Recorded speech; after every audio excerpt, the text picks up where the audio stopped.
What is going on, everybody? How we doing today? Hair's a little screwed up. How we doing? Doing okay? I sure hope we're doing okay. Today is Sunday, and it is Oblivion Sunday. I am a little bit low energy today. I apologize. I'm not feeling too good. I haven't been feeling too good since yesterday, like yesterday night. I ate I don't think it was bad sushi. I just you know when you eat something and it's not rancid, but it just doesn't agree with you.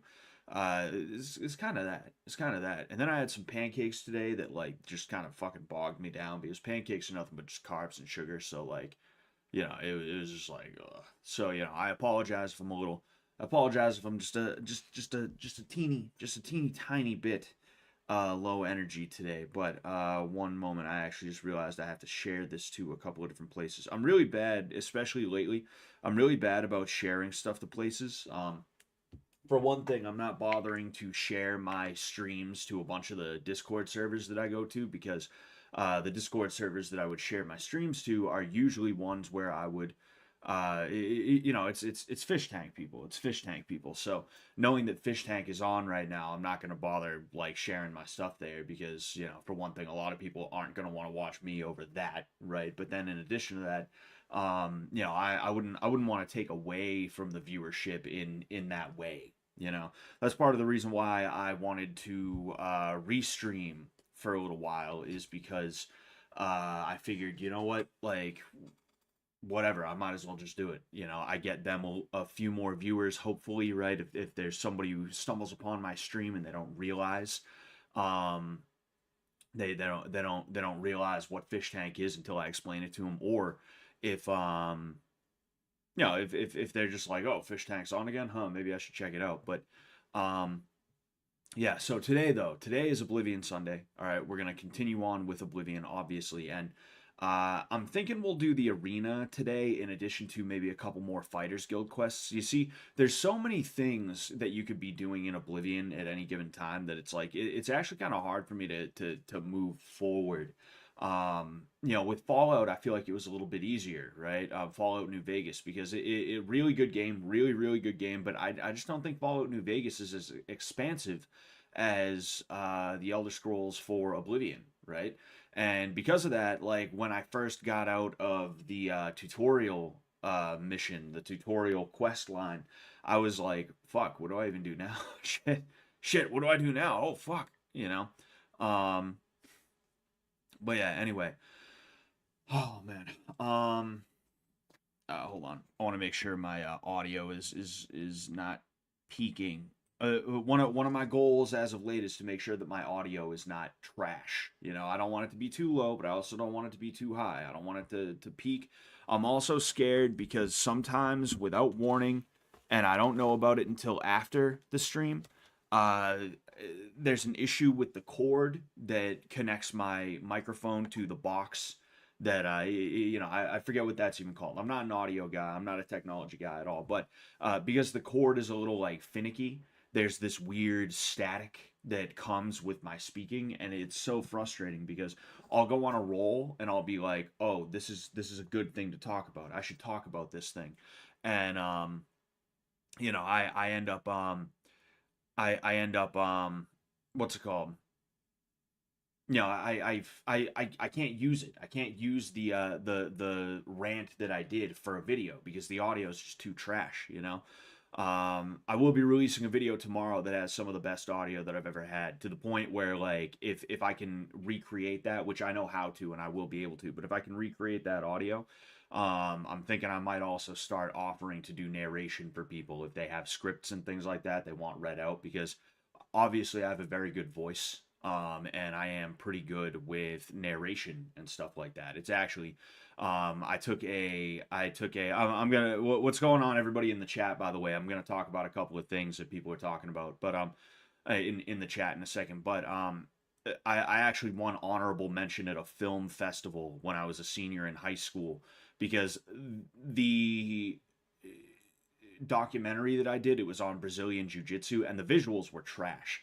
I did not know how to do good visuals in terms of filming stuff back then. I'm a lot better with it now. I'm a lot more careful. There was one shot in particular that I remember. There's not windows. There's mirrors, right, at my gym, and I set up a camera, and I wanted to get these dudes rolling. So I have them flow roll on the mat, and I have the camera set up, and it was a really cool shot. It was a really good shot, and I had some really good voiceover for it. And then I go to edit it, and I realize that I am in the shot. That because of the mirrors, there is the camera, and then me. And it's like, oh, fucking A, dude, you know? And the fix for it was the dumbest fucking thing, too. I go to my video production teacher, who's supposed to be a pro at this, and his idea is, oh yeah, you know what we can do? You know what we can do? We can just put a blur over you. So in the final product there was me, no, well, not me. There was the dudes doing jujitsu, and then there's me in the reflection of the camera. If I had thought for an extra 2 seconds, I would have realized, wait a second, I just have to zoom in until I am now out of frame. I could have easily done that, but I didn't, because fucking, I don't know, I was a noob. I was a complete and total noob, you know. Um, but yeah, bottom line, I am excited for that video tomorrow. You know, like I've accepted that my YouTube channel is not going to be some billion subscriber thing, right? Obviously, I'm not. I gave up on that a while ago. I tried for like 6 months to a year to really try and find a groove with my YouTube channel in terms of video production, and I just it was just too much work, and I have too much on my plate. So I just got to a point where I was like, whatever, who cares? I'll just have fun. I'll make videos that I want to make, and that's what I'm doing now, and I'm having a good time with it. But like I said, I'm happy with this video because it is a good video. It is a good video, so I'm excited for that. Richie99 Chapter 4 Operation Kino.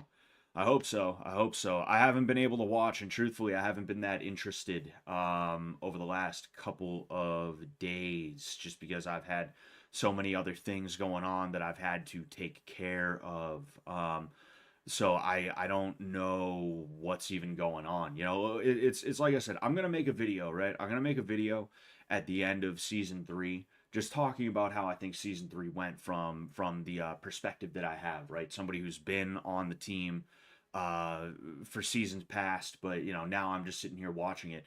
And one of the things that I am going to mention is that these characters were just not compelling at all. I could not give any less of a shit about them. You know, I followed Mizzy on Instagram just because it was part of a gaslight. We were told to just to fuck with her.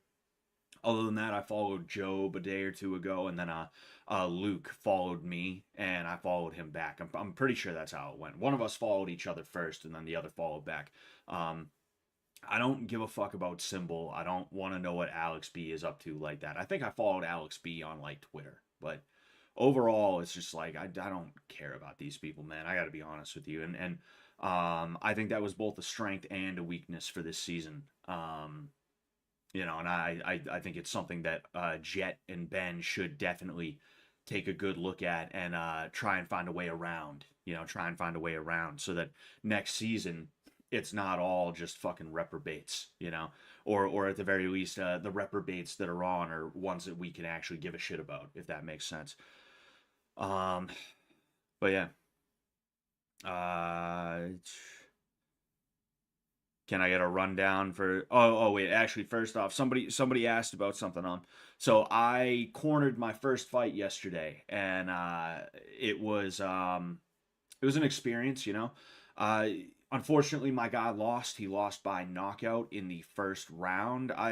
Truthfully, I'm kind of pissed about that because I think they should have let it go on. I think they should have let it go on. It was a situation where it was two guys who were not that skilled, so a lot of the punches that were landing were not actually landing flush, you know, and it just looked a lot worse than it was. But you know, the referee decided he was gonna stop it like right at the end of the first round. Like literally the bell rang and then he was like, nah, we're gonna call this. So it is what it is. I'm really proud of my guy though. He got in there, and really he was doing very well until it just went south. And what it really came down to was the fact that everybody has a difference in how they react and how they operate in a high stress situation like that, right? Um, it's a very it's a very weird thing to be thrust into. And unfortunately for my guy, he kind of reverted back to his sport karate. And then when that didn't work that well, he kind of froze up, right? That's what happened with my guy. Um, because my dude came from a sport karate background, point sparring, that kind of thing. And he was doing well at first, but then he got hit hard, and you just kind of saw him like freeze up. He became a deer in the headlights. And the other guy was basically the opposite of that. So, you know, I actually think. I actually think it really could have went either way so long as they both were going at each other. But my guy just stopped going at him, and you know, that's gonna happen. I have faith though that he will learn from that and he will come back, because everybody reacts differently to getting hit in the face. And when you get hit for the first time in a spot like that, uh, you can kind of have a moment where you're like, oh, all right. Like, yeah, that sucked, but it wasn't that bad. It wasn't that bad. Wasn't terrible. Um, so yeah, I mean, we're just gonna go back to the drawing board and we're gonna do our thing. You can't win them all. That's for sure. And I'm proud of my guy anyway because he put in a lot of hard work. He had a good mindset going in, and I think coming out, he does have a good mindset. He said his ego was hurt, his pride was hurt. Which, yeah, I mean, you lost a fight. Of course, your pride is going to be hurt, but um, he wasn't completely and totally dejected from what I saw. I think he was more just analytical about it. He's like, oh, my pride hurts. I think this is where I went wrong. Oh man, it sucks, but it is what it is. He had a good attitude about it to my understanding. From what I could see. So I think he's gonna be good. I think he's gonna be all right. I want to see him get back in there though too, because like skill wise, it is there. Skill wise, it's there. It's just he needs to develop that killer attitude, and I know all about that myself because it took me years to develop a killer attitude.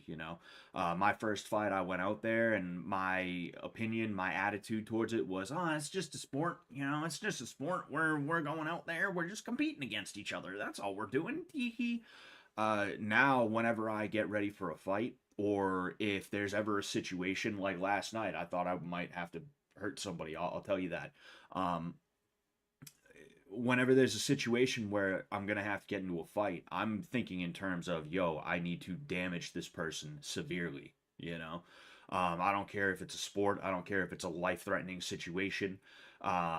Whatever it is, like if I'm gonna fight somebody, I'm damaging them severely. There is no, we're just competing. Yeah, it's no, what can I break on this guy? What can I break to cause the most pain so that he will be like, ow, that hurts. I don't want to do this anymore. Or literally to incapacitate him, knock him out, or like break something so he can't get up and run towards me again, or whatever. Like that's the attitude that I have, and that's the attitude that you have to have. So if you don't go in there with the right attitude, which I'll be honest with you, I don't think my guy went in there with the right attitude. It doesn't matter if you're the better fighter or the worst fighter, you're going to get eaten alive by somebody who's a little bit more gritty. And I do think that's what happened yesterday, because it's like I said, like I'm debating on releasing the footage. He gave me permission to. For one thing, the footage is trash. We had multiple people filming and none of them did a good job.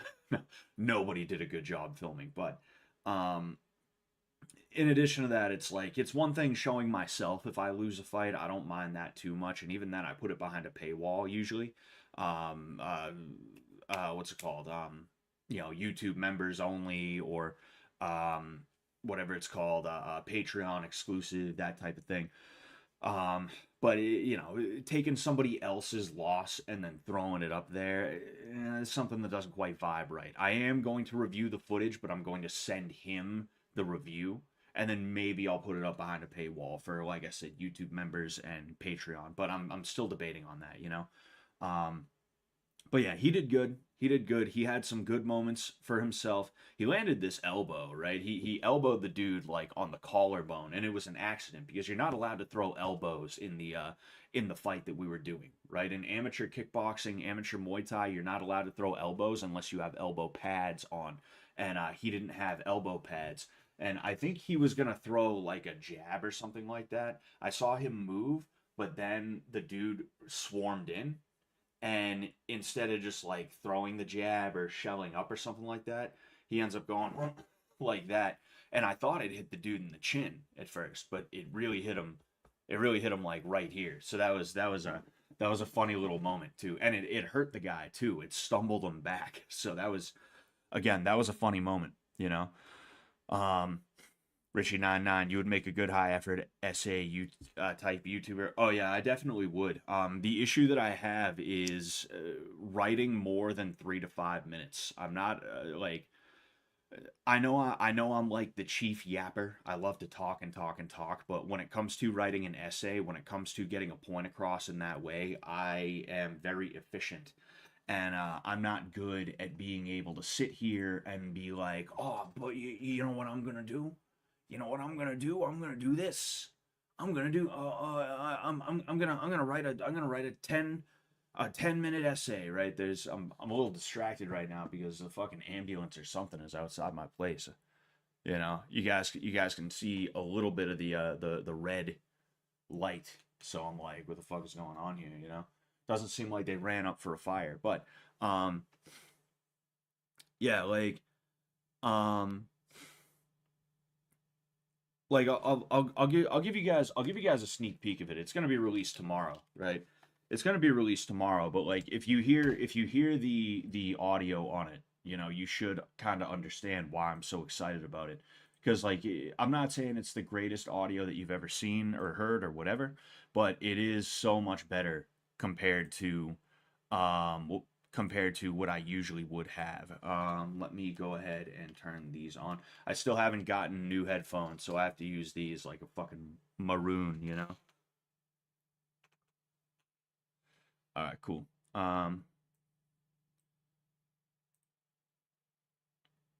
It's about to play right now.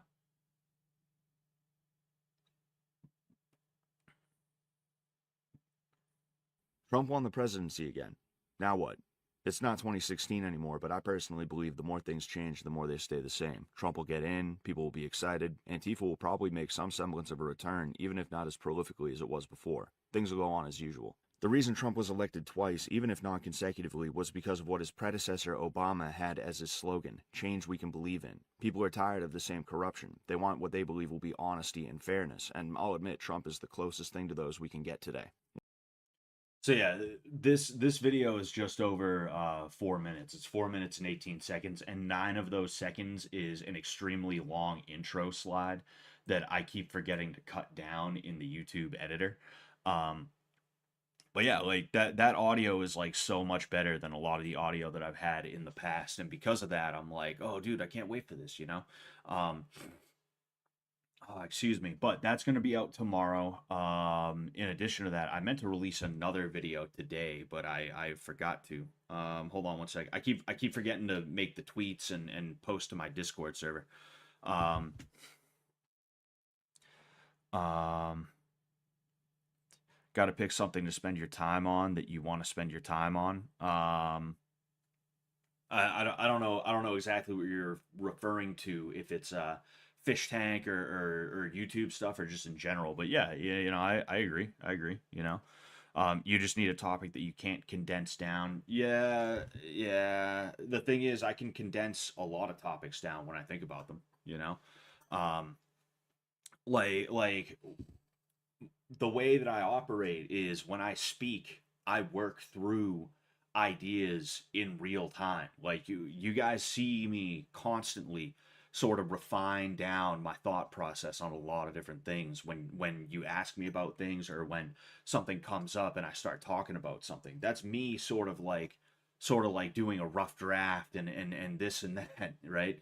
And then by the time I actually write something down, by the time I actually sit down to do a video on something, that's like the final draft of a ton of other drafts that I was working on verbally, right?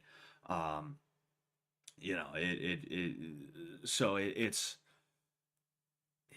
you know, it is what it is. It is what it is. What if it's Lena Dunham?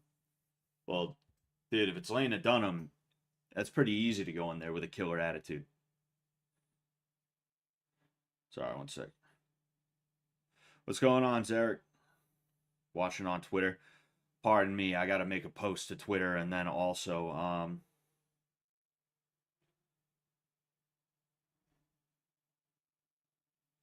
uh gotta make a post to Twitter and Discord because of course why not?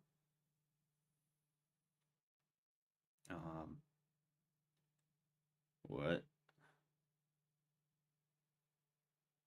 Okay. Somebody reposted something. I was surprised at a certain name that popped up in my not my mentions, my whatever it's called, you know.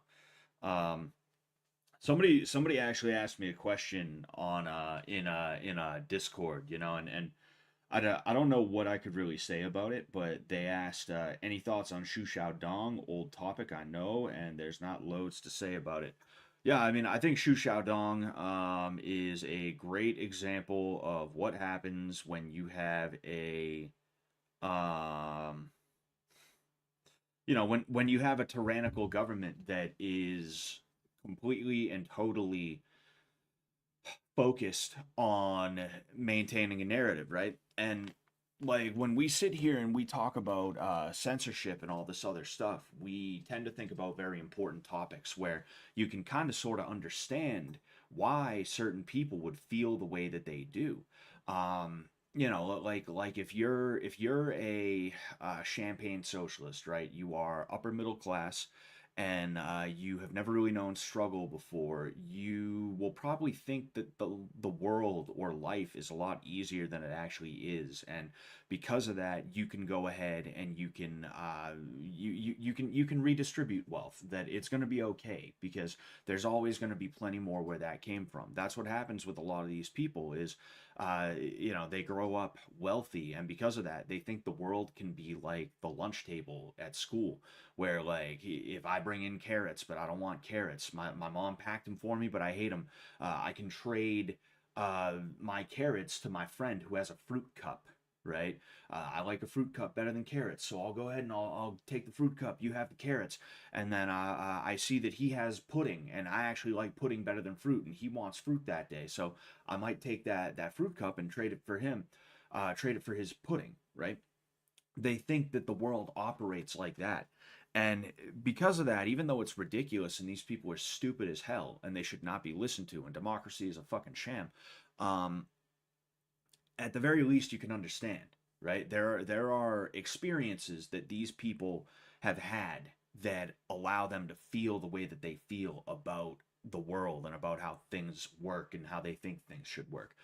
The Shu Xiaodong thing is really really crazy when you think about it, because what it really comes down to is that there is a part of Chinese culture that was supposed to have been destroyed by the Great Leap Forward, right? The Cultural Revolution in China was supposed to destroy the four olds, and Kung Fu was one of those four olds, but they couldn't do that. So because of that, they were like, all right, whatever, we'll continue on with it. Fine, Kung Fu is part of Chinese culture. Fine, whatever. Actually, Kung Fu was communist. Did you know that? But like most people in China do know that kung fu is bullshit. It just doesn't work, you know. I mean, the UFC just last night, or maybe not last night, but yesterday morning, I guess they had an event in Macau or Macau, where whatever you call it. It's a part of China. It's kind of like I didn't even know it until a second ago, but it was basically like Portuguese Hong Kong, right? Um, they actually speak a little bit of Portuguese over there in that part of China. I had no clue until like 20, 30 minutes ago when I got curious and Googled it. But um, everybody in China knows that Kung Fu is full of shit. And I guarantee you that most people in the Communist Party in China, right? They don't do kung fu and they don't have a dog in the kung fu versus MMA fight. But because there were some people in China who they had some connections, or maybe they were the connection, maybe they were part of the party. Um, Shu Xiaodong beats the hell out of these dudes who swear they're gonna beat the hell out of him with their with their kung fu tai chi wing chun right, and because of that he is like completely and totally made a fool of by the government, you know, being forced to apologize to these people who don't deserve apologies, being forced to um not say his own name in public. People are not allowed to say his name in public. It's the craziest thing, and it really just shows you how self-serving a lot of this stuff is. You know, it's like I said, you can understand when a champagne socialist thinks that wealth redistribution is a good idea. You can understand when a welfare queen is voting for a Democrat because they want more welfare, right? You can understand that. But when some fucking pencil pusher is like, oh, this kung fu guy who is friendly with my dad or some other person in the party wants that dude to get fucked over, all right, I'll do it. It's like it really, I guess what I'm saying is it really shows you how deep delusions can go. And if not delusions, then it really just shows you how deep the um how deep corruption can go. You know, where even something that ridiculous will have serious consequences on somebody's life, you know. Actually, funny thing, me and Shu Xiaodong were born on the same day. We were both born November 15th. I just remembered that. Of course, their November 15th is not our November 15th, but you know, it's a calendar day. All right, calendar day. Um, but yeah, you know, it's such a weird thing that it's because it's not like kung fu is some major political piece over in China. It's not like kung fu is some gigantic piece of the culture over there insofar as like you know, it's a threat to the party. It's a threat to the government or the system if you just admit that it's bullshit. It's just fucking kung fu. It's whatever. Who cares? But they are so deeply ingrained over there in terms of just the ability to fuck people over that they will take this complete and total nothing. This complete and total like who gives a fuck? They'll take that and they will ruin someone's life over it. And it's insane, you know? But yeah, I mean, there isn't a whole lot to say about Shu Xiaodong. Like I said, I'm kind of sitting here trying to get a better feel, you know, for how I even think about it. But it is crazy. I do think there is something to say about it, you know. I don't know where the guy's at now. You know, he's probably laying low to some degree. He's probably much older than he was. I think he was in his early 40s when he had that first fight in like 2017 with that Tai Chi dude. Um, you know, and he had a few other fights after that where, of course, he absolutely fucked the kung fu nerds up. But um, you know, I could understand if he just wanted to kind of lay low, you know, because that dude was banned from even taking high speed trains and things like that. He wasn't allowed to take high speed trains. He was a great example of how the social credit system worked in China. You know, shit's crazy. Thoughts on Tyson versus Paul? I mean, I don't know what I could talk about in terms of Tyson versus Paul that hasn't already been said. I think they both agreed to go in there and have a nice little sparring match, and they both got paid millions of dollars for it. It is what it is, you know. There's nothing I can do or say that's really going to add to that conversation. So I'm not really trying to talk about it for forever and ever, you know. Anyway, what's going on, Mill? What's going on, Hassan Mitham? What's going on, Snurf G? What's going on, everybody? What's going on, everybody? Um, this season just got interesting as fuck. Oh yeah, I'll go ahead and I'll check in on the Fish Tank site as well. Um, you know, I know Luke is back. It's pretty cool to see Luke back. So to my understanding, the way it's going to work is there are new contestants. The old contestants, the final four, were told that they have to pretend like it's their first day. And if the final four of season three get eliminated, the new contestants, i.e., like what's his face, this guy Kawan, Star, Gianna, Luke, Luke, Brandon. Oh, holy shit, dude! Tony, Breezy. Uh, yeah. So those are the new contestants. If the final four get eliminated, then that means they will extend the season and they will actually call it season four. So we could have season three going into season four, and that is interesting, right? That is interesting to me. Um, we will we'll see how that works. Um, yeah, I mean, oh, hold on.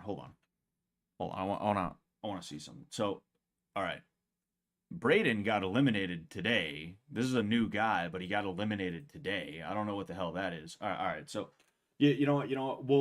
We'll do like an official thing here. All right, we'll do an official thing. So, like, I guess there are so one, two, okay, three, four, five, six, seven, eight.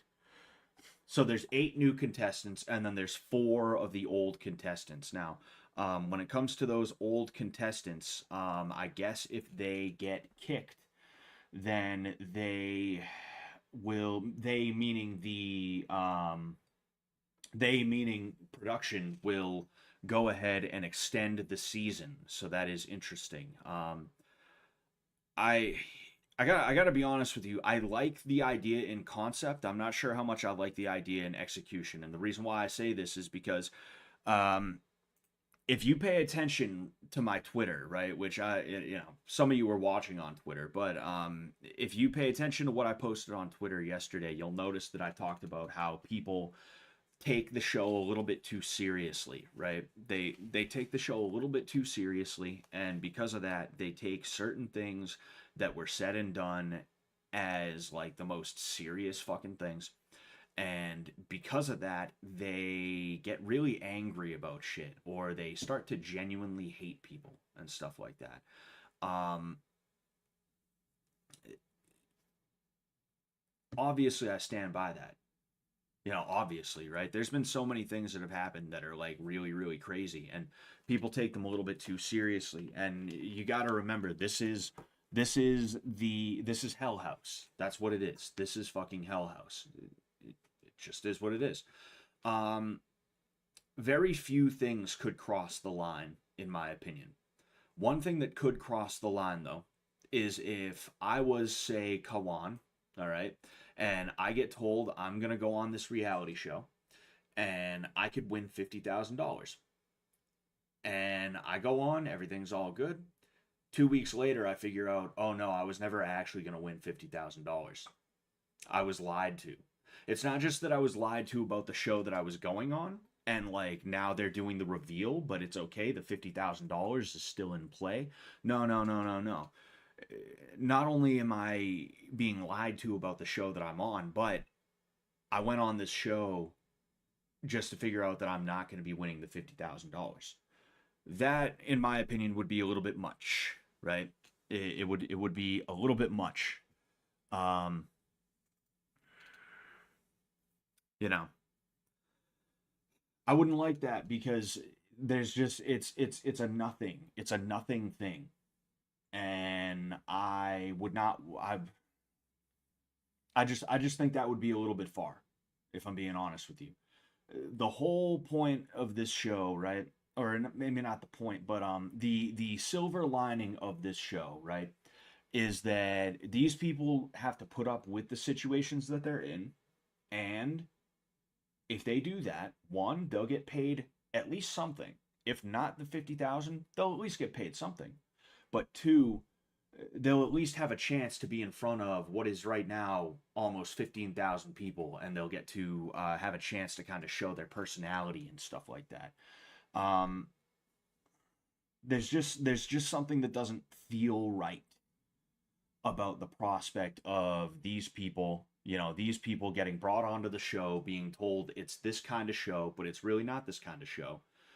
And there's $50,000, but there's not really $50,000. Like I said, I'm kind of trying to condense down how I feel about this into a way that is like a little bit easier to understand. And I'm sure you guys understand. I'm sure you guys understand, right? I get it, but it's for my own ego, feeling like I did a good job, right?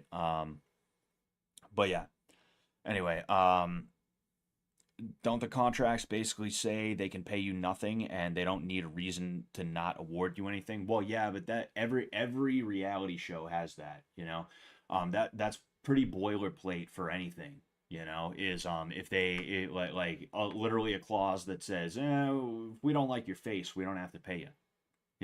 If we don't like your name, we don't have to pay you. If we just decide we don't want to pay you, we don't have to pay you, and we're not going to pay you. That's boilerplate, right? And that is specifically because you never know what situation might pop up, right? Now, the the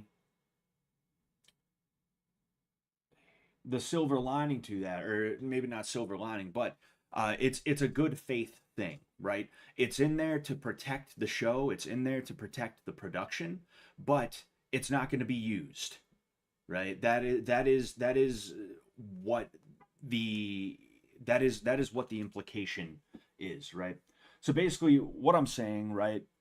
What I'm saying is, I hope they're careful with this because there's very few things that I think could go too far. I think the Bible and the dryer thing was a moment they went a little bit too fucking far, and they're gonna have to take that up with God, and I mean that. Like, I really, really hope, I really, really hope they said sorry for that. Not to John, not to John. Although maybe say sorry to John, but I really hope they all took a moment in private and they were like, "I'm sorry about that. That I should not have done that. I am sorry about that." But um, another example of something that could go a little bit too far is, like I said, bringing on these people who have no clue what's going on, and potentially in 2 weeks walking in and being like, "Yeah, game's over. He wins the 50 grand. This was never actually Famous House. This was Fish Tank Live. We lied to you guys about not just the show, but also about your chance to win $50,000. Yeah, you had a chance to win $50,000, I guess. But I mean, let's be real here. Let's be real here. Um, so somebody just, I saw my name in the chat and I got curious. I saw my name in the chat and got curious. That's funny. Um, but like that would be a little far. That would be a little far in my opinion, and I don't think that would be okay if I'm just being honest with you, right? So do I have faith in them? Yeah, I have faith in them. I have faith that they'll do the right thing, obviously, right? But it's just there isn't a lot of room for error with this. There isn't a lot of room to mess around with this. There's really only one way to make it the right way, and that would be to extend it the extra time. Even if one of the original contestants does win in 2 weeks, you just sit here like, hey, we're gonna keep going though. By the way, we're gonna go right into season 4. We'll get 4 freeloaders in here, and we'll just continue on. I think that would be a good thing for them to do. I think that would be a good thing for them to do. But I guess we'll see. The switcheroo is fundamental, not just a show mechanic. The rules of the game are deceitful. Yes, but you guys are missing the forest for the trees here. Like, yes, we are on, like I said on Twitter, we're on the gaslight show, we're on the prank show, we're on the show where the fat redhead plays a prank on everybody with the skinny Mexican girl by going into the bathroom for 5 minutes, right? We're on that show. That's the show we're on. Okay. However, the carrot, the light at the end of that tunnel is supposed to be that there is actually money on the line, and any of these people can win that money so long as they're gritty enough, so long as they're cunning enough, so long as they are tough enough mentally and physically to be able to get to that point. Anyone can win that money. And as of right now, let's be honest here, Kawan, Star, Gianna, always Luke, but Brandon, Tony, Breezy, they're not going to be able to win that money. It's not going to happen, you know. One of these four, right, wherever Bird is, one of those four is going to win the money at the end of the 2 weeks. That's just what's going to happen. We know that's what's going to happen, you know. Oh, I got to change my endorsement. I got to change my endorsement.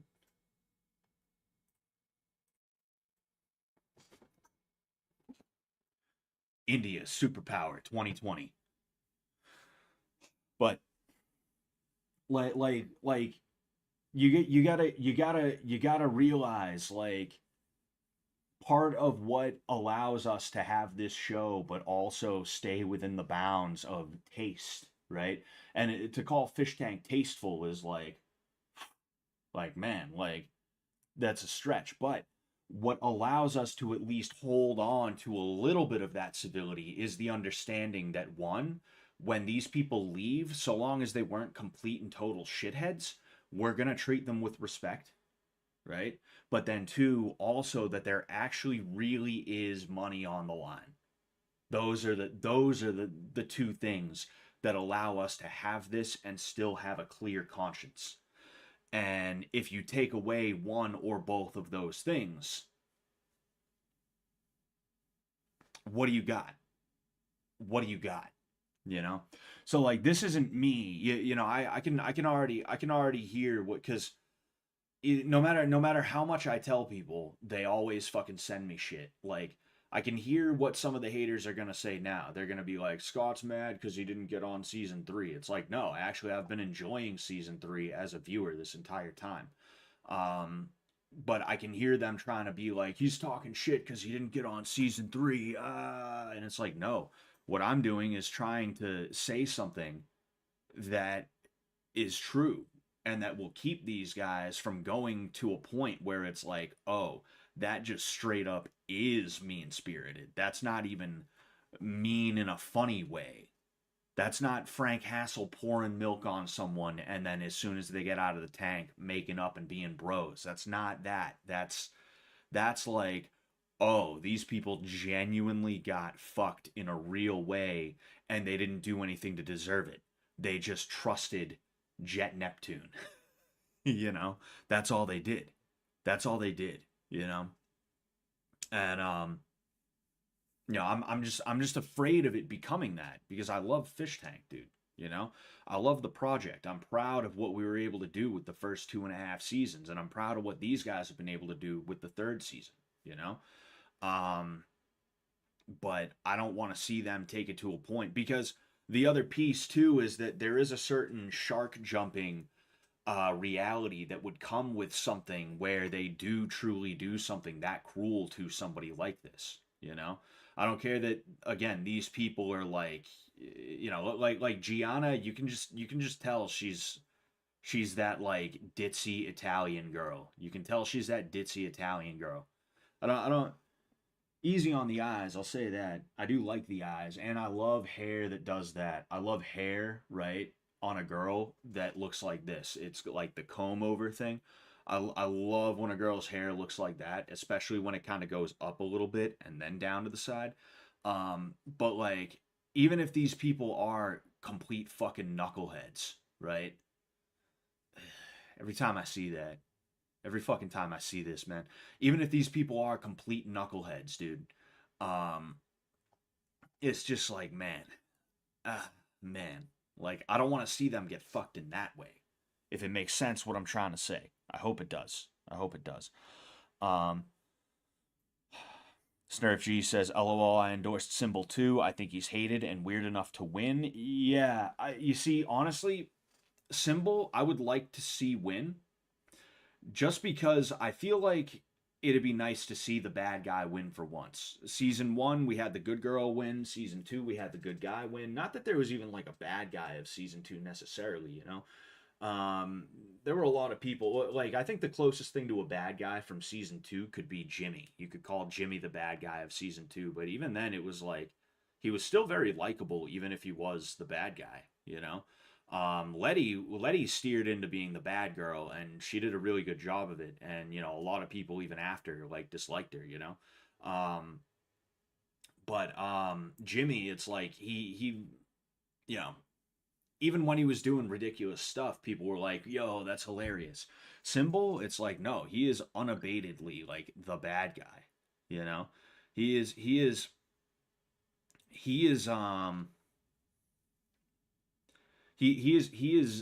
unabatedly like the bad guy, and it would be nice to see him win, and it would be nice to see him come back for a point five season, maybe like a Blood Games sort of deal. And he is one of the bosses. He is one of the bad guy bosses. You know, that would be pretty cool. That'd be mad cool. You know, but we will. You know, we'll see how that works. And yeah, nah, Snurf G, my guy didn't win his fight. He you know, I talked about that a little bit ago. I don't want to keep on talking about it because I'll just keep on going back to the same things that I was saying. You know, he did good. It's just you know, he started to freeze up halfway through the first round, and he never unfroze, and because of that, you know, he just you know he got steamrolled halfway through the first round. It happens, you know, when you're in your first fight, you never know how you're really gonna react, and he just didn't really react the way that he was supposed to. But now he's got that experience, and because of that, he's going to be able to come back better. You know, um, Darkbird is the true bad guy. Darth Sidious to Symbol's Vader. Soy face. I think. Uh, I think. I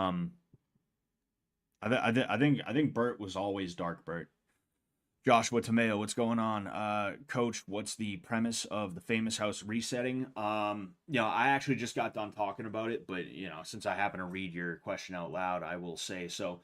There's 2 weeks left in season three. Okay, they brought in a new cast, and the way it's going to work, to my understanding, is the four people that are left from the original cast are going to be competing for the last 2 weeks, and they are basically going to be trying to win the $50,000. Now, if one of them is still standing at the end of the 2 weeks, they are going to get the $50,000. And then I would assume everybody else just gets nothing. Like the new people, I would assume they just get nothing. Is what my guess would be. Maybe, you know, whatever.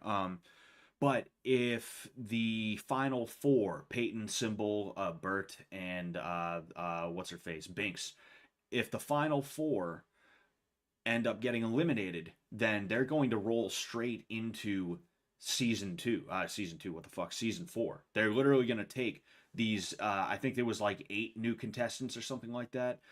They're going to take the 8 new contestants, and they are going to roll right into season four, and they're gonna treat it basically like it was season three all over again, you know, which I am excited for. But um, I'm nervous about it. I'm nervous about it. Like I said, you know, I think they need to make sure that they don't tastelessly screw with these guys. There has to be some carrot waiting for them. There has to be a light at the end of the tunnel that is achievable. You know, I think that's a very important thing. Um, Bang. Sorry, I'm just checking some shit.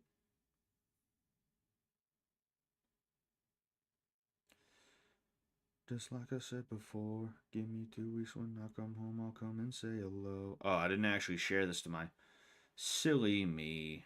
Silly me. With hugs and kisses for you, missus, cause I miss you so. Been gone forever, nothing better than to see you go. Alright, so let's go ahead. Let's get this bad mama jamma started up. Okay. So tell me how you been. Don't act surprised, this is how I am.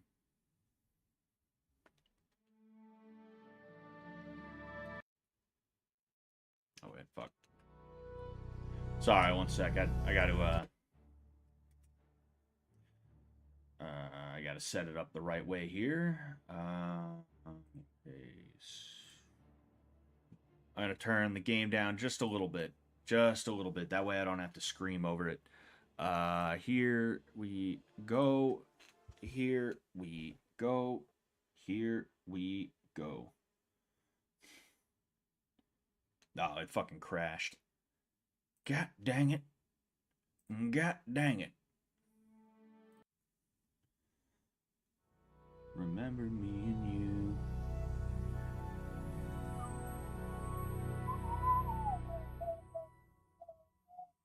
Remember me and you.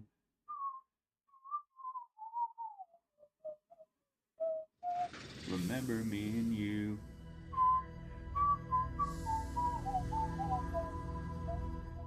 Remember me and you. I will one thing I will say about a potential season 4 immediate debut is I'm wondering how they would keep it fresh.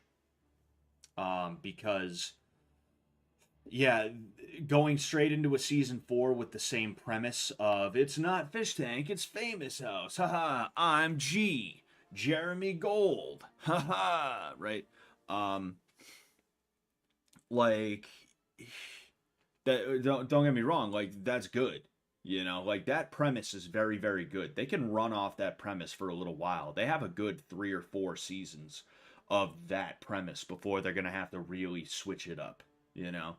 And if they were smart, they would have that be something they do every other season or something like that. It wouldn't be straight up 4 seasons in a row of Famous House and then into Fish Tank. But um, like they can't do the exact same thing that they do for season 3 for the immediate season 4 because people will get sick of that, you know. So I'm wondering how they would keep that fresh. It's an interesting. After season 3 Blood Games 2, no, they confirmed that after season 3 would be season 4, and then after season 4 would be 4.5. So actually, if we have season 4 going right this second, then season 4.5 would be a little bit sooner than we anticipated. I would assume they would probably keep that for maybe May or June of this year. I would guess that's what they would be doing. Maybe April earliest. If they were going to do a Blood Games, they said that they probably can't do Blood Games again, but the thing is, I think they could if they tweaked it, you know?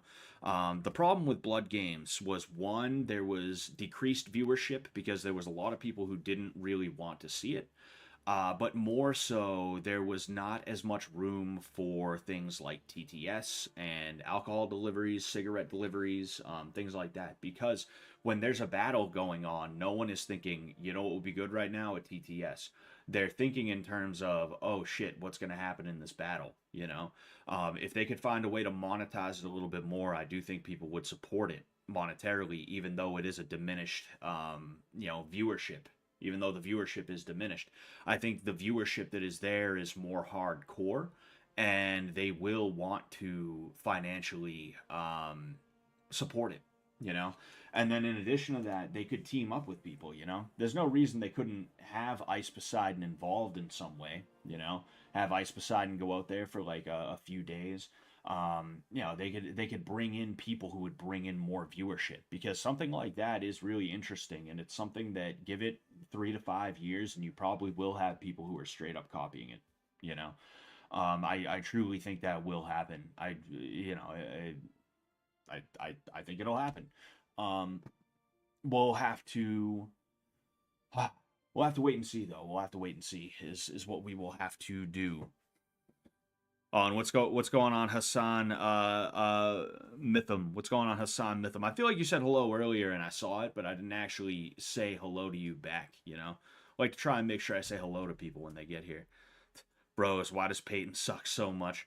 Yeah, Peyton was one of the non-highlights of the season in my opinion. Like I forget she's there half the time. If I'm just being honest about it.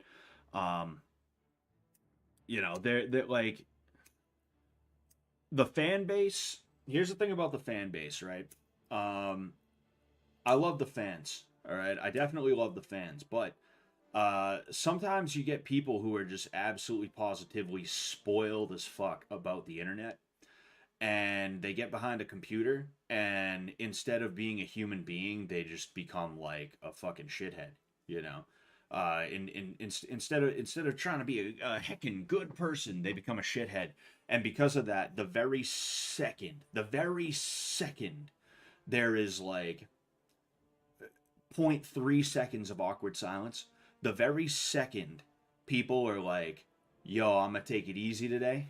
The very second Jet and Ben are like, yo, we need a vibe reset today. Like, we're not gonna do anything too intensive. We gotta take it easy. All right. People absolutely positively flip the fuck out. Okay. It's so insane. And it's tough not to feel some type of way about that as someone who was involved prior, because I know these guys are working hard and I don't like seeing my friends get shitted on, right?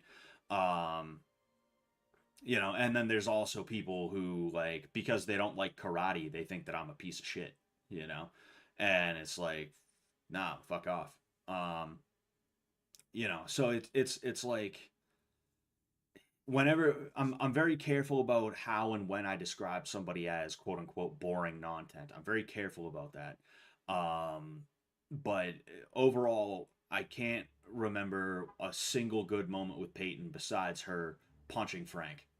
That's it, and that's only because she was goaded into it, right? And like this is, I've talked about Letty before. I was in the chat yesterday talking a little bit about Letty. Letty is brave, right?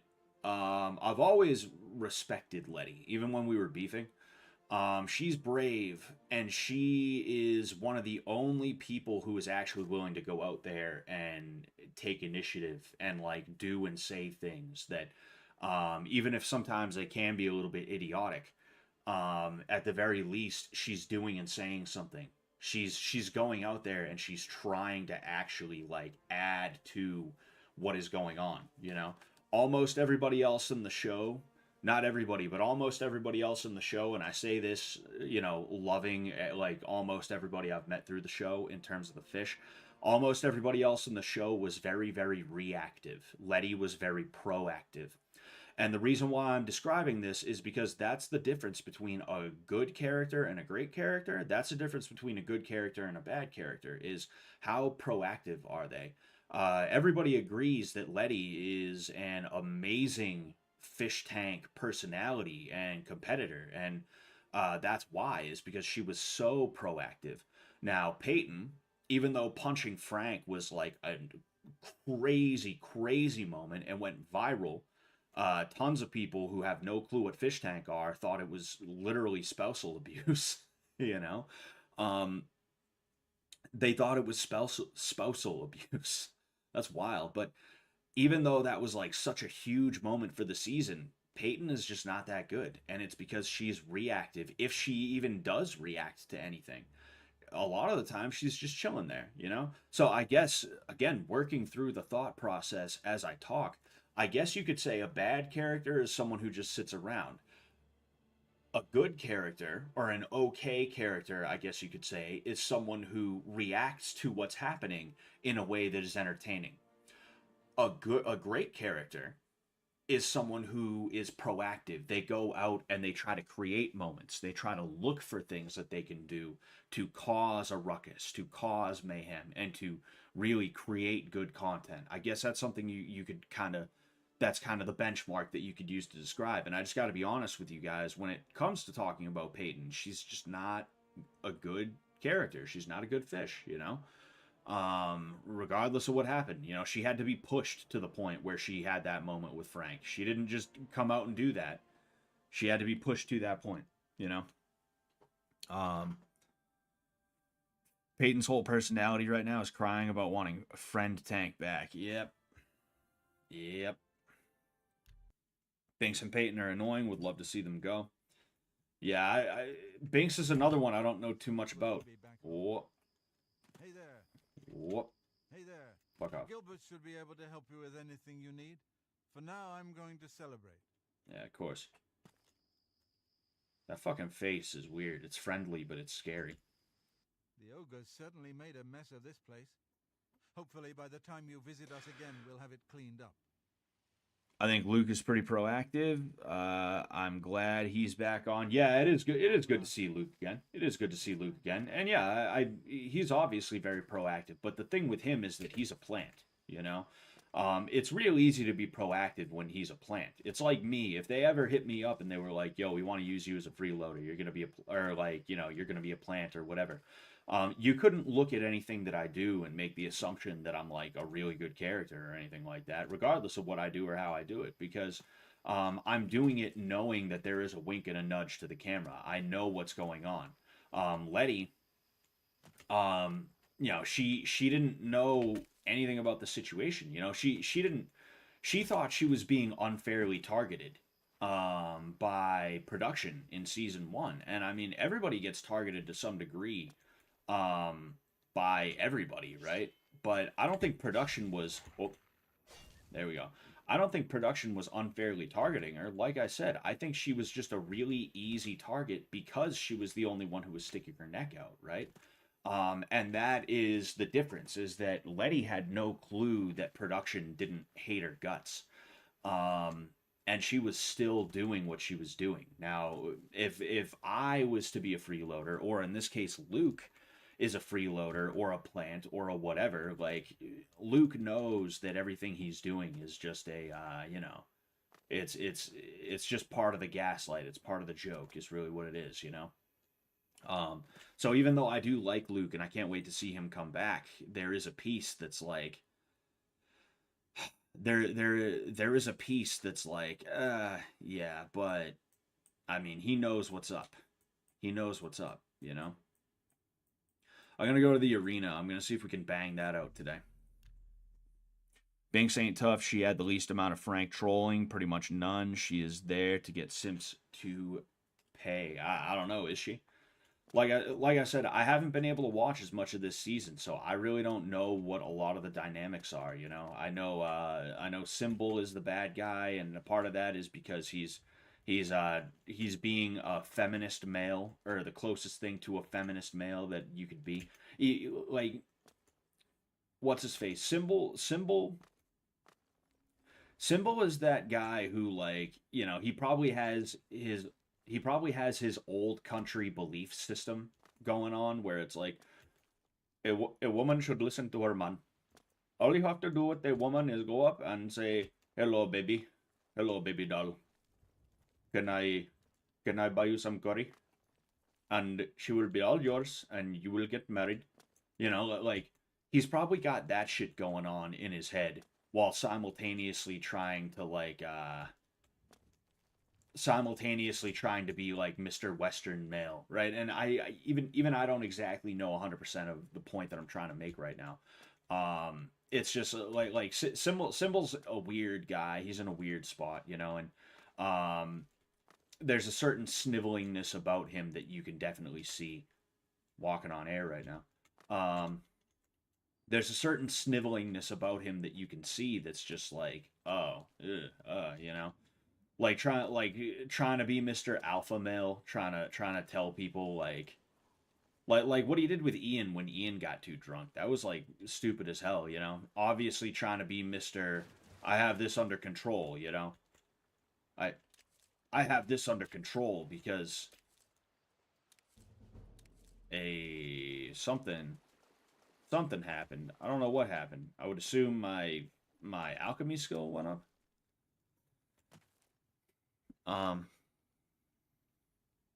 But yeah, anyway, Banks is the coolest woman of the season, I'd say.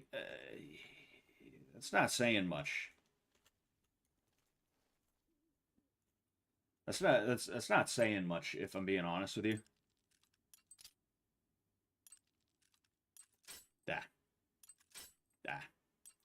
Damn. Fuck.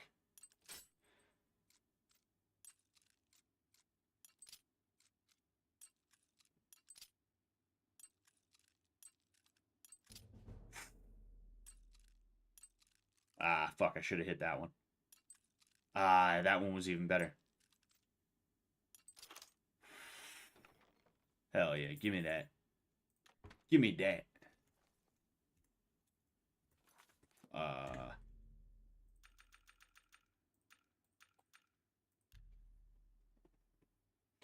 Scott is always dismissive of pro Binks comments. Well, I mean, I just don't know much. You know, I just don't know much about her to say that she's chill. I bet she's all right to be around. I'll bet she doesn't bring the vibe down completely and totally. You know, I'll bet she's cool, but you know, I just don't know that much. You know. Symbol is about to get mogged out of the tank by the boys, I reckon. Yeah, yeah, and that is an interesting little piece. Is how are the new contestants and the old contestants gonna vibe with each other? How are they gonna gel with each other? I don't, you know, really don't know, really don't know, you know. Anyway, oh,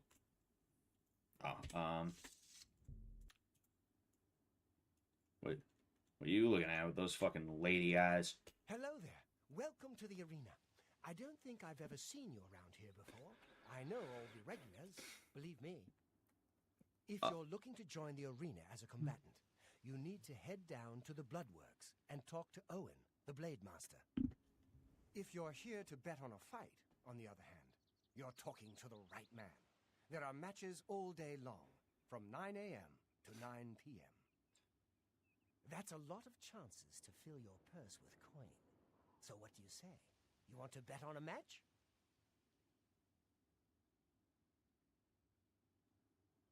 Sorry, I'm just checking my Instagram real quick. No. Oh. Have a good day now. Scott, where's the big titty mods? I don't know. Oh, okay. I don't know. There's a. Yeah, shut up. Oh. Here we go. I don't know where they're at. They're probably busy. You're interested in actually fighting in the arena. You need to head down to the I gotta grab some water. and speak with Owen, the Blade Master. Just head through the door here on my right and take the stairs down. Be on your best behavior, though. Owen is a bit cranky by nature.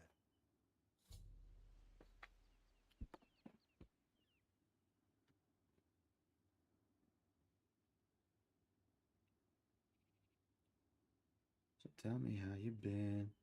Don't act surprised. This is how I am.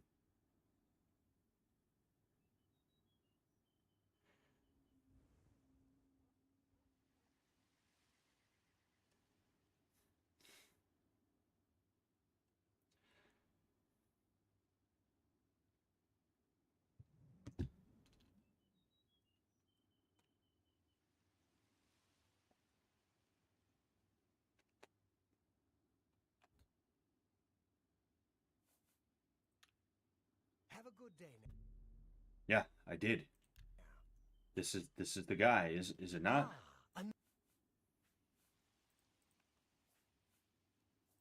Those wanted posters of the great. Is it not? Day now.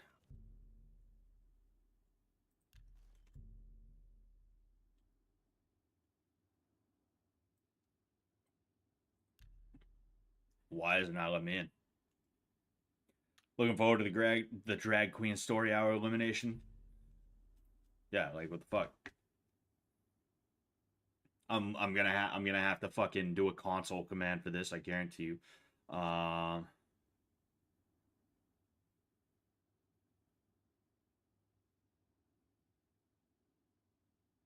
It's fucking broken as fuck for no reason.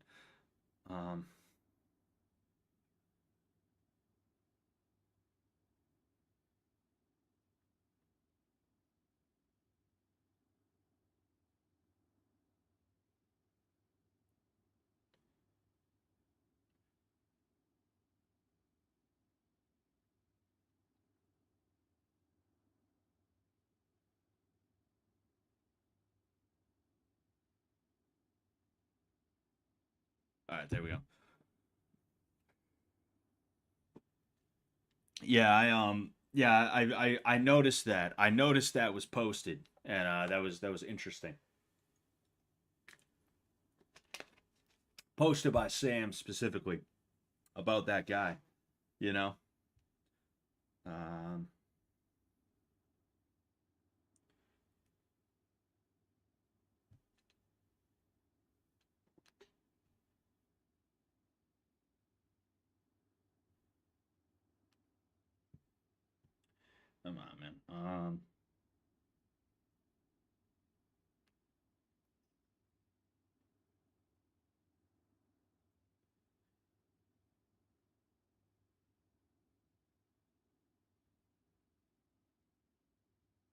Yeah, like it's not letting me enter. I'm gonna try. Oh wait, no. You know what? Wow, I'm dumb. For some reason, you know what it is? I'm just stupid. Is is what it is. I'm just dumb because this is just straight up the arena. For some reason, I forgot that this is the Bloodworks. Boy, am I dumb. Boy, am I dumb. Bert, Letty, and Scott podcast when I wanted to interview Letty, but she said she doesn't do interviews, and I'm not sure why. Fucking Stop talking already. shut the fuck up. Just kidding. Just kidding. Die, damn you. Uh-oh. Oh, oh shit. Die. I give up. Yeah, that's right, bitch. What? Stop! Oh, You've...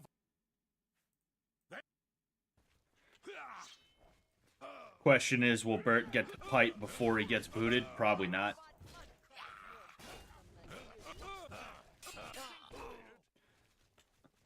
Like what I will say is I'm confused as to why they would bring that guy on just to boot him immediately, you know? Like I could understand maybe they didn't read all the books. Maybe they didn't read all the books that Simmons put out there, you know? Uh-oh. Maybe they didn't read all the books that Simmons put out there, right? I get that, like, totally. But, like, did they not do any research on this guy outside of just, like, oh, he looks fucking stupid, let's bring him in? You, like, I don't get why they would bring him in just to kick him out like that, you know?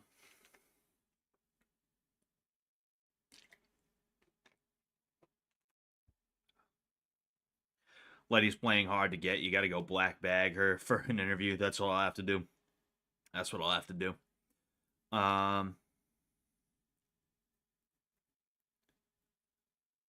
Man. Letty just hates you. I mean, she really has no reason to hate me, you know? Oh, duh, what am I doing? Yes. She really has no reason to hate me. You know, we talked everything out. And, you know, naturally she could just be lying about, like, things being cool between us, you know, as a lot of people, not even just women, but a lot of people are known to do, you know? They sit there and they're like, oh, hey, dude, nah, everything's cool now. Everything's cool now, dude, you know? A lot of people are just passive aggressive, you know, and like, you know, I'm talking about people in general, not just Letty, but like, you know, a lot of people are just females about shit, you know? You'll get a weird vibe from them and you'll go to them and you'll be like, yo, are we cool? And they'll be like, yeah, of course. But then they'll do and say shit that's meant to cut you a little bit. And it's like, oh, so I guess things aren't fucking cool then. This guy is just too much of a coward to say something about it. What the fuck, you know? Because me, I'm very much someone you can approach and be like, hey man, I didn't like how you did or said this. And if it's something that I can understand, I'll be like, oh, my bad, dude. I didn't mean it like that. Sorry. I should have been more careful. And I will be more careful in the future. I'm very understanding. I'm very chill about things, you know? And, excuse me, I got to burp. Excuse me. But, not everybody is that well adjusted. Not everybody is that well adjusted. That's just the way that it is. So, if Letty still has beef with me, just like the original beef, that's completely and totally one-sided. Huh, interesting. And, you know, I'm not trying to keep that going, although I will say that there were a few times that she threw some shots across the bow that, yeah, I guess I could understand why someone would assume that she still does hate me, but regardless, it just is what it is, you know. And you know, not everybody is interested in trying to be as good as they can be about a lot of different things. A lot of people are just interested in getting what they want, and in some cases, it's just like a quick dopamine hit, a quick hit of dopamine, feeling like you totally got one over on somebody. You know, there's a lot of people who are like that out there.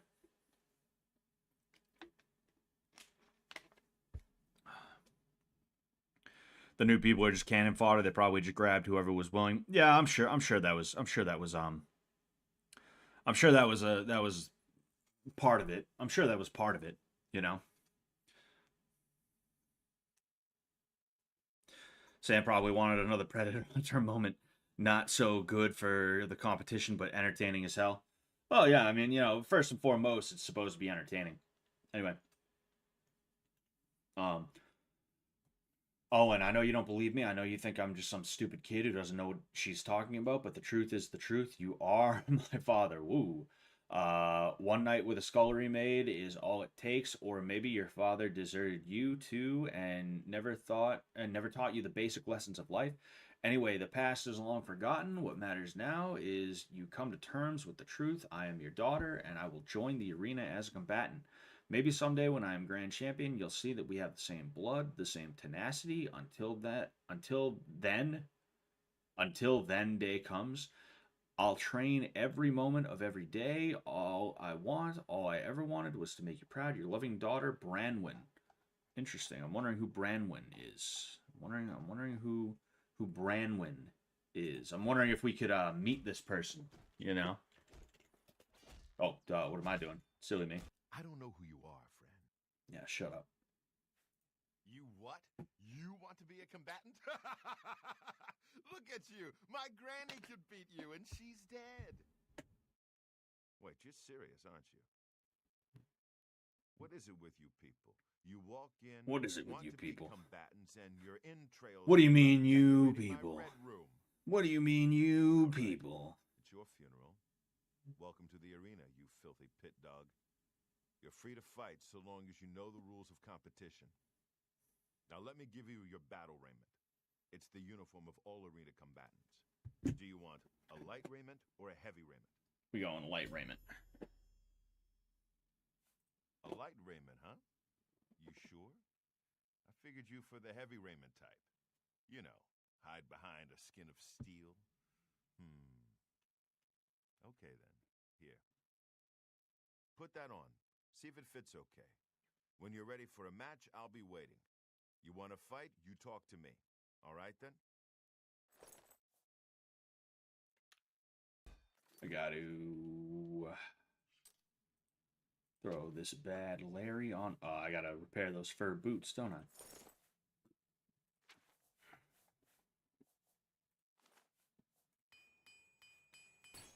All right, cool. Go ahead and hit that too, just to make sure. Get a move on. You haven't run home to Mama yet.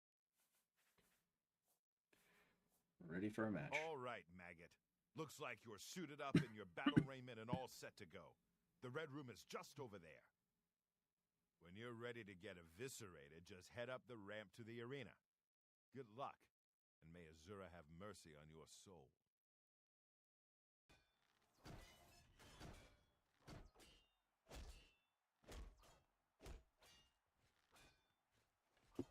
All right. You're still being a pirate with this fucking this cutlass.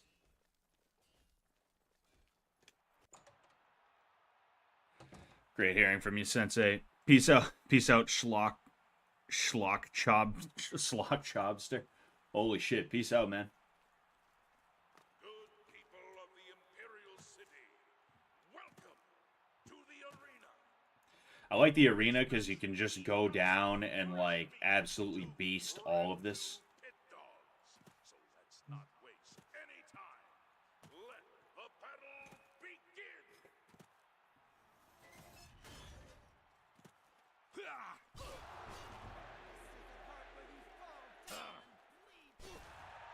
I wish you could join the yellow team.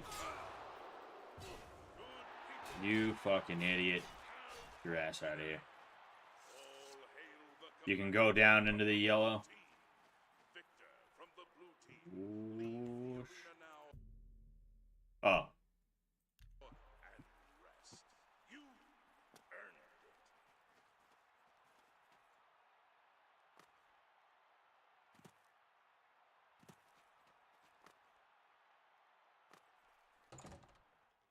All right.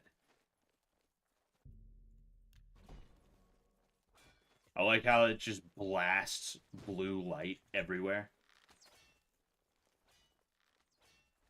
By the 9 divines, you did it. You actually won. You ain't so bad after all, Pit Dog. You may even survive enough matches to advance in rank. Here, kid. This is your payout for the victory. There's more where that came from if you can keep on winning. Now go unwind before your next fight. Okay, so you're not a complete loser. Don't get cocky. Let me know when you're ready for a match and you can prove yourself to me some more. Now that's the spirit. You give the people of Cyrodiil a good show, and I'll make sure you get a decent burial. Damn. How rude.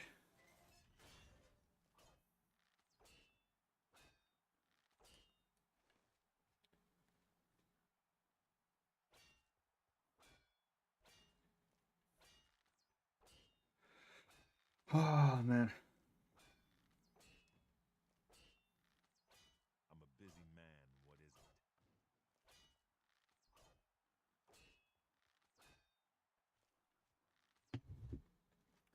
People really think I'm gonna show up to the tank, but I'm telling you guys, I'm not gonna. I'm just like, as much as I appreciate the love, it does get tiring, like, checking my timeline or checking my notifications and getting tagged in a million things. That's part of the reason I told you guys to tell Jet and Sam to get me in there, is because I was hoping people would focus their energy not on telling me to get in there, but on telling Jet and Sam to get me in there, which would, one, not have my shit bogged down by people. Oh, shit. Shut up, bitch. What the hell was that?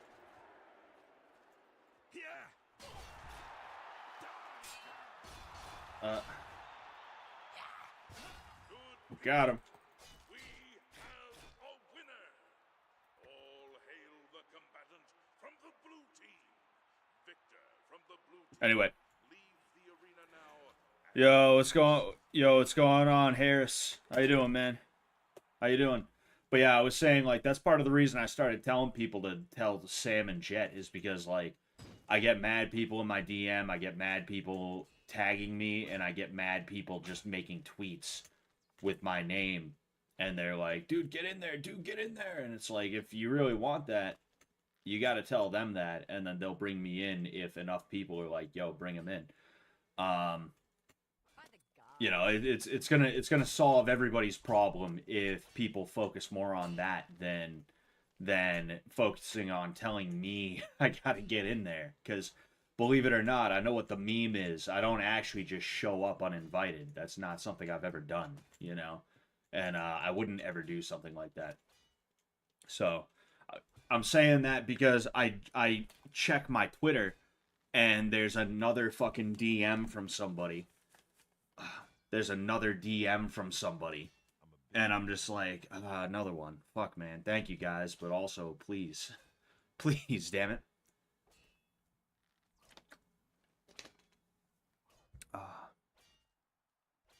I mean, I was an MMA guy before I was a fish tank guy. You know? Okay, so you did it again. What do you want from me, a hug? Take your gold and get out of my face, Pit Dog. You know, it's just crazy how I'm so part of the brand that even when I'm not on a season, oh, duh, you have people who are begging me to go on the season. And then you also have people who are claiming things like I'm begging to go on the season, or you know, they just can't stop talking about me even when I'm not around, you know? It's just it's such a strange thing to me. I've never had to cope with something like that before. So it's interesting to see, and it's a little bit weird. It's a little bit weird, you know? And that's why I'm saying this right now, is because I happened to notice another one a second ago, and then shut up. Shut the fuck up. And then on top of that, like, oh, excuse me. Like I said, people send me shit and they're like, dude, they're saying this about you. And it's like, all right, well, let them say it, you know? It really just shows how prolific I am on the show. that even when I'm not around, I can't help but be talked about. Oh shit. Oh shit. Oh shit. Oh. The yellow team ain't gonna fight itself, you lazy pit dog. You ready for a match or what? Did you see that Chris Chan knocked his GF up? Yes. Yes, I did. Indeed, I did. You must be downright Even if it's just reaction content, it would put your name way out there. Yeah. I'm more focused on streaming, but I do like to react to stuff on stream and then cut it down into oh, son of a bitch. There we go. I do like to react to stuff and you know, cut it down and release it, you know. I've actually been pretty lazy with that, right? I'm pretty lazy with that. Scott is the biggest non-freeloader around. I'm the only non-freeloader around.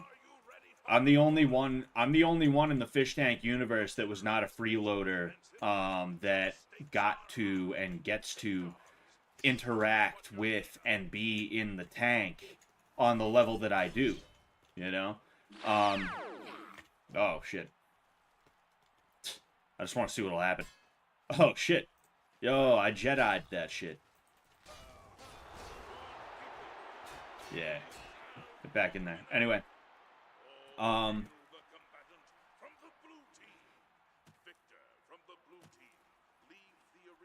His Quick's girlfriend a snack or a dog? I don't even want to know, dude. I don't want to know about that, dude. The Chandler legacy is living on. What was I gonna say? But yeah, like I'm the only one around, you know, and that's such a crazy thought. I'm the only one around who was not a freeloader that was able to interact with the people other than production, right? That's such a wild thought to me. But yeah, like boxing is part of the brand, and by extension, I have become part of the brand in a way that people are demanding that I go on. You know, and even people who aren't demanding that I go on, they're still talking about me just to talk about how much they hate me, which shows that they can't help but think of me. You know, they're straight up obsessed with me, and it's a funny little thing. You know.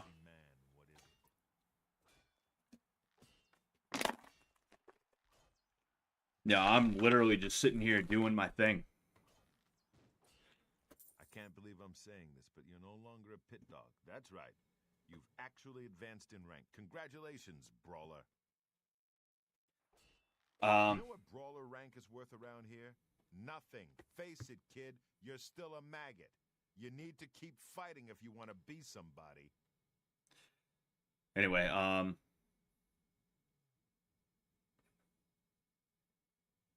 interesting.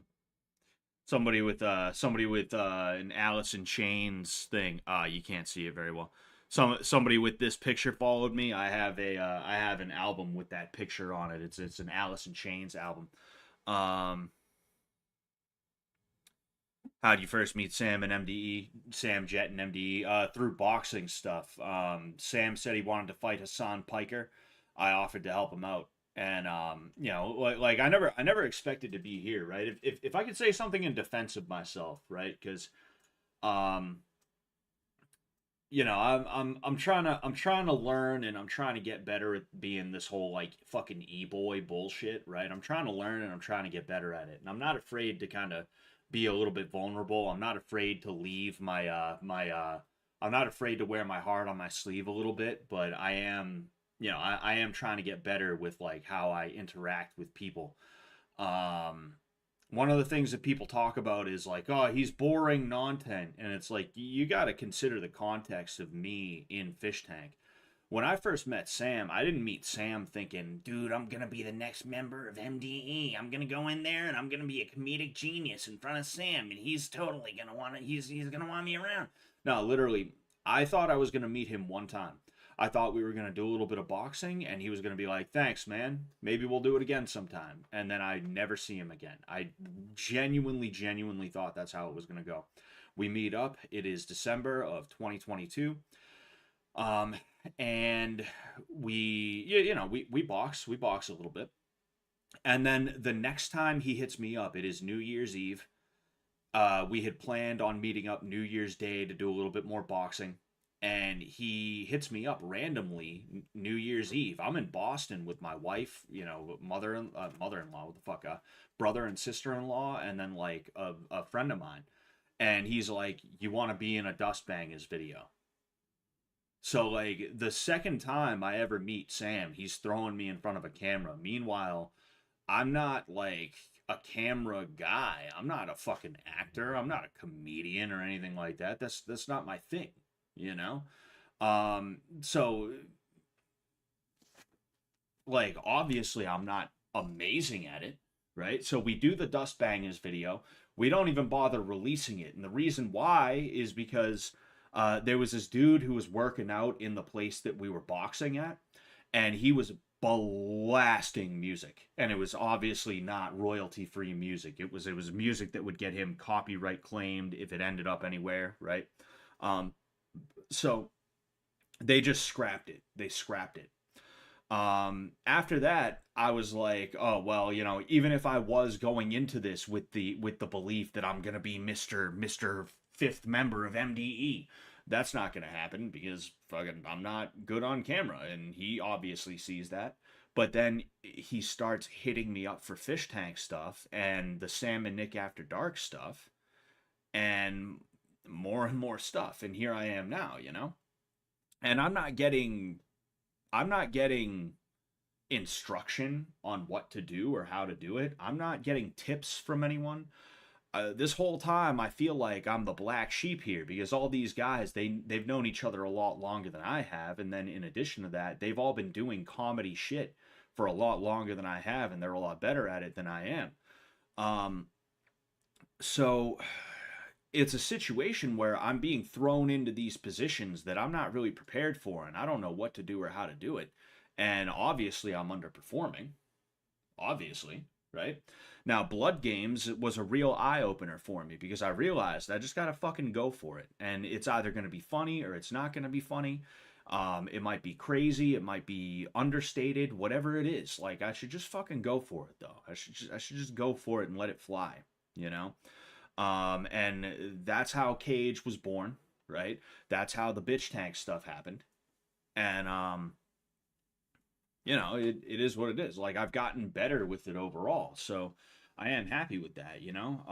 I tried my hand at being an internet funny man in like 2017, and that's actually how I became acquainted with BG Cumby before he actually even knew who I was. I palled around with this group of people that included BG Cumby at a certain point, and we ended up in a couple videos together. And you know, those videos you can't find them; they're pretty much gone. But I was like the least funny member of that little group of people who'd palled around on the internet making stupid ass videos. And after that, it's not like I was like, all right, let's continue. You know, I had a little bit of fun fucking around on the internet, and then I just moved on. And then all of a sudden, 4 years later, I'm in the same room with Sam Hyde, and he's telling me he wants me to do fucking videos with him. You know? So that was like an oh shit moment. So it's like when people call me boring content, it's like, yeah, I was never trying to be content in the first place. It was Sam telling me to show up and me not really knowing how to act and what to do and how to do it, you know? And he was he's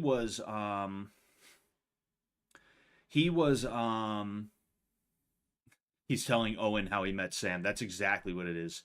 That's yes. And you see how you see how amused he is by it. But you know, but I was saying, you know, so it's almost like not that I can appeal to anybody who doesn't love me on camera and stuff like that, but there is a piece of it that's just like, yo, like shut up and give me a chance, you know? Give me a chance to grow into the position. You know, give me a chance to grow in my acting abilities and my comedy abilities, you know? Give me a chance to grow into it. But the fact of the matter is a lot of these people who are parasocially following the show as well as Sam, they're just weirdos and shit like that, you know? Like I've seen pictures of some of the fan base and it's like these are these some of the people that hate on me? Sheesh. Yeah. Got worse Norwoods than I got. They got nothing else that they do. They just sit around all day on the computer. You know? Fucking. It is what it is, though. You know, whether I'm involved in Fish Tank in the future, I'm sitting here watching a movie that my wife is watching right now while I'm talking about this. Whether I'm involved in Fish Tank in the future or not, you know, I really started to come into my own towards, you know, with 2.5 and with Bitch Tank, you know, and I know that if I was to be involved in the future, it would be a very good thing for the production and for me, you know. It's like I said, I had a character that I released the notes on, and I gave you guys a few streams ago a taste of what that character would look and sound like. And I know that that would have read very well on camera. I know it would have been very good for the show. But, you know, it is what it is. It's all good. Anyway, the fans are a bunch of Jimmys. Jimmy's cool though. I love Jimmy, you know. I would love to see that fight, although Hassan will never accept because he's a bitch. Yep, unfortunately. Unfortunately, that's the way it's gonna go. Goopco 14.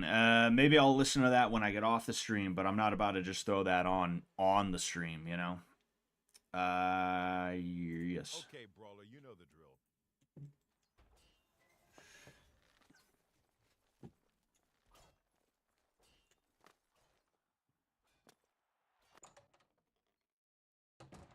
You know, basically.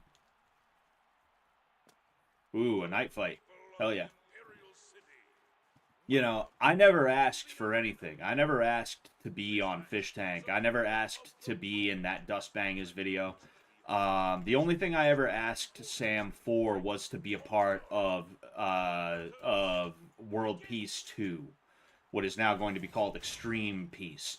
And it's not like I was like, could I have a speaking role? They put out a call for oh, okay. Got him. Oh. Anyway, the only thing I ever asked Sam to be a part of was World Peace 2 as an extra. That's literally the only time I ever wanted to be a part of anything. It's not that I didn't want to be a part of anything. It's that that's the only time I ever asked to be a part of anything, you know? Sweet. What the fuck? Oh. It heals everybody in the area. That's funny. By the gods, what do you want? 4 wins is okay, kid, but it don't make you grand champion. The blood trail is Here's your encouraging. payout. Now go clean yourself up before your next match. You know, I'm just doing my best given the situation, you know. A lot of the time, I don't even know what's going on. I'm getting hit up like a half hour before. And I'm showing up and I'm being given the premise right then and there. And I have to try my best to contend with whatever the premise is. You know, and it's not a recipe for success if you're someone like me. You know, I like to know what's going to be happening, when and how. I like to know what I need to be ready for. And I, you know, I need to feel comfortable with the situation in order to feel like I can move around in that situation, you know? But, yes, it is what it is. Oh, all right, well, go fuck yourself. Go fuck yourself. I will wait here. 9:34. Well, no, I need to wait 12 hours. I need to wait 12 hours.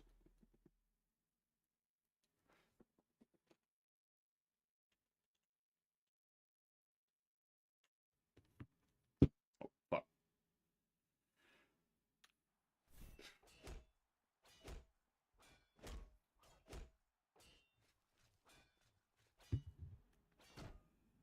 Why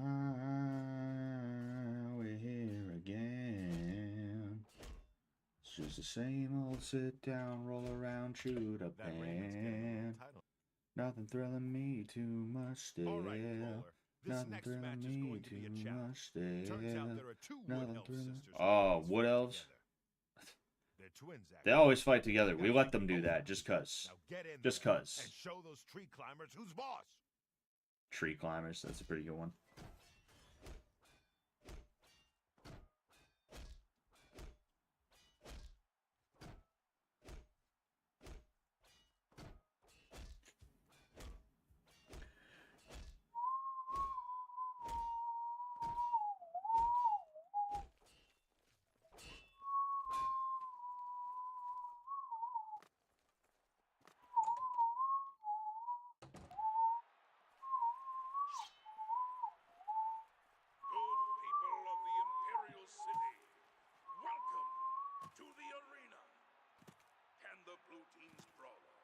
possibly hope to defeat the yellow team's wood elf twin sisters?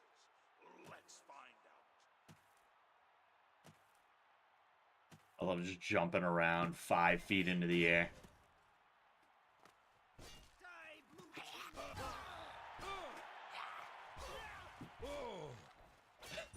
I love the Khajiit sound.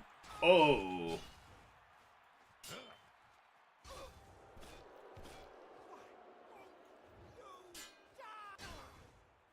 Point, point, point, point, point. Tree climber, bitch. Alright, we outie. The combatant from the blue team. Victor from the blue team. Leave the arena now and rest. I love how there's like 3 people. Knife ears. Now listen here, you knife-eared piece of shit.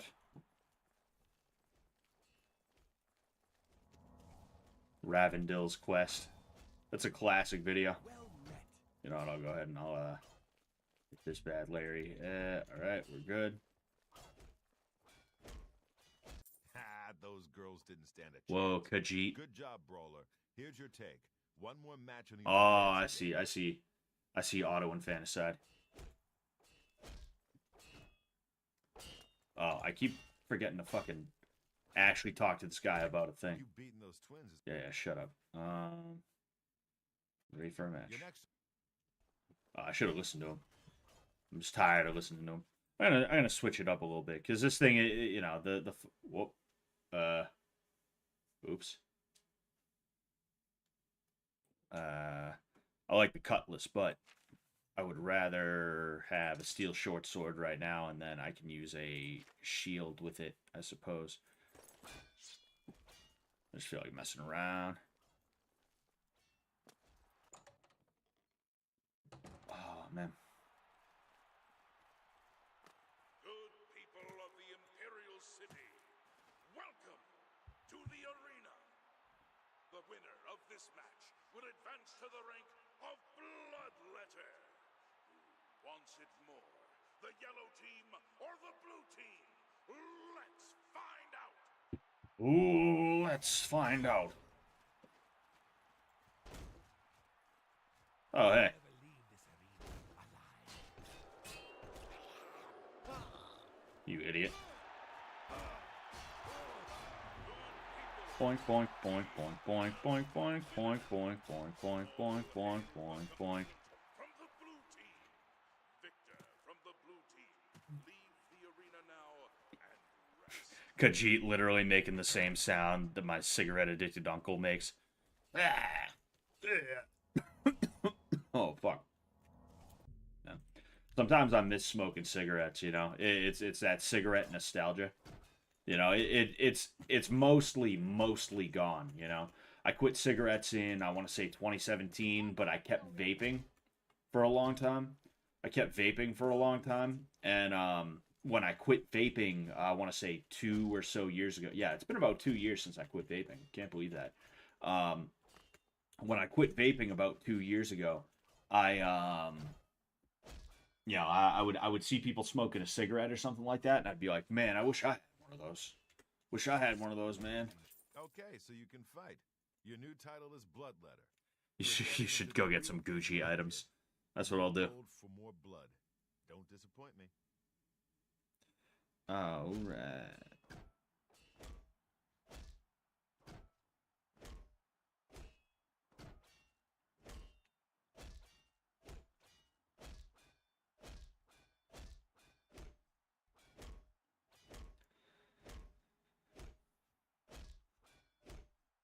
I'm a busy man.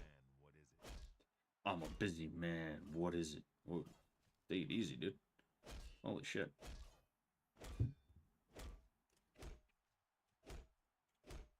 You made it to Bloodletter, which is more than I can say for most people who step into that arena. Keep it up. The next opponent is a Red Guard. I've seen him fight with both a mace and a sword, so be ready for either one. I gotta talk to the Great Prince at some point.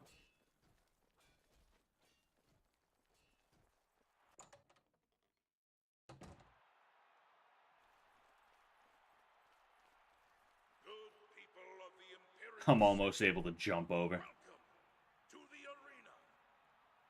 There's nothing better than watching two eager bloodletters fighting to the death for fame and glory. But enough talk. Let the battle begin. You know, fuck it. I'll do this one in third person.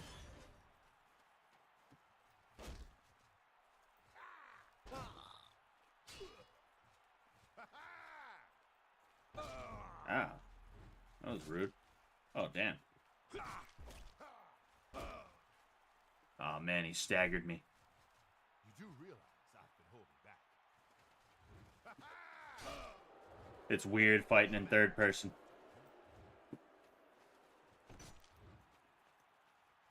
Die, damn you!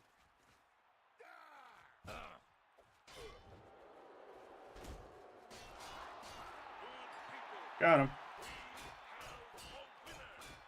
All hail the combatant from the blue team. Victor from the blue team. Leave the I want to quit smoking, but I can't because I want to die more. That sounds like some millennial type shit. I want to die. I want to die. Isn't that funny? Isn't that quirky? All right. That was a good fight, Bloodletter. You really showed that Red Guard who's boss. Here's your take. Now go clean yourself up. Oh, why do I keep forgetting that? Oh boy. Bloodletter. Don't lose your momentum now. Keep fighting.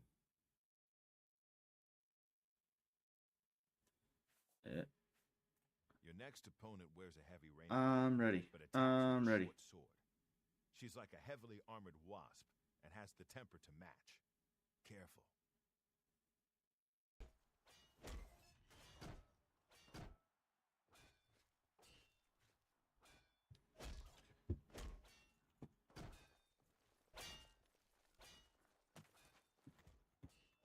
Splash.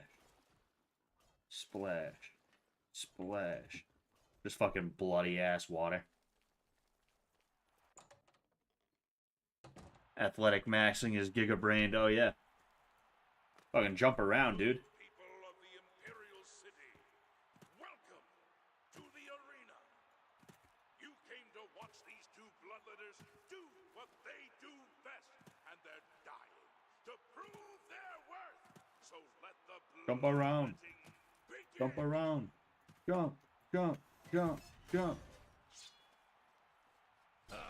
Oh, man. I wanted to see if I could jump right over him and miss. How rude. Mud crab's more fearsome than you.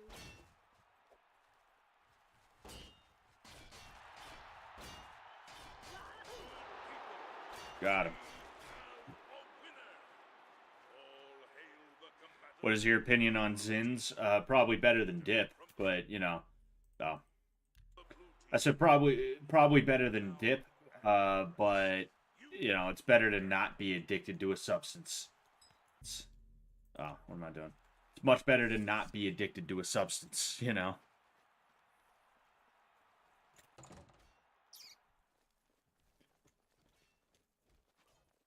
I suppose I should talk to the Grey Prince. Hail, friend. I don't believe I've ever seen you down here in the Bloodworks before. Allow me to introduce myself. The orcs look like my name is dog. Agranok Gromalag. Most people just call me the Grey Prince. It's kind of silly, I know, but the people of Cyrodiil need heroes. I'm more than happy to oblige. Ah, so you're an arena combatant. It's always good to meet a fellow warrior, especially one who isn't here just to kill the Grand Champion.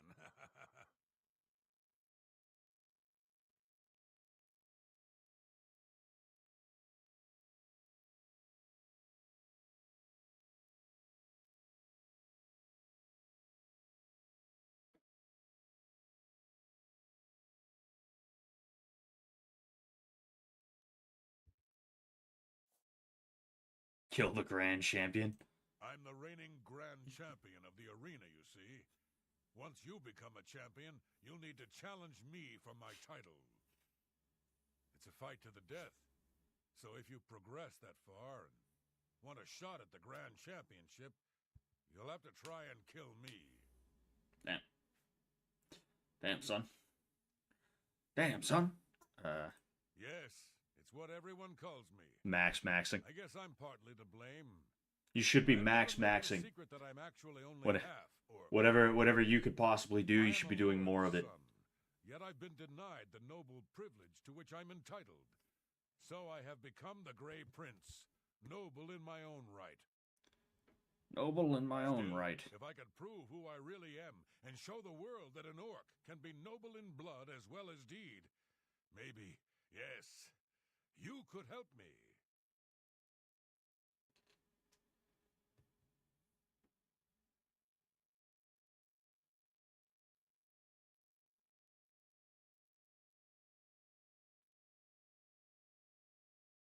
Sorry, one sec.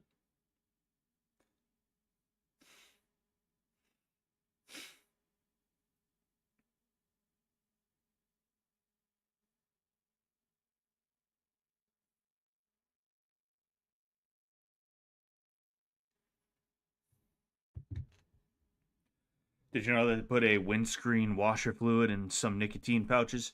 No, you see, they probably have a similar ingredient. You know, it's like they don't actually put rat piss in cigarettes. They just have ammonia in cigarettes, which that's obviously not good for you. Obviously not good for you. But like when it comes to stuff like that, like you got to be honest, you know? Like it's better to be honest in situations like that instead of propagandize. There's situations where propagandizing is a good thing, and then there's situations where being completely and totally honest is a good thing, right?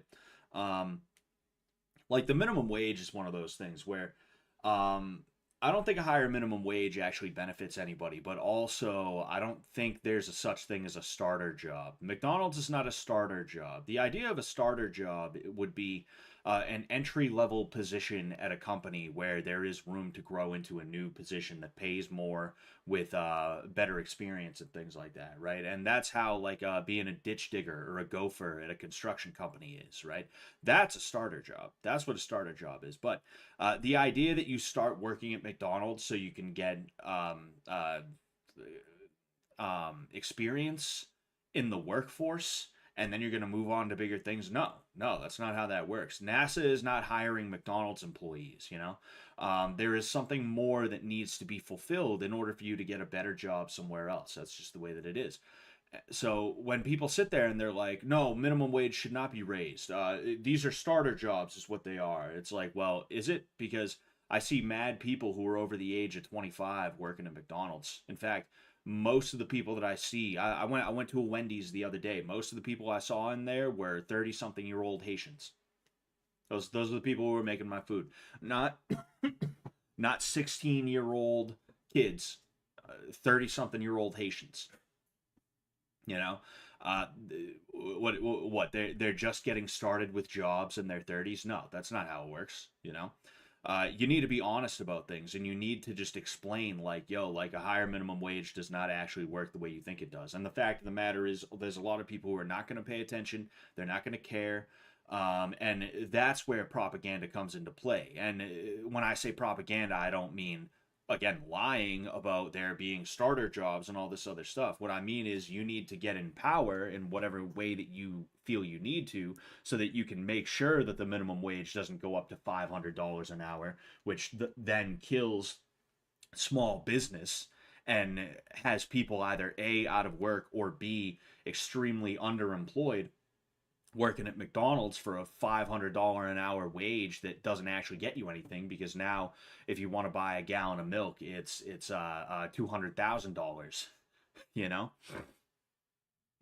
Excuse me. Is Agranat Gromalog arguing to increase the minimum wage? He was. He just said that's why I'm talking to him about it. That's why I'm talking to him about it. You know. But going back to the windshield washer fluid thing, like, you know, I don't believe that. I think that's weird shit from the anti-cigarette or the anti-tobacco or nicotine lobby. You know, where it's like I said, they said rat piss is in cigarettes, but really it's just a common element that you can find in both, you know. You can also find ammonia in your own piss.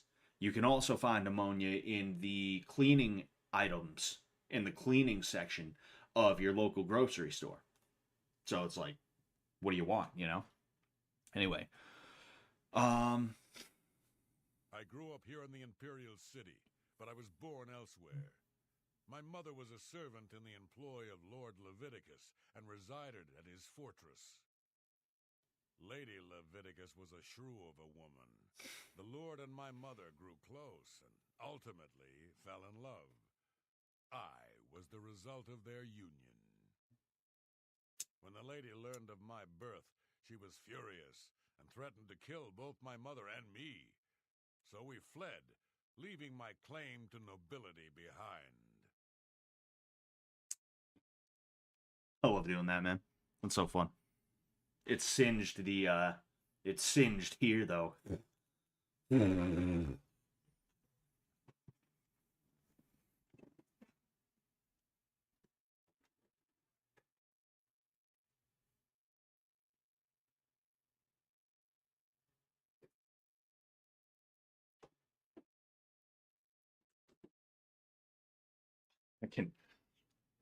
I can smell the singed hairs. It's like, ugh, it's such an awful smell. But anyway, yeah, like not everybody is gonna move up.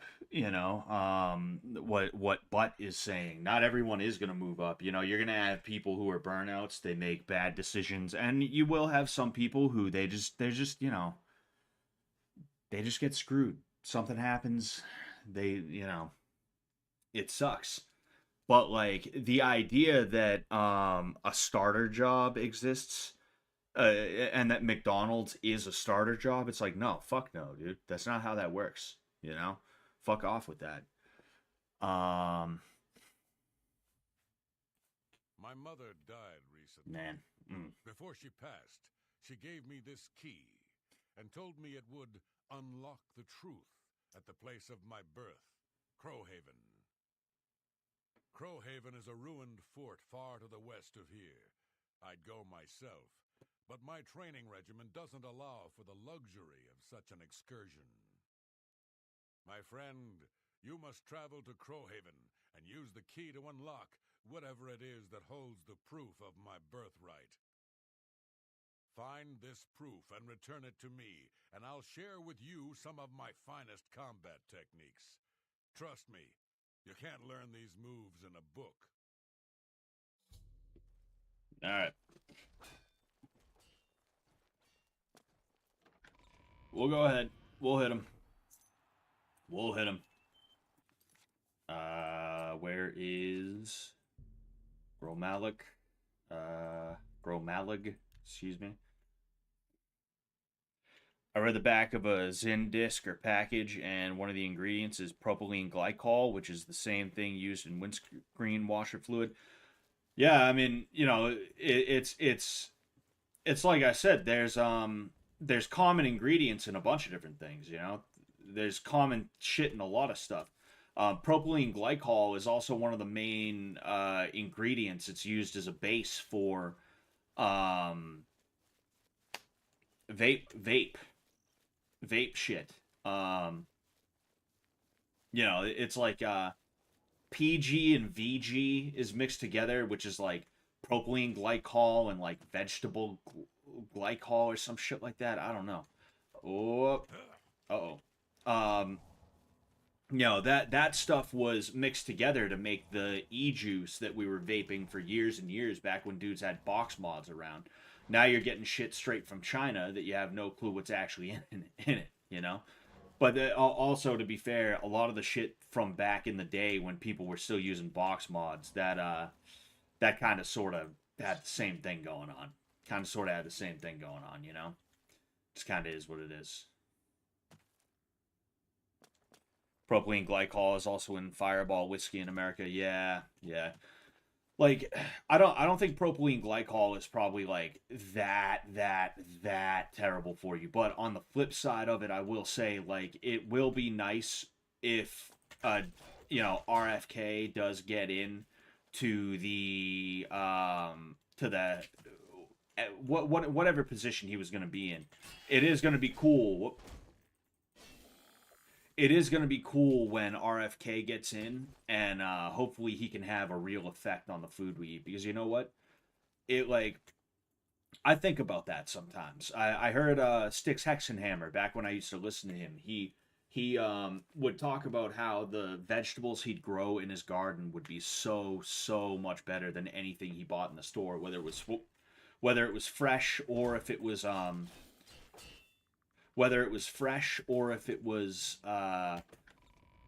canned or whatever, right? And I think about that sometimes, and I think about the difference between Mexican Coke, which is made with real sugar, and this shit, you know, regular Coke that we get from here. And I think about a lot of things, you know. I've never had tallow fries. I've never had fries made in beef tallow. I've never had a lot of things that were made in beef tallow, and that would be so much better. And you know, I do believe the seed oils thing when people talk about how bad it is, because it just makes sense, the timeline of events, you know? Not much changed between the 1980s and the 1990s into the 2000s, other than the fact that a lot of places switched to seed oils because people were told that beef tallow was a bad thing. And when it comes down to it, when there's a major change, you got to see what that change was meant to be made for, and you have to see if there is actually a legitimately, like, good thing that happened because of it. And if people are saying beef tallow is bad for you, don't use it, use seed oils instead, or else you're going to end up getting obese. And then right after we switch, all of a sudden there's a fucking obesity epidemic. You got to think about it. You got to think about it, you know? I heard Sour Patch Kids in England are better than Sour Patch Kids in America, for instance, you know?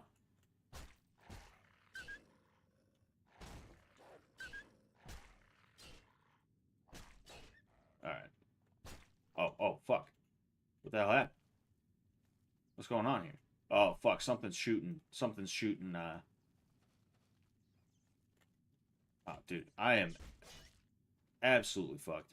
Hopefully I can sneak up on this boy. No, you know what, fuck it. We're going loud. Alright, now, what the hell was that was shooting arrows at me? Was it a skelly boy? Was it a skelly? Ah, yes it was.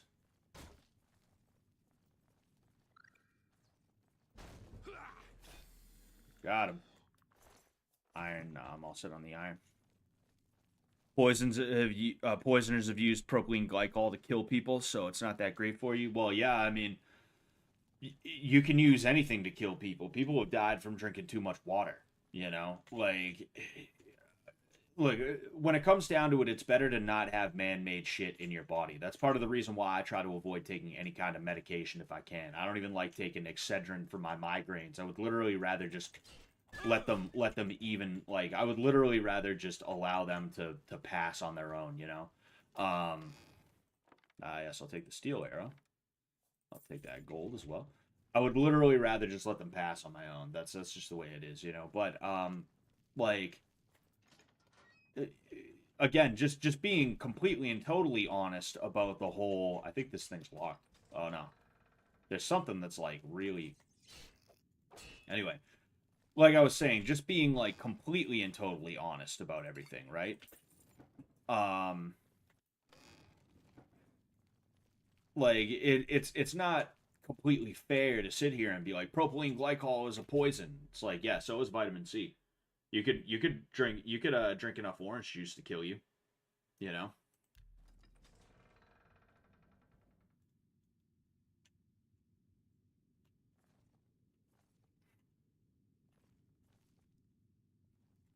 Pretty sure there's vamps in here.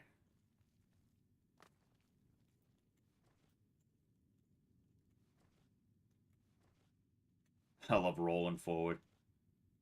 It's fun. Oh. No one. I'm just like, nobody. Alright. Life is Mizzy. Yes, life is Mizzy.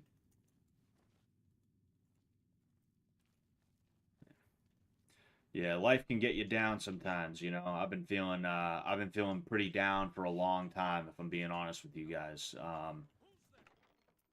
You know, the way my life has gone over the last few years, barring Fish Tank. Fish Tank is one of the things that has really been good. it's really been worthwhile that I've been a part of, you know. And again, thank you, Sam, Jet, Ben, everybody for including me in that. But just the way my life has changed, I'm realizing that it's gotten away from me. You know, I'm not able to move in a direction that is good for me as quickly and as efficiently as I want to. And I've been trying to spend the last 6 months to a year to get that back on track. Hence the reason why I'm out of work right now is because I'm like, fuck it, dude. I got to take care of this injury. I can't keep putting it off. Oh, excuse me. But, you know, I just want to say thank you guys. Thank you guys for being here, you know. I try not to talk about how I'm feeling too much. If I do, I keep it very vague and I just tell you like, yeah, you know, it's been a little tough lately. It's been a little tough lately, but you know, thank you guys cuz these last few years you guys have been some of the dudes that have been helping me to feel like you know, there is a light at the end of the tunnel, if I'm just being honest with you. You know, and I enjoy this. I love doing this. And I want to keep doing it. You know, thank you guys for being here. I appreciate the hell out of you all. And all the people that I've been able to meet, you know, through Fish Tank, all the fish, all the freeloaders, you know, all the people in production.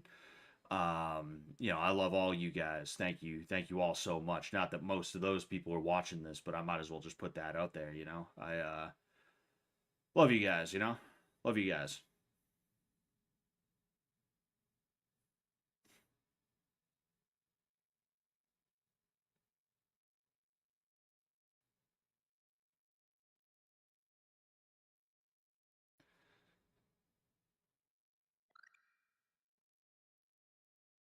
Man, I guess Star found a fucking fish toy receipt. Welp. Welp.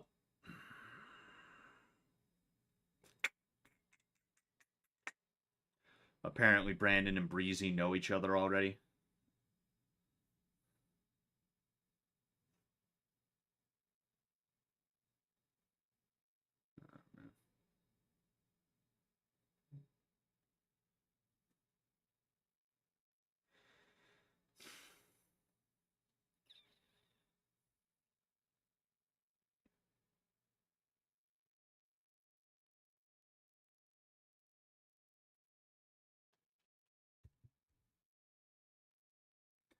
Scott, have you ever tried hypnosis for success? Nah, I haven't. Oh yeah, by the way, Eli, I'm working on that I'm working on that interview. I have a few questions and then I asked people for questions and there were a couple of good questions that people gave me. So I'm going to add those to the list. I'll take the next few days to iron out the questions that I'm going to ask and then I'll hit you up and I'll let you know what's going on. I'll hit you up through your alpha. I forget if you call it alpha hypnosis now. I'll hit you up through your alpha hypnosis Twitter. Okay. I didn't forget about that interview. It's just I got so much shit going on that like I was like, "Oh, this is a good idea in 6 months." You know. They should never have brought on new people. It should be old Fish and Fatty and Scott. Nah, I think new people is a good thing. Although I would love to be involved, you know, and I do think I should have been involved, if I'm being honest with you. I do think I should have been involved. The boxing matches sucked.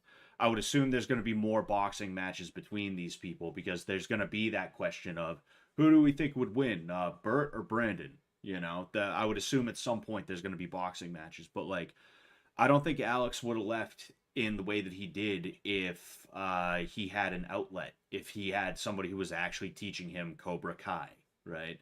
Of course, that Cobra Kai would literally just be kickboxing. I'd just tell him it's Cobra Kai, right? I think he would have been a little bit more calm, cool, and collected. Um, you know, and I think there may have been one or two other people who might have stayed instead of leaving in the way they did if uh before the reveal we had them doing some kind of regimented exercise, not just hey, if you want to lift weights go ahead and lift weights, but actually like hey, there's an hour a week, 2 hours a week, 3 hours a week. He's coming in for an hour every other day. You know, you're gonna learn some kickboxing with Sensei Scott, right? That would have. I think there's a couple of people that would have stayed, and there wouldn't have been that awkward moment where it's like, oh fuck, we had multiple people leave that we didn't think were gonna leave. But you know, it is what it is. They had to make a decision for what they thought would be best for the season, and that did not include them doing boxing training with me, and that's perfectly fine. You know. But I do think bringing on new contestants is a good idea overall. I'm just nervous about what direction they're going to take it. I'm nervous about whether or not they're going to make the right choice with it. Is all that I'm worried about. And this is one of the few times that I'm actually worried about whether or not they're going to make a good or a bad choice. Every other time I've always just been like, yeah, I'm sure it'll work out, but this is the time where I'm like, this might not work out as well as they want it to anyway. You know. So I think it's good. I think it's good, you know. If you ever want to try hypnosis for free, let me know. It helped me with my business, coming up with ideas, meeting people, etc. I don't know. Maybe I'll have to take you up on that, man. Thank you very much. Thank you very much for that offer. We'll I'll get it figured out and I'll let you know. You know.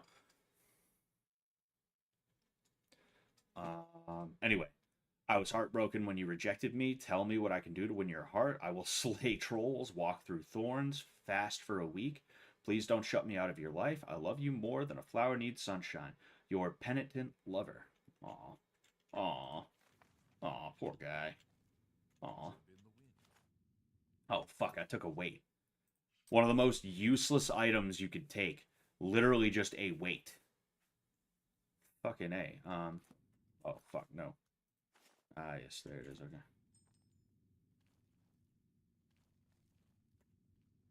Oh, fuck. Damn, it's a... Oh, no, that's Lord Leviticus right here. Yo, dude, take it easy, bro. Take it easy, dude. Holy shit. I don't want to get vampirism. I don't want to get vampirism, so...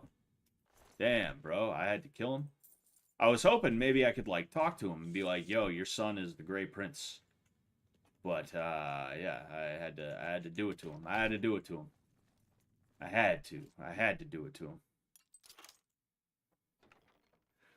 Scott, you not being in Season 3 is bullshit. Say the word and I'll drive my Ford F-150 with 500 liters of kerosene in barrels in the truck bed into the fish tank house. Live for Scott, kill for Scott, die for Scott. Thank you very much, Mr. High Ecuador. I appreciate it. I'll let you know. I'll let you know. Don't worry. Don't worry. Be on. Stand back and stand by. Stand back and stand by. Oh man.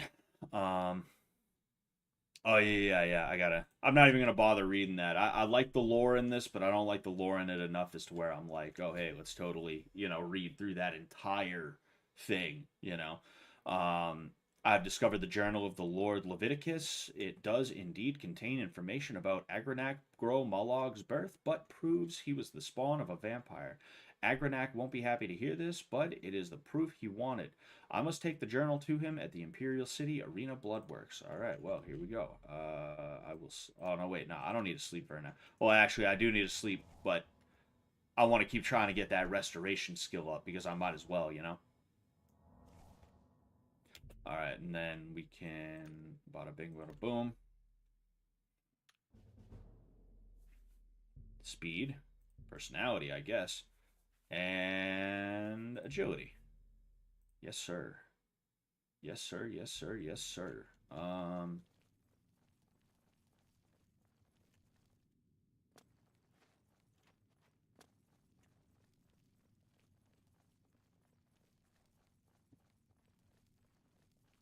I don't feel like having to go through the whole rigmarole of this place, so I'm not gonna worry too much about like trying to, because there was another door that I could have gone through. There was another door I could have gone through. I could have gone through that door, and there's more vampires and shit like that. But my main concern right now is getting the hell out of here. Anyway,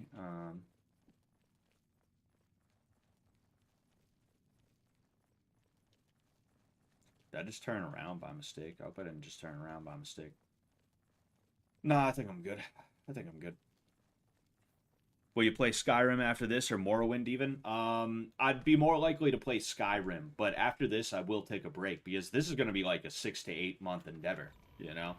I thought New Vegas we were going to finish that in like a month, 2, maybe 3 months. No, that took the better part of a year, you know? I finished New Vegas like a little bit before Blood Games started, and I started that a little bit after season 1 ended. So, actually, no. I don't. No. I think it was a few months before Blood Games started.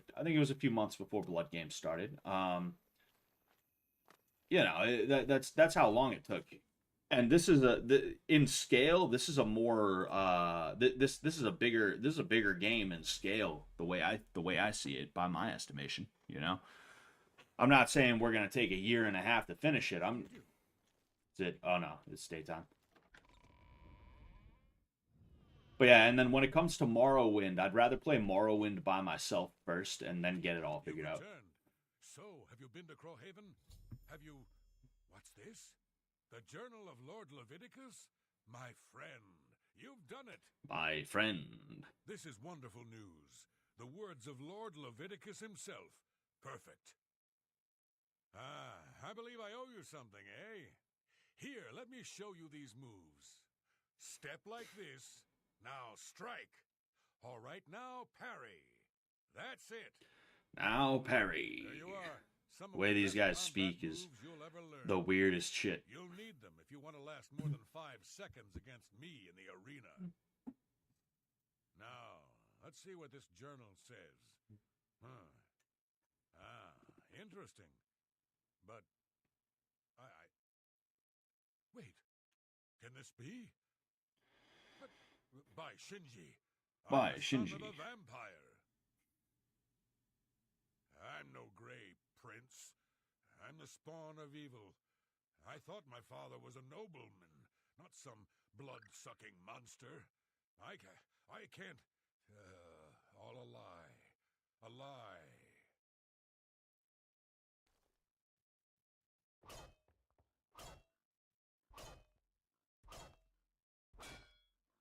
Sorry, I'm just checking something real quick.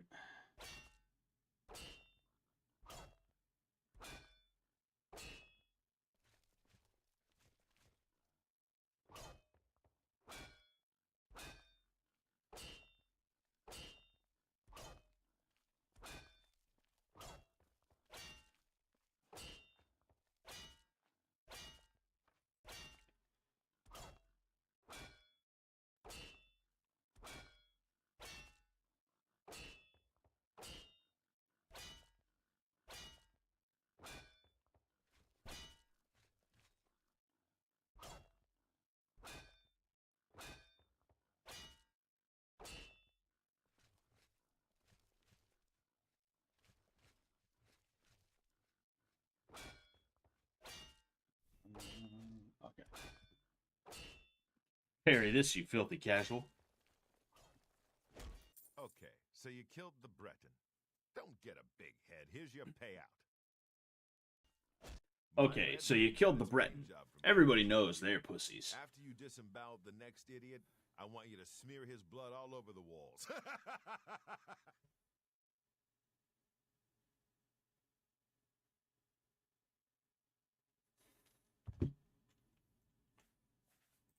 You might be ready. Oh. Get a move on. Oh, okay. So there's...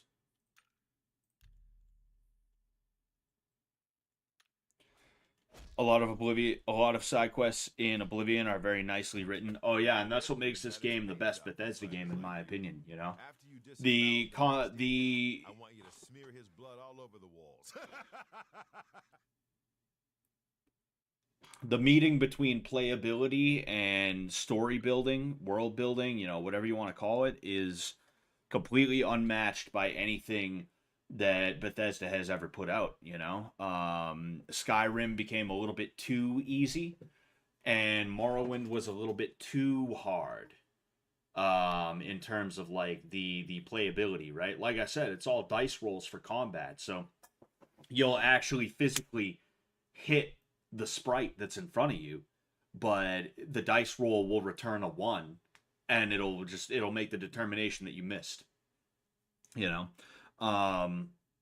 that's something weird that has kind of kept me away from Morrowind for a while. But I'm getting to the point where I have to, gonna have to man up. Gonna have to man up about it. Now, Morrowind, the story, right, the world building of that was impeccable to my understanding. Potentially even better than Oblivion's, but I don't know. I haven't played it. I can't tell you firsthand. And the story building, the world building of Skyrim was okay. It wasn't horrible, but it couldn't hold a candle to Oblivion, right? So you have that meeting between playability and world building where it's just, this is the perfect game. Yeah, the graphics are a little weird and the combat is a little bit stilted, but it's not so stilted,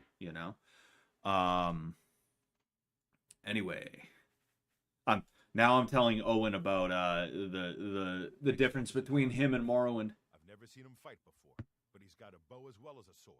So be ready for a ranged attack.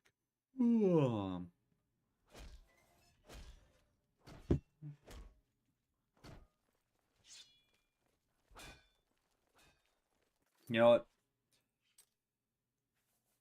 I believe I have a bow somewhere. No, I do not. I thought I had a bow somewhere.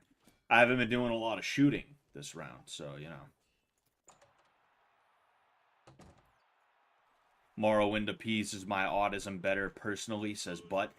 Yeah, I'm sure everybody has their preference, And I don't begrudge anyone their preference. Just look at the yellow team's dark elf. You can see the murder in his eyes. Can the blue team's bloodletter even hope to survive? Let's find out.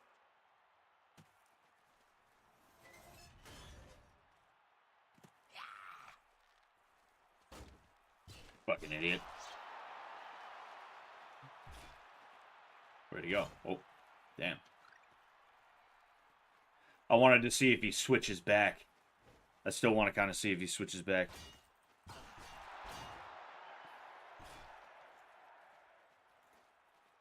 fought mud crabs more fearsome than you.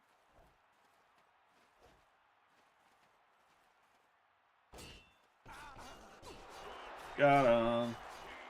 You blue fucking bitch. You blue bitch. Blue ass bitch. Alright, we outie. Getting closer and closer to the grand champion here, Just going out here. No, nobody seems to care that I've gotten this far in like 2 days, Good work, Bloodletter, or should I say Myrmidon. That's right, you've risen in rank. You know how it works. More blood, more gold. Here. All right, Myrmidon. Time to stop messing around. Myrmidon. You ready to teach those yellow team scumbags a lesson or what? Don't be fooled by your next opponent. The little dagger he uses is actually a powerful enchanted weapon called Shimmer Strike. Now go get him!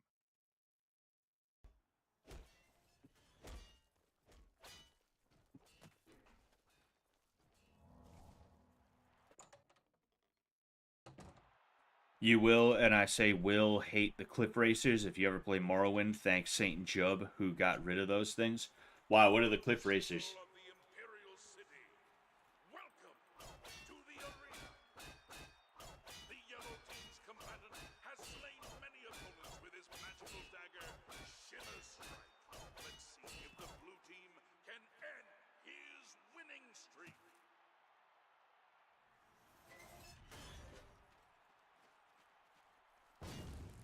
Damn. How rude.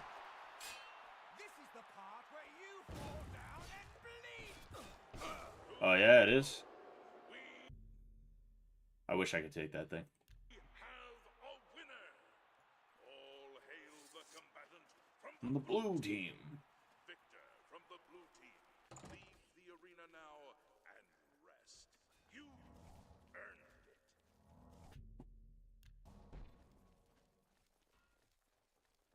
I guess you told that wood elf what you thought of his magic dagger, huh? Flying dickheads. Here's your Ah, dagger. yes. Nice going. You guys know me. I don't like dickheads. Especially not the flying variety.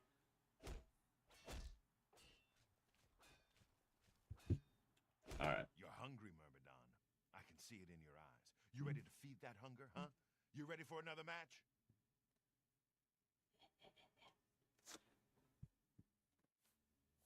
No surprises with this next one. Just a high elf with a chip on her shoulder. Get up to that arena and make her beg for death.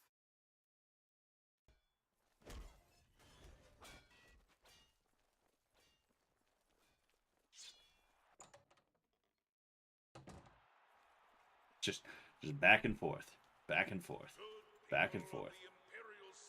I almost hate having to deal with the announcing. You came here for a fight, and a fight you shall have. But talk is for the weak. You want blood? Lower the gates. Morrowind is too outdated, but it has spears. That is one thing that I thought was pretty cool. I like spears.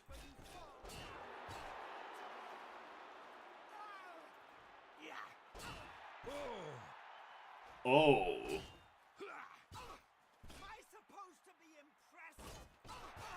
Nah, you're supposed to be dead, bitch.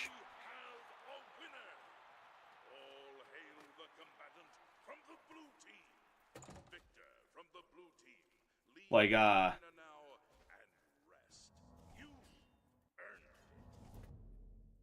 sweet. You see, restoration increased. Yeah, like, that is one thing that I think is cool, is you have spears, you know? I like interesting little weapons like that. Like, I like short swords. I'm pissed that they got rid of short swords in whatever it's called. Because if you're playing an assassin character, it's perfect, you know? It's a perfect, like, main weapon for when you're in, like, a legitimate fight. You know, and then you can default to a dagger when you're trying to sneak up. Ultima. They act all high and mighty until you leave them in a pool of their own blood. Here's your gold. Go take a breather. Only complaint I have about it is being old is 1, limited render distance. 2, voice acting would be nice. Yeah, I heard there isn't as much voice acting as there could be in the game. You know, that does kind of suck, but you know, Cutting through the yellow it is what it is. like a knife through scrib jelly. One more fighting, you'll advance to warrior rank.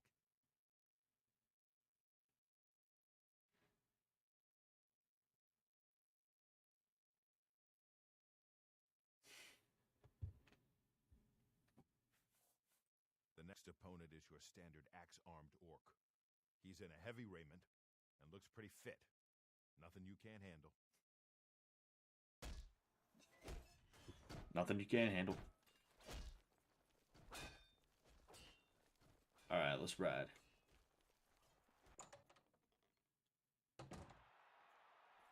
Zero-minute silence for Saint Jub for killing them, but just remember that Jub is the GOAT. Thanks to him, there are no cliff races in Oblivion or Skyrim. Okay. So let's watch as these two brave myrmidons face off in a battle to the death. Combatants, to arms!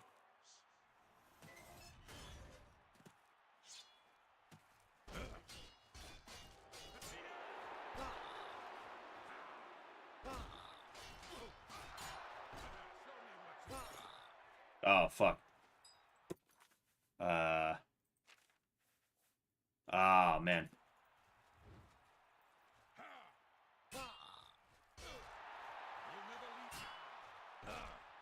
Ouch.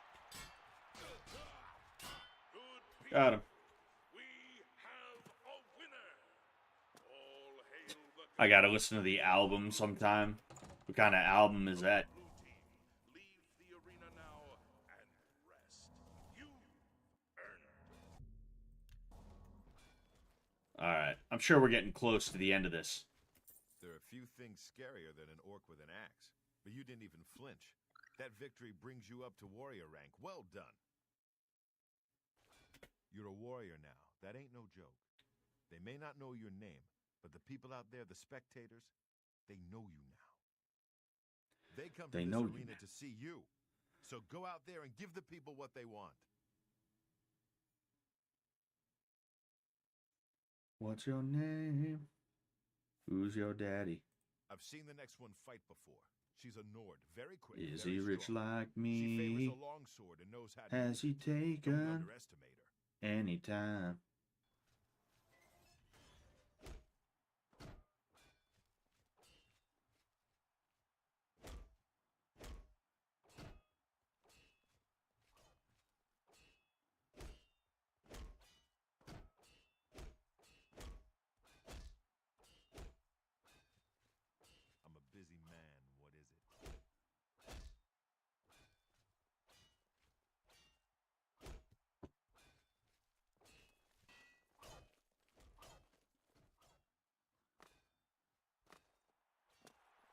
it's hip hop, but with the voices in the Elder Scrolls by parody standards, it's 10 out of 10.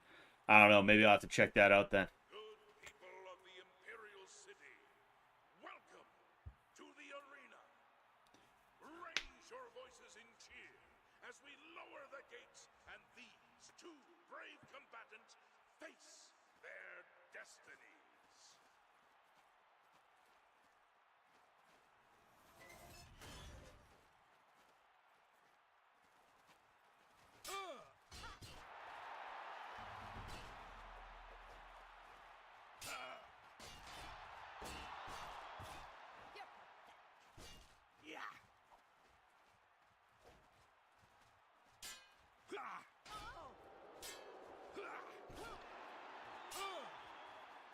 Good people, we have a winner. All hail the combatant from the blue team. Victor from the blue team, leave the arena now and rest. You earned it. I'm a busy man. What is it? Gonna blind him with the light. You left that Nord in pretty rough shape, warrior. They'll probably have to ship her back to Skyrim in pieces. Nice work. Here's your take. Look at you. You keep coming back for more. All right, warrior. You ready for a match? Ready for a match. Spellcasters. That's what this next one is. A high elf sorceress or something. Just get in close and stab her a few times. That'll teach her.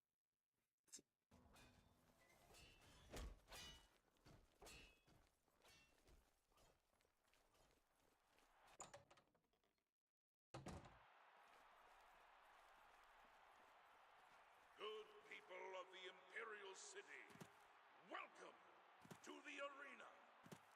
These warriors want nothing more than to please you.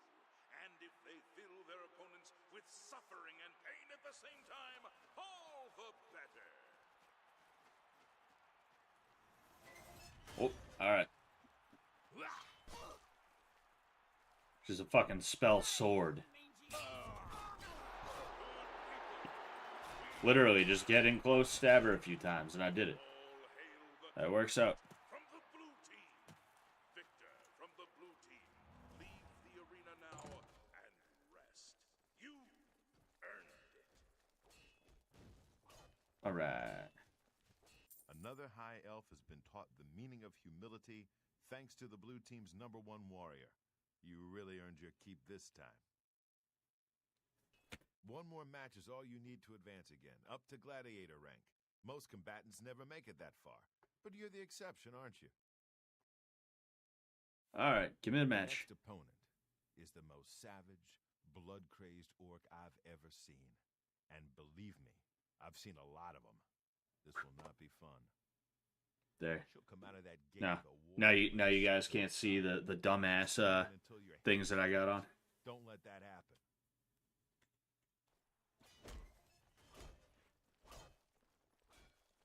I just hate to having to walk so far and then listen to each guy fucking blab. Good people of the Imperial City, welcome to the arena. This is an important match, for the winner will advance to the esteemed rank of gladiator. So, without further ado, I just turn around and I'm like, nah, I'm out. Peace. I wonder if I can leave like that. Nah, I ain't gonna bother leaving like that. Whoa. Damn. How rude. You're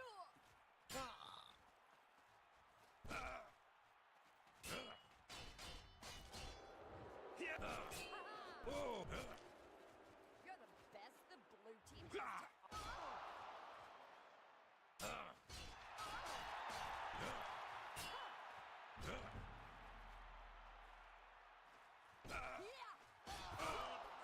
Got him. we have I've always been fascinated by glass weapons.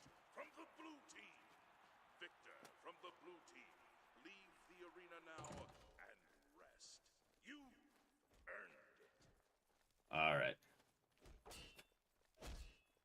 You hit that orc so hard, her mother in Orsinium started bleeding. That victory advances you to the rank of gladiator. Enjoy the gold. Alright, asshole. Gladiator. It's not very often I get to call somebody that. You're doing the blue team proud, kid. Now go kill somebody before I get all weepy. Listen up. This next match is an outrage, but there's nothing I can do about it. You've got 3 opponents this time, and you have to beat them all.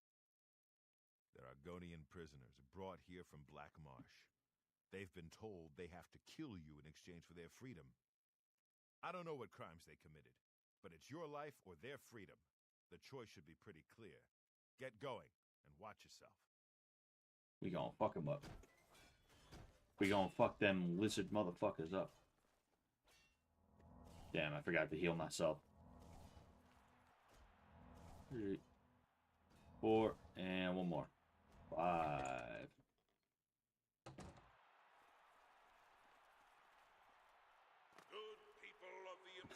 I can jump up. I can jump up the stairs. It looks like the yellow team has pulled a fast one by replacing their combatant with 3 Arconian prisoners. This should be interesting.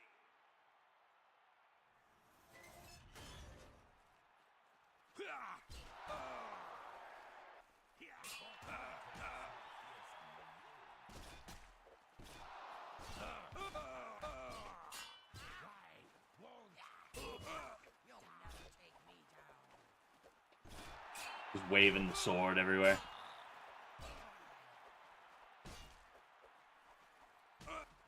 Oh, damn. That dude knocked me out. He fucking sparked me, dude. Holy shit. Alright, got him. Damn. I got fucking starched again, bro.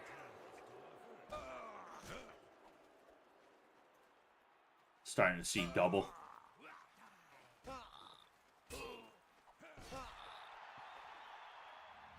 I'm gonna heal myself just a little bit. Yo, what's going on, friendly cunt? Oh, man, I keep getting fucking starched. They keep starching me, and this dude just fucking hit me in the back of the head. Oh, man. Damn, bro. They just keep... Dude, this is a 10-5 round at this point. 10-4 round.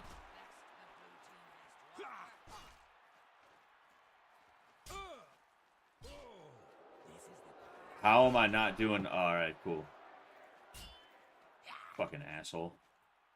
Your ass over here. Bitch. You guys fucking suck. All hail the combatant from the blue team. Victor from the blue team. Leave the arena now and rest. You earned it.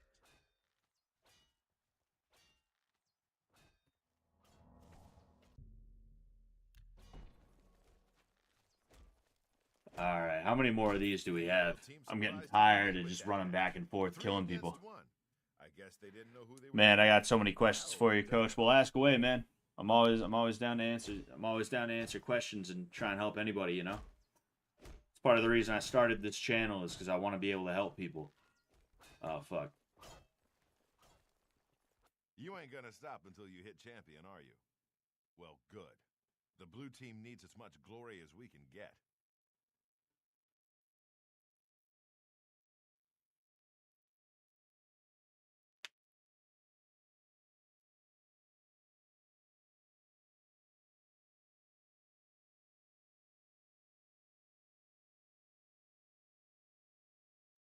They brought on another contestant, looks like.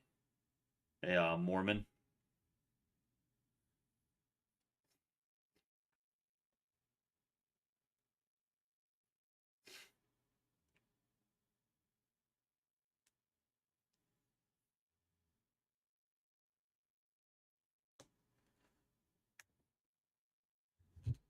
Alright. After that last match, this one should feel like a vacation. One Khajiit in a heavy raiment, probably with a sword. Nothing you can't handle.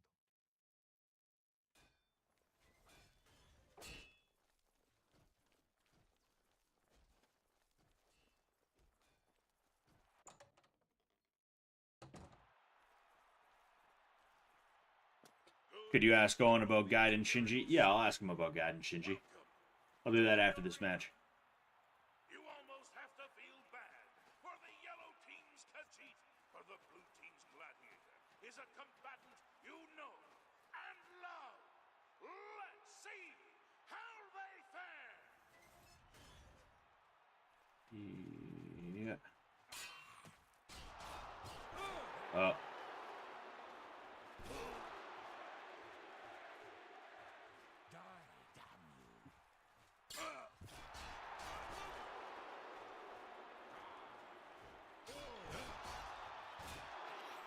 Oh, fuck. He healed himself a little bit.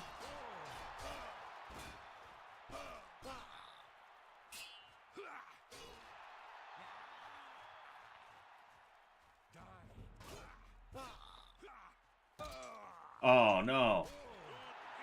Oh, fuck. I knocked his ass out. Sick. That thing's probably broken, though. Yeah, the steel short sword. Fuck. I'm gonna fuck around with the steel dagger a little bit. All hail the combatant. Silver dagger, I guess. Victor from the blue team. Leave the arena now and rest. You earned it. Okay, so how do you get the right reflexes? This is a good question because it really comes down to repetition. You need to build up muscle memory because that's a large part of what reflexes are. But then in addition to that, you also have to familiarize yourself with whatever you're trying to do. And I mean, there's kind of general reflex training, but then there's also reflexes insofar as like hand-eye coordination and other things like that. You know, like me swinging a baseball bat. Even though I can pick up punches, meaning I can parry punches, I can slip, bob, weave, I can not get hit by punches. It would be tough for me to hit a baseball because that would be something that's a little bit more specific. There's certain reflexes that I have to train in order to do something like that, you know? So it really comes down to what you're trying to do, combined with muscle memory and familiarizing yourself with each situation that you would use them in. You know, that's how you do that. And when I say muscle memory, what I mean is you're gonna have to work things that are gonna build up the actual drill that you're doing or the actual thing that you're doing. You know, it's like I said, I can throw a ton of jab cross hooks. I'm gonna get real good at jab cross hook. But when it comes time for me to play in a baseball game, I'm not going to be able to hit the baseball or catch the baseball or throw the baseball the way that I want to. And, you know, because of that, boxing is not going to help with baseball in that way, vice versa. You can do certain drills that are going to help with that kind of thing, right? But they need to specifically be working the muscles and the mindset that you need in order to utilize that. You know, in order to utilize those reflexes, you know. How do I learn to not look like a silly boy in the ring? I train Muay Thai, by the way, and I keep getting punched in the face. It's time, effort, and energy is what you're gonna need. You have to focus on doing what you need to do. Like that was my guy's problem yesterday. He spent months and months and months getting used to a certain way of doing things, but when it came time to get in the ring and do it, after the first minute or so, it all just went out the window. I think he didn't anticipate the stress of the situation being so great. But like, what was I gonna say? What was I gonna say? Oh yeah, like you have to literally just do it. You have to go in there and focus on just keeping your hands up. You have to focus on throwing punches the way you need to. You have to focus on standing the way you need to, moving the way you need to, and reacting to punches and kicks the way you need to. I'm kind of just telling you, hey, just fucking do it, dude, because that's kind of what you need to a degree, is to just be able to do it. That's just the way that it is. You know, and there's drills you can do to kind of familiarize yourself with the feeling of having punches thrown at you, but what you really are going to need is tons and tons and tons and tons of sparring is what you're really going to need. You it comes with time. It comes with time. You'll get comfortable. If you're not comfortable right now, you will get comfortable. You just got to keep on doing it, and you got to keep on trying, and you got to make it a point in your head to focus on the things that you need to be focusing on. Standing is weird though. Yeah, well, I don't know what to tell you other than you just got to do it. Well met. Shut up, pussy. You showed that cat whose claws are sharper, eh? I would expect no less. Here's your gold. Now go wash up. You look awful. Never mind. I hear you. Just very quiet. I mean, a couple of people have said that I'm quiet, and like it's only been 2 people over the course of the stream. Nobody else has complained about it. So if I really am quiet and more people say that I'm quiet, I'll turn it up. But I don't want to turn it up more than that because it's I like everybody has a different volume that they like to listen at. I've noticed. Like some people like shit real loud, other people don't like shit loud at all. So I'm trying to find a place where it is reasonable and my audio is not going to peak, but also it's not like I'm whispering, And I figure I've found that, and if not, then I'll turn it up just a little bit, but not too much more, not too much more. Right now I'm watching it, and the highest it goes is about midway into the yellow bar. There's the I guess you could say green bar, then there's the yellow bar, then there's the red bar that says it's peaking. The highest that it will go is midway into the yellow bar, and that's kind of where I'm like, I get nervous when it goes there, Anyway.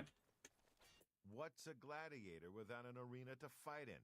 So get up there and start cracking some skulls. Besides, one more fight and you'll advance again. All right. The next one's a Breton.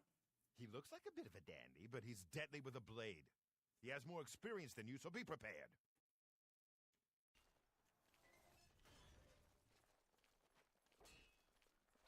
Oh, fuck. I forgot to do the base and renewal. That's all right.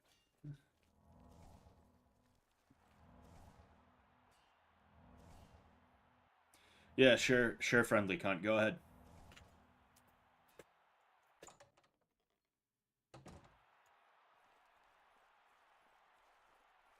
Good people of the Imperial City, welcome to the arena.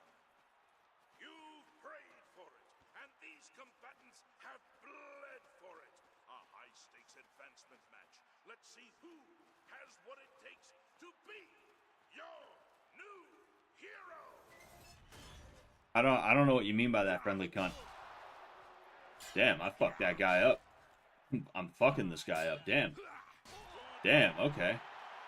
Shit. Shit, this thing. Damn. Damn. If you get punched in the face, can you make a noise? Like I got an elbow on the jaw during training and I went ow. Well, I mean, who's gonna stop you from making a noise, Obviously you don't want, like, you shouldn't, I'll say that, but like if it happened then it's like whatever, it's all good. You got to get used to it. The first few times you get hit, you're gonna be like, oh fuck, I got hit, and you're gonna be like, oh whoa, whoa, whoa, whoa. Like that's how most people react when they get punched in the face or just hit in general for the first time. Is they kind of have a moment where they're like, oh shit, that's what happens. And as time goes on, you realize like, oh yeah, I got hit, but like it's not that big of a deal, like I'm fine, I'm all good, I'm okay, everything's fine, whatever, who cares, bro? That's kind of what happens. That's kind of what ends up happening is you slowly become familiar with the feeling of getting hit, and you realize you don't even have to acknowledge it at all. You get hit, maybe you stagger back a little bit, but it's whatever. You just keep on going. So it seems like you're in that place right now where you're having a hard time with sparring. The only thing you can do is just keep sparring until you don't have a hard time with it. There's also other drills you can do, but you're going to have to apply those drills to the sparring when it comes down to it. And then in terms of getting hit, you just need to have that aha moment where you're like, oh, getting hit isn't that bad. It's all good. Who cares? Whatever. I got hit. I'm still up. I'm still moving. I'm still standing. I ain't concussed. So I guess I'll just keep going, right? That's what needs to happen. That kind of what you you know, that's kind of what you need, you know. You don't need to feel like a pussy, dude. You're getting hit in the head, you know. You're getting hit in the head. That's just the way that it is.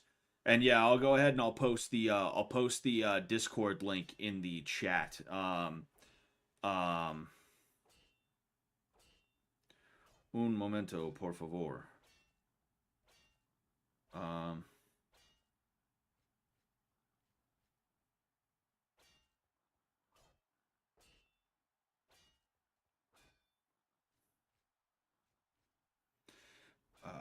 Bada bing. Bada boom. Sorry, I gotta pull up the Discord. Somebody was shit posting in my fucking in my Twitter. Somebody was shit posting on my timeline, dude. Not cool, dude. Not cool, bro. Not cool, dude. And friendly cunt, if you go to the YouTube chat right now, go look this channel. Go look this channel. Go look this stream up on YouTube. All right, I'm gonna be posting a link in the chat right now. Okay. I just posted a Discord link in the chat. The reason why I'm doing it only in the YouTube chat is because I don't want to have to exit out of this and then go get the thing and then slap it in the multi-stream chat. Okay? So go ahead, go there, and if you want to join the Discord, my Discord, feel free to jump in, okay? I'll be right back. I'll be right back. I gotta throw some soda in the freezer. You know, dinner's almost ready, so want to make sure.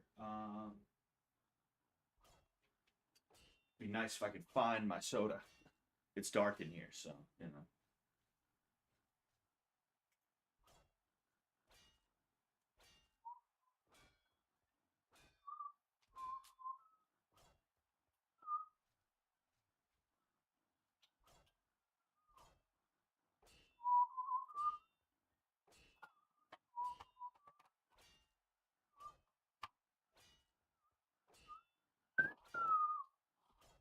Bow down and choose your maker. Never give, there's always a taker. I'm hitting it better than you. I'm hitting it better than you, champ. I'm better at this than you are, champ. By defeating that Breton, you've secured your advancement. It's been a long time since I've said this, but congratulations, hero. Ah, fuck. I'm way. You're about to face off against the best the yellow team has to offer. Azura knows you're the best the blue team's got.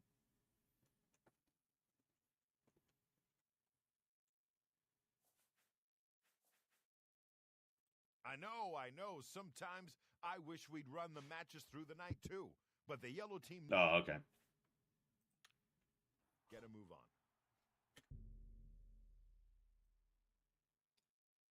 11 hours. I'm sure we're on the home stretch. You know, there can't be that many more before I get to fight the Gray Prince.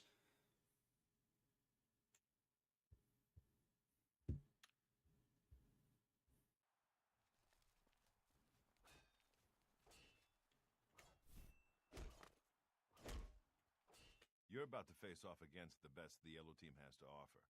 Azura knows you're the best the blue team's got.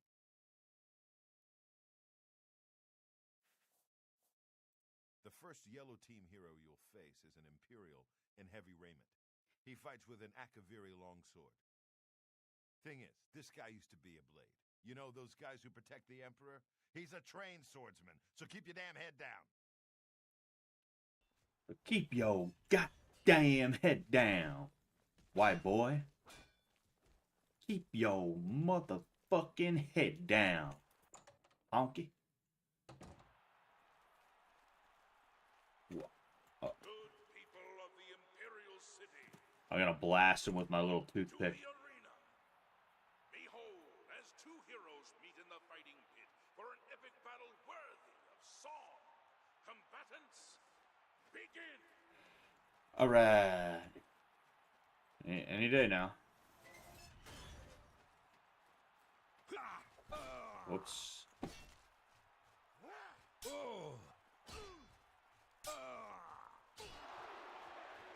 Damn. Dude, this silver dagger is fucking crazy, dude. I absolutely ruin people with it. Akaviri fucking shield or a blade shield, then an Akaviri katana. It doesn't look right seeing fucking there's two things that I don't like about this, right? Okay, for one thing, the Akaviri katana, I don't like that little at the end. That's just I just don't like how that looks. I just don't like how it looks. All right. And then also a katana used with a shield is just such a weird thought, you know. It's like the cutlass with a shield. Like I want to see pirate shit. I want to see fucking any of that other weird shit, you know.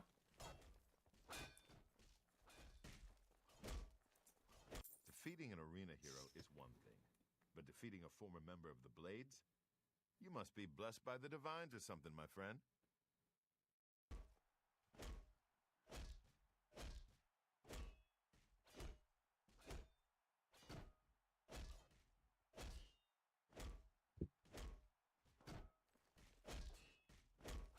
You're a hero, my friend. What am I doing? Is out there for one reason, to see you destroy the yellow team. Now go give them what they want. Okay, hero. This next opponent is a high elf wizard, a master in the school of destruction. Yo, and Morrowind, they got katana, daikatana, tantos, and wakizashi. That's pretty crazy. I like that. Which gives him some serious magic resistances. Your best bet is to just charge straight in. Press the attack, and don't give him a chance to let off a spell. Oh. I don't want to have to sweep your ashes out of the arena. So, Scotty, there are so many fucking silly boys teaching martial arts. There's so many fucking silly billies teaching martial arts. How do you make your way in there? I don't quite know what you mean by that. Do you mean like how do you tell what's real versus fake? It's pretty obvious, you know. If you go to most boxing places and most kickboxing places or like jiu-jitsu places and things like that, most of them are pretty good. You might have stylistic differences that don't really benefit you. You know, like it's tough for someone like me to learn from somebody who's smaller than me because somebody who's smaller than me is going to be moving in a way that I am unable to move. And even then, they're not going to be able to do certain things that I'm able to do, you know? So someone who's 5'4", 5'5", and they're like, I don't know, 145 pounds or whatever. I don't know. You know, they're not going to be able to use their weight in the way that I'm able to. And because of that, when they're on top, when they're doing their top game from side control or mount or something like that, they're going to have to resort to things that I literally don't even need. That's just the way they need to make their game work. So you're going to have situations where, like, somebody might be teaching good stuff, but it might not be good for you. And you're going to have to, you know, get that figured out, right? But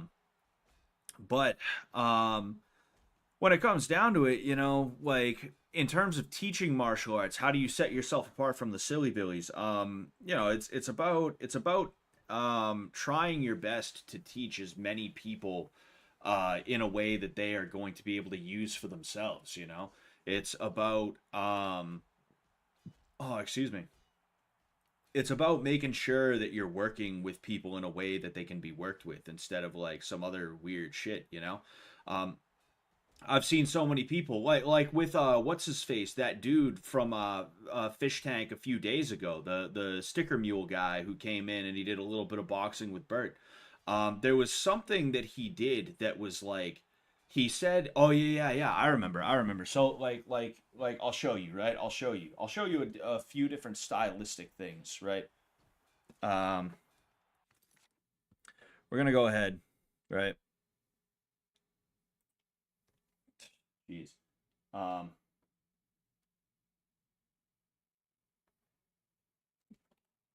So like a few days ago, right? I have a fucking cowlick that's not going down. A few days ago, right? They had that boxing dude come in, and he talked about bobbing and weaving. Now, when he said when he talked about ducking under a hook, what he said you want to do is just go straight down and come back up. You can do that. That's all good. Go ahead and do it. But there are other ways you can do it. You can go under, right? Or you can go the other way. You can even go straight back to get out of the way of a hook. It really depends on the situation, and it depends on what you would prefer to do in some cases, right? But he said that ducking under a hook this way, or more likely if it's a left hook, it's coming from here. So ducking under it that way, he said that that is wrong. And the reason he said it's wrong is because he thinks that someone's going to throw a hook, and then they're going to stop the full force punch that they're throwing in the middle of throwing it when they realize it's not going to land, and then start trying to frame off of your head. So when I'm down here, the guy's going to put his hand on here, and he's going to start trying to control me. That's not going to fucking happen. That's not going to happen. When somebody is committing to throwing a punch like that, they're not just going to be like, oh, okay. That's not how it works. All right. If you prefer to just go straight down, then go for it. That's all good, right? But it's tough for me specifically to go straight down and straight back up like that. I prefer to have a little bit more like of that arc if I can. Then in addition to that, it helps me with certain moves. Like for instance, if I lead with my cross, so maybe I'm fighting a lefty or I'm just throwing a cross at somebody. I might throw the cross, right, and then step through. And in this case, I end up in a lefty stance. I'm southpaw now, but that's fine because I can fight from southpaw if it comes down to it. But then in addition to that, what's stopping me from going when I end up in a safe place? What that allows me to do is to go, I throw the cross, I'm in, right? I throw that cross to the body, or maybe even a cross to the head, right? Or maybe it's even a hook, right? Kind of an overhand or a looping hook. I go, bang, oh, okay, let's get out of here. Let's get back to a safe spot. It allows me to be in a place where I'm getting out of the danger, So that's one of the benefits of, instead of just going straight down, straight back, going, making a U with your head. But that guy called it wrong. That guy called that wrong. And that's one of the ways that I'm not going to say I know he's a bad boxing coach, but that's one of the ways that I know he's a very closed-off boxing coach. He's a very closed-minded boxing coach. And, given some of the other stuff that he taught that day, I got to be honest with you, I'm not too impressed with him. But I do think he knows boxing. But there's other things, right? Like me, when I throw teeps, and I'm trying to get back into this, right? When I throw teeps, this is a teep, right? When you take your leg, bring it up, and then you go out, and then back and down. I used to go here, right? I used to have my hand out here. The reason why is because this is protecting here, all right? And then in addition to that, if I was to miss and fall forward, I'm taking my hand and shoving it in the guy's face, okay? So I'm protecting myself with this. I'm here, right? A lot of people, when they teach teeps, what they tell you to do is to drop your hand like this. So they tell you to go here or like that. There's nothing wrong with that. It's a good way to throw a teep, but I prefer to go hand out like that, okay? It just works for me. I like how it works. And I basically, in order to keep the peace between me and somebody that I was taking classes with who I didn't want beef with, I started doing something in a way that I personally did not favor. Now, this was for two reasons. One, I wanted to be open-minded, and maybe I was being a little bit too open-minded. But then in addition to that, it wasn't that big of a deal to me that I had to stop coming out here and I had to start dropping the hand to throw my teep. It wasn't that big of a deal to me. But now that I'm not taking classes from that guy anymore, I've returned to the old way of doing things. Same thing with throwing knees, right? When I throw a knee, I'm a big guy, all right? My spearing knee is going to be a hard shot. I'm throwing a hard shot.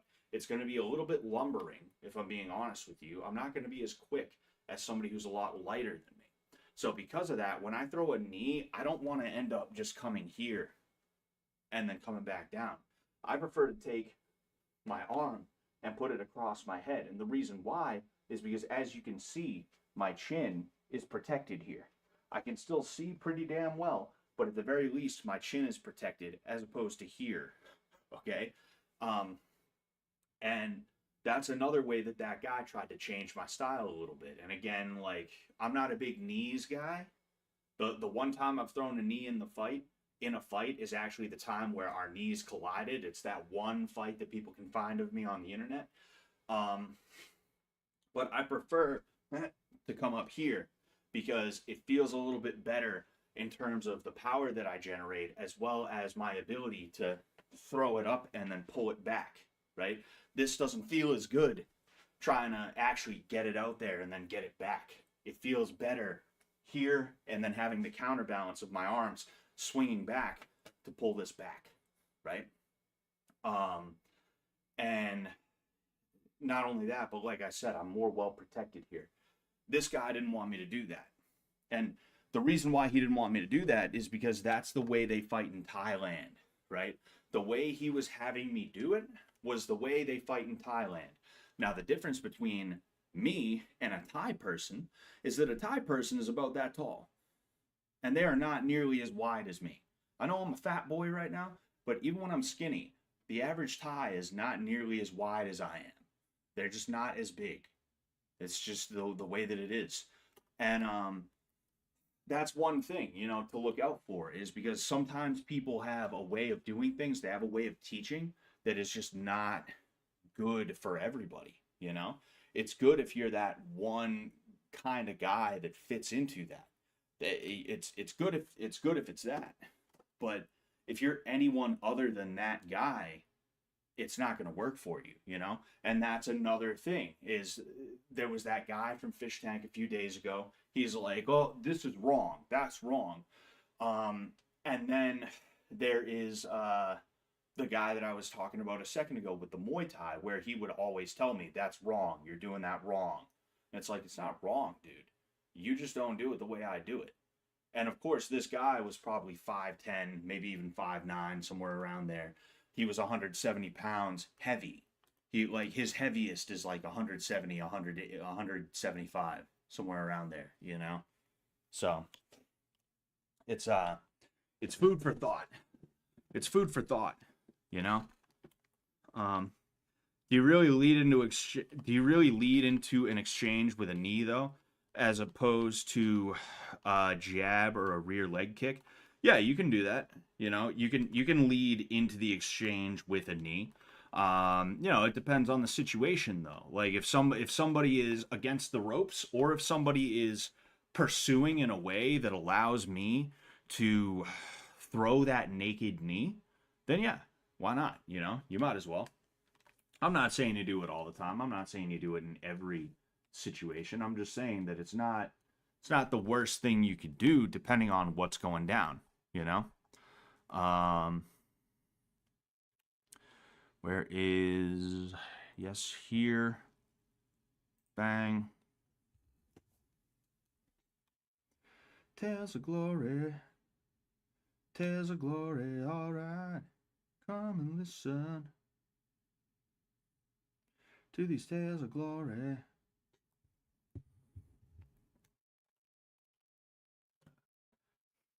All right.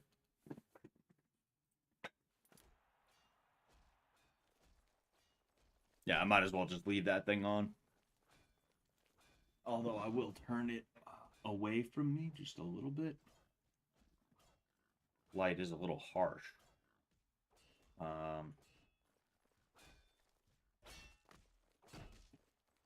Hey, something wrong? They're waiting for you up in the arena. Oh, shit. Okay. The match is all set, my friend. Oh, okay. Yeah, I already asked him for it. Get a move on.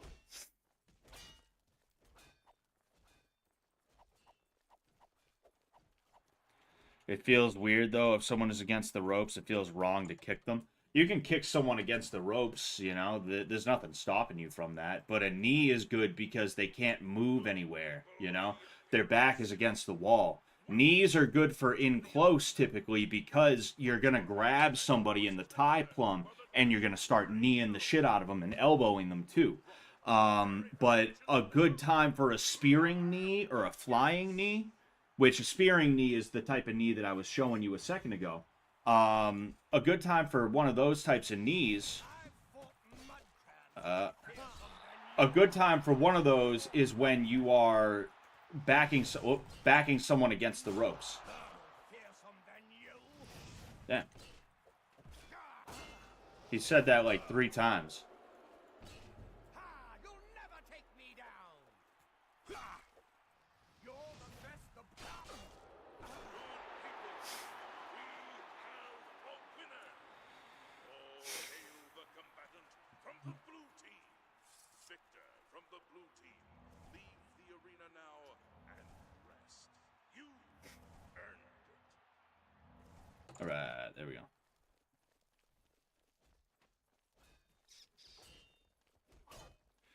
The knee I learned was always a penetrating knee. I'm sure I know what that is. I just don't know if I've heard the name for it, you know? It might be the same as a spearing knee. It might be the same as a spearing knee. If it's a spearing knee, if it's the one that I just showed you, then yeah, that's a good one to, if you push someone up against the ropes, you step in and you bang, you hit them hard with it, you know?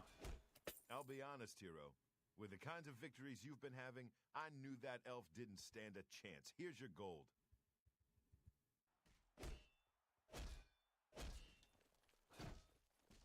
Fuck. You're at the end of a long road, hero. This is the last time you'll face off against the yellow team. Go up to that arena and make sure the people of Cyrodiil never forget. Cow Trong. Brought the yellow team to Yeah, I mean, I know what cow means, you know. I don't know the actual. All right, this is it. Oh, Your last fight against the yellow team. I guess you could say they saved the best for last. The 3 best, actually. You're up against a swordsman, an archer, and a spellcaster. 2 lower-level combatants, plus that yellow team champion you've seen down here. You beat all 3 and you get named champion. I know you can do this. Now get up there and show everyone why you're the best. Oh, wait, there's one more thing. I sent Pork Chop the Boar up to the arena to help you out. He'll at least keep one of them distracted. Now, good luck. yeah. I mean, from how you're describing it, it sounds similar to the one that I was showing you guys earlier. You know. You know, because the way a spearing knee goes is it goes up and then out. You know. Although it might. Oh, hey, Pork Chop. Let's go, bro. To the arena. I give you Hello, Pork Chop. King's hero. Can this brave combatant I'm gonna ride him into battle. He's my mount. become the next champion? Let's find out. You guys better not do shit to my boy Pork Chop. Oh damn, I jumped by mistake.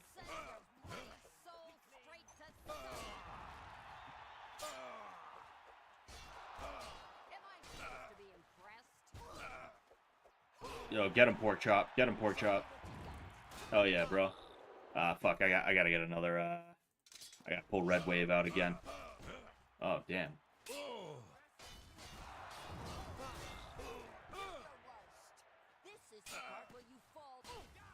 Yeah, get him, Pork Chop. Get him.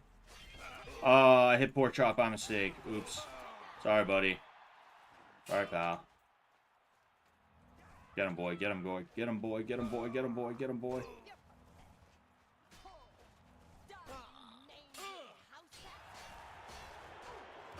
Hell yeah, Pork Chop. We're fucking him up, bro.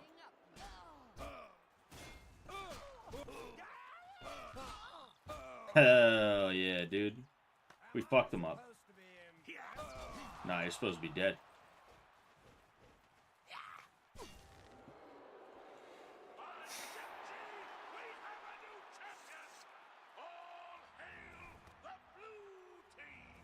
Orc Meow Mix about to become the champ. Hell yeah, dude. To the Bloodworks now and see the Blade Master. Well done. Busy man, what is it? You did it. You beat him every last one. Do you know how long it will take for the yellow team to recover from this? My friend, it is with great honor that I advance you to the rank of champion. You've done it. You've shown them all you're the best.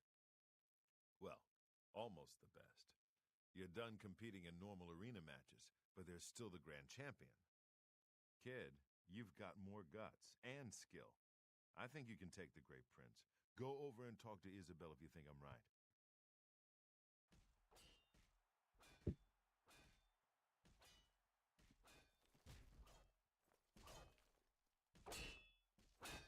Oh, duh. We gotta go to this fucking stupid Who in bitch. Shinji's name might you be? Look, if you're a spectator, go upstairs and talk to the gatekeeper. Oh yeah, I forgot to They'll ask him down about Gaiden picture. Shinji. And wait, I know you. You're that new champion, right? I guess I know why you're here. But let me tell you, you're making a big mistake. The Grey Prince is the best fighter the arena has ever seen. He can't be beaten, not by you. But hey, it's your right. If you want to challenge Agranak, go right ahead. He lives down here in the Bloodworks. Do that. Come talk to He me lives again down and here in I'll the arrange Bloodworks. your match.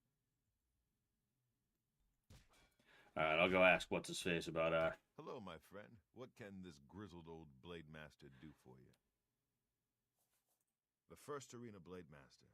Best damned warrior that ever lived. Served with the Order of Diagna. Got killed fighting the orcs. Azura rest his soul.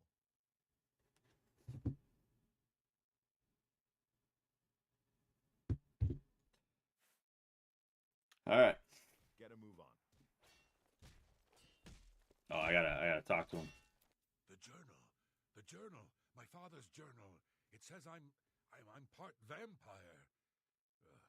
I thought my father was a nobleman, not some blood-sucking monster. My whole life has been nothing but a lie. I'm no Grey Prince. I'm a vile, wretched spawn of evil. Please leave me. I can't...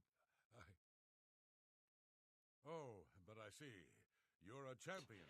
Oh, You but want I my see. Grand Champion title, is that it? Well, please challenge me. In the arena, I can end my misery.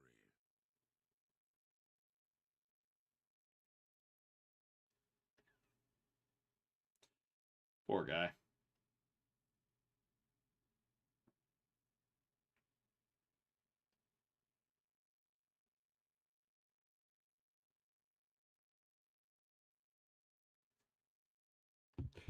Alright. Yes. I accept your challenge. Go. Go speak with Isabel. Tell her you're ready. Then we'll meet in the arena. Yes, that will do. I can't get an IT job because the market is oversaturated. Any other job field Rex? I don't know. I mean, what is there anything else you're qualified to do because you have a degree or experience in the IT field, you know? Like, shut up, bitch. I don't know what like I don't know that much about IT, you know. It's just information technology, but like or to my understanding that's what it means, but like you know, when people tend to think of IT, they think of like a dude who sits in an office playing video games until a printer breaks down. You know, that's usually what it is. You know, like what other things could you potentially do with your shit? You know, is the I think the question you need to ask.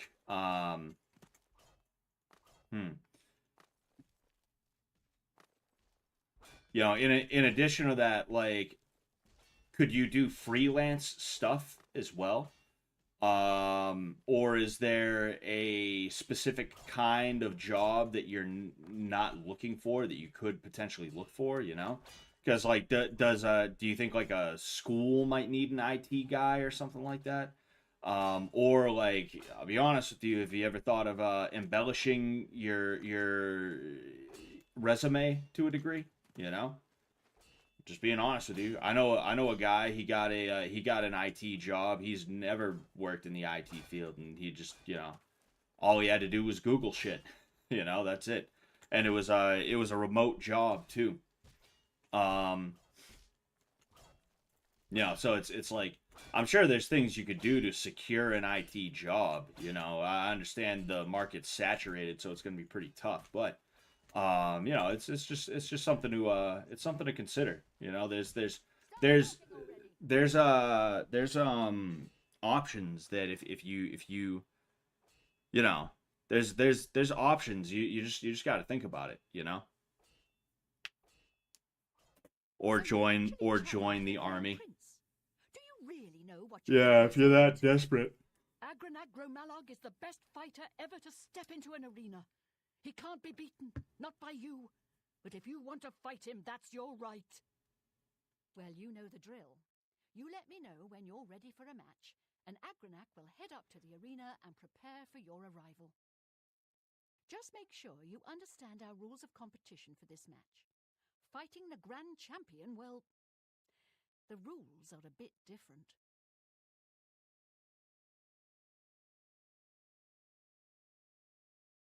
You know, if homelessness doesn't work out for you, if you give homelessness a try, if you give living under a bridge, shooting up heroin a try, and that doesn't really work out for you, you know, you're not loving that as much as you feel like you should be. Maybe join the army. Maybe it'll be only slightly worse.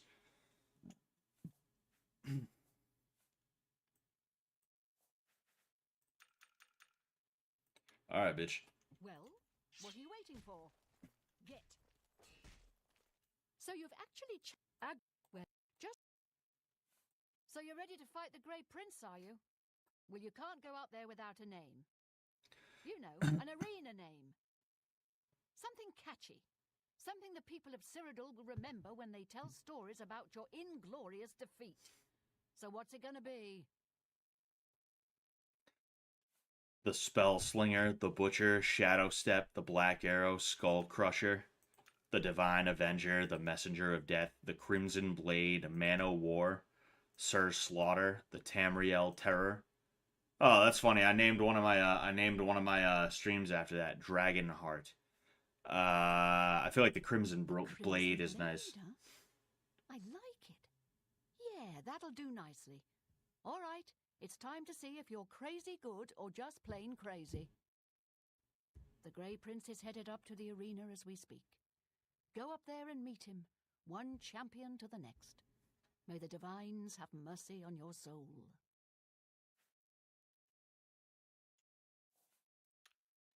All right. What are you waiting for?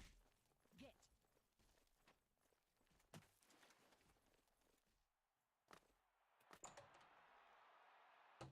The Crimson Blade fits very good for a Dark Brotherhood assassin. It does. It does. Good people of Cyrodiil, welcome to the Imperial City Arena.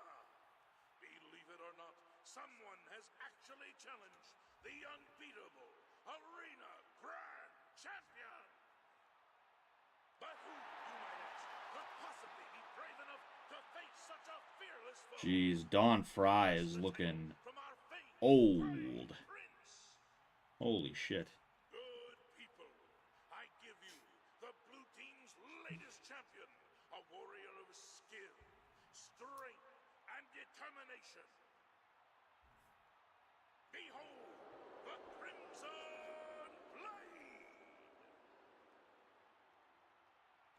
Blade! They couldn't even make it look like there's more than like 30 people here. There's no mezzanine seats, it's just the fucking box seat type shits right here. Steel yourselves! Lower the gates! What up, bitch? What are you waiting for? Kill me. Damn. Please, just kill me. Can't you see? It's what I want. I can't live like this, knowing I'm something filthy, something evil. Kill me. How sad. Oh.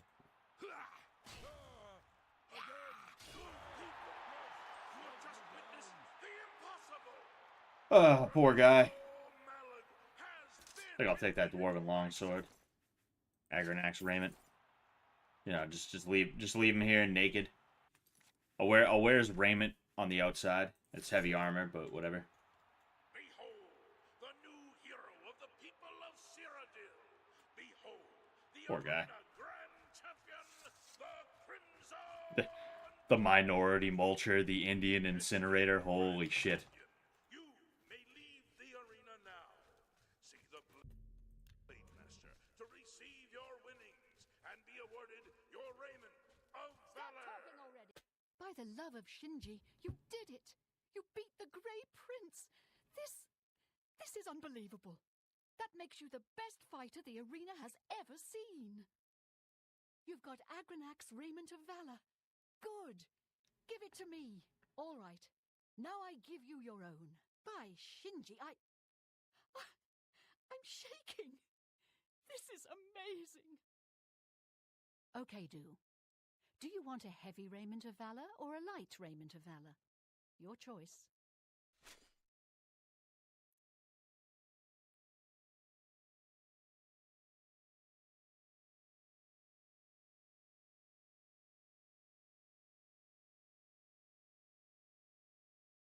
What?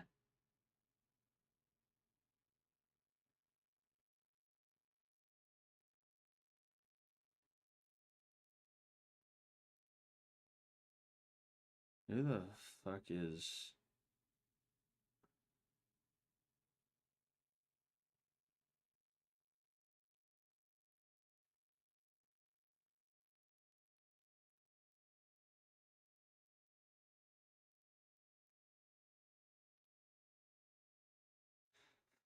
I get some weird messages from people sometimes, man. You know, I gotta stop answering people who are just like, hello, you know?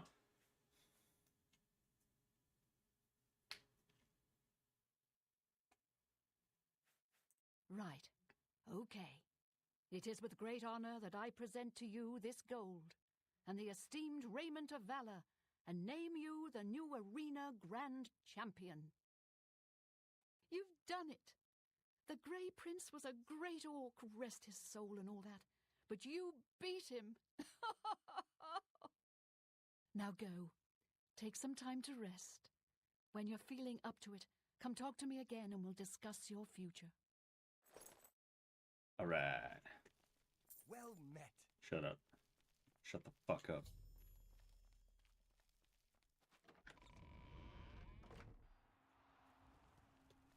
Oh, uh-oh. There he is. You're the Grand Champion.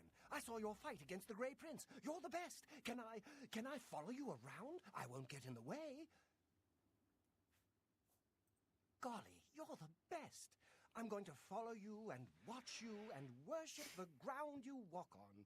Let's go. Oh. Huh. Well.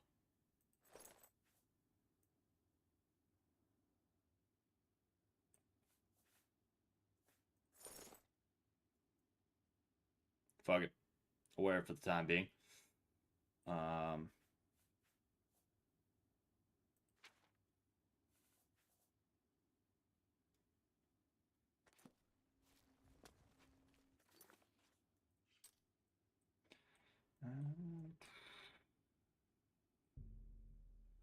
think here's all right. I think here's a good spot.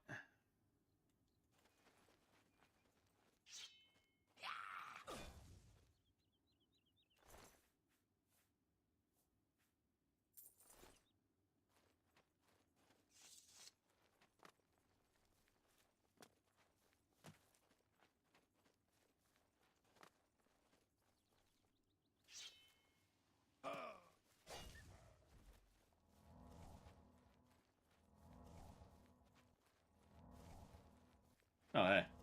Daedra Shrine.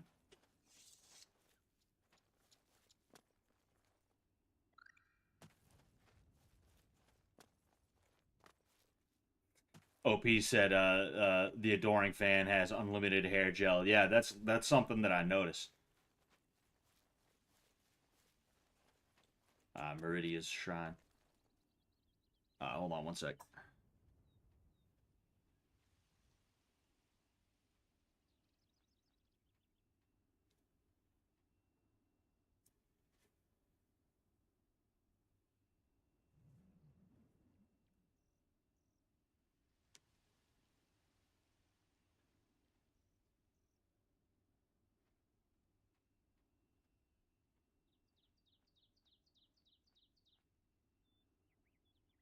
Sorry, one sec.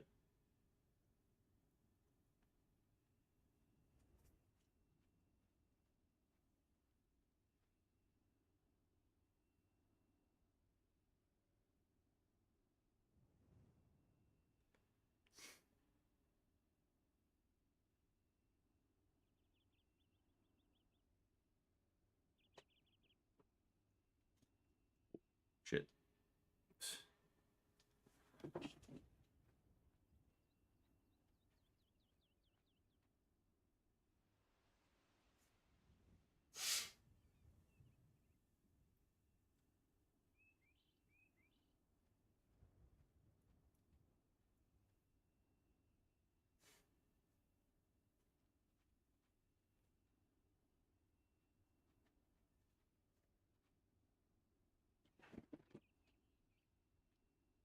All right. We're back.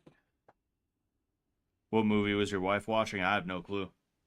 Did you pick Khajiit for Redhead Solidarity? No, sir. I picked Khajiit because I like kitties. What business Basil. do you have with Meridia, Lady of Infinite Energies? What we do is perfectly legal. Others have no right to interfere.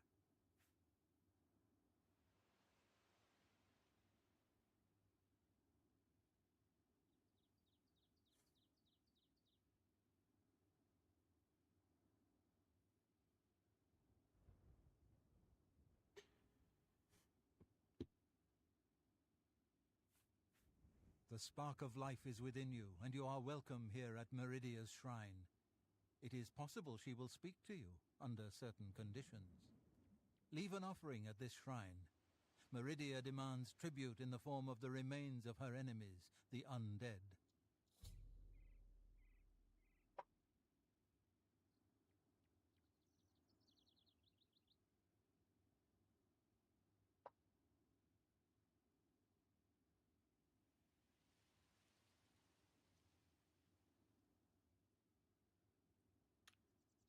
Go then. I just tuned that out. One of Meridia's followers has told me that the Daedra can be summoned if something from the corpse of an undead creature is left as an offering at the statue. You must be level 10 to begin this quest. I don't believe I am level 10. If I am, that is news to me. What is the... Oh, yes, I forgot. Yes, I am level 6, so we will save that one. We will save that one. Murdy is one of the good Daedra. Yeah. One of the Daedra that's not, like, fucked up. Because oh, hey. Look what I found a while after I actually needed it. Westweld bear, brown bear cub. Ooh, interesting. Interesting.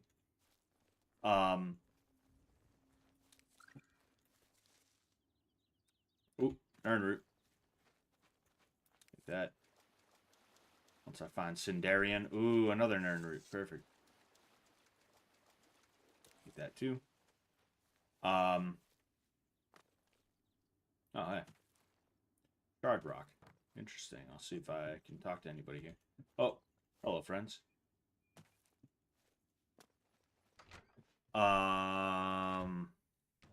Yeah, because like the difference between the Aedra and Daedra in this lore is that the Aedra helped to create Nirn, while the Daedra just didn't. So like it's not even a good or evil thing. It's literally just a did they help create all of this or did they not? You know. I wish I could be more hospitable, but I'm a bit distracted. It seems I'm having a bear problem and I just don't know what to do. I've had attacks on my small flock of sheep lately. I was hoping that building a fence would solve the problem, but it hasn't helped at all. Then, one day when I was just about to step outside, I saw the culprits. A group of Westweald bears was dragging away a sheep carcass. There's no way I can fight those ferocious beasts off on my own. If you could thin the population a bit, they would probably leave the area. I'll tell you what. Kill 6 of the things, bring me their fangs as proof, and I'll reward you well. Please, you're my only hope.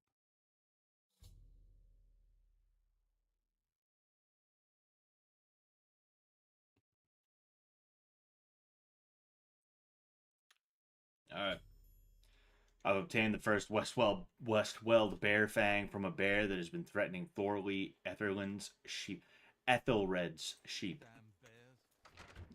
Damn bears. Alright, well, where are the others? Where are the others?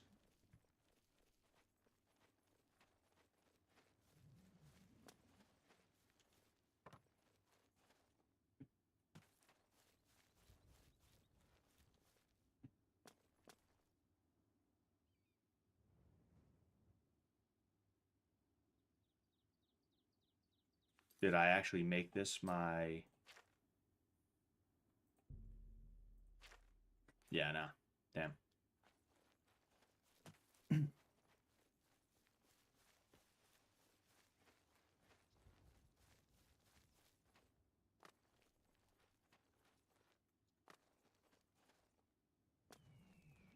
I don't know where the hell that thing is. I don't know where the hell those things are.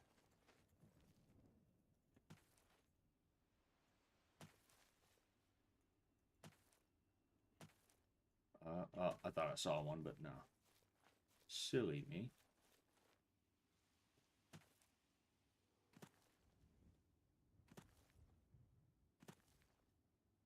Must be nice living around this. Where the hell are the bears, dude?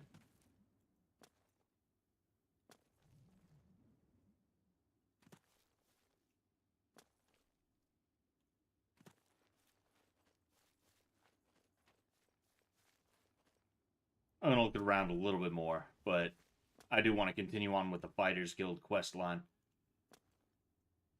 You know, I just happened to stumble upon this, so, you know, I figured I might as well fuck around a little bit, but, you know. Ooh, yeah, these stones. I forget what these stones are for, or what they are, or what they do. An Atronax stone. Marked by a special fate. Do you rule your destiny? Do you choose to steer by the stars of the Atronax? Sure, why not? Stars of the Atronax shine upon you. You have gained the arcane well. Greater power. What the fuck is the arcane well? I do not know.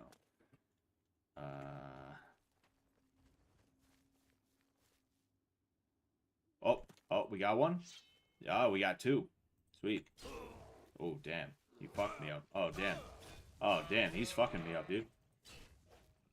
I wonder how strong a bear cub is. Like, you think you could fist fight a bear cub? You know? You think you might be able to do that?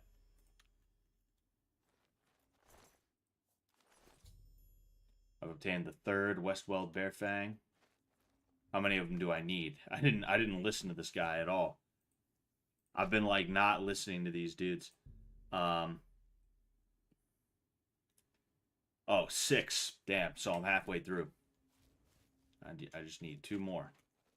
I can find 2 more, 3 more, excuse me. Well, there's one. Thought I saw another one in the distance, but I did not. There we go. Gives me that.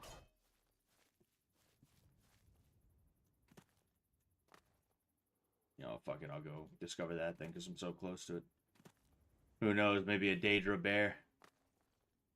Not a Daedra bear, a Dremora bear.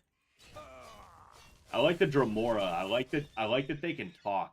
I find that to be an interesting thing. I like being able to talk to the Dremora. You know, there's like 1 or 2 times you get to speak to them. Wait, no, I need to here. And yes, there we go. Perfect.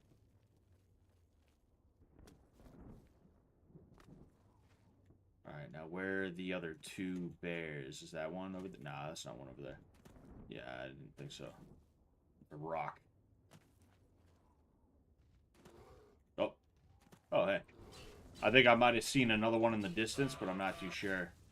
Yeah, nah, that's another rock over there. Alright, I need 1 more now. The 5th. I have the 5th now. Oh, no. That's just a corpse is what that is.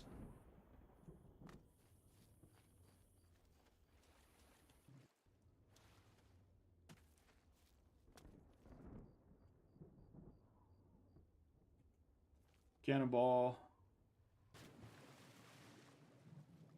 No, flames.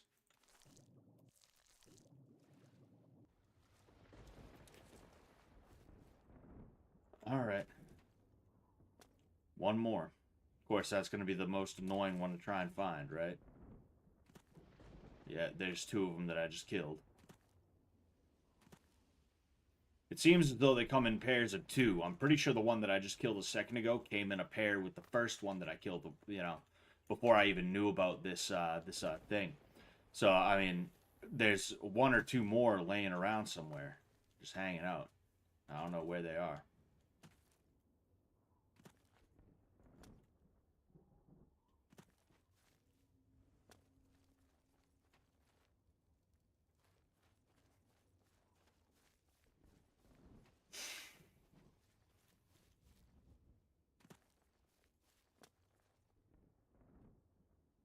Oh.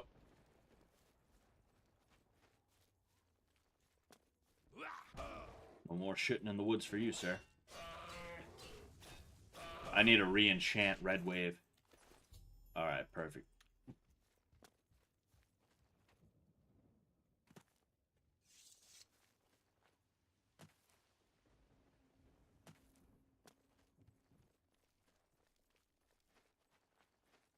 Oh, no, wait, no, that was the entrance. The entrance is over there, isn't it? Nice little chimney there. I don't know where those bears came from or why they picked my place to attack, but you must drive them away. Yeah, I already did. Fucking maroon. I can't believe it. You actually did it. Well, I hope this will eventually drive them away. There may be a few stragglers, but I think this should do it. Now, how about that reward I promised?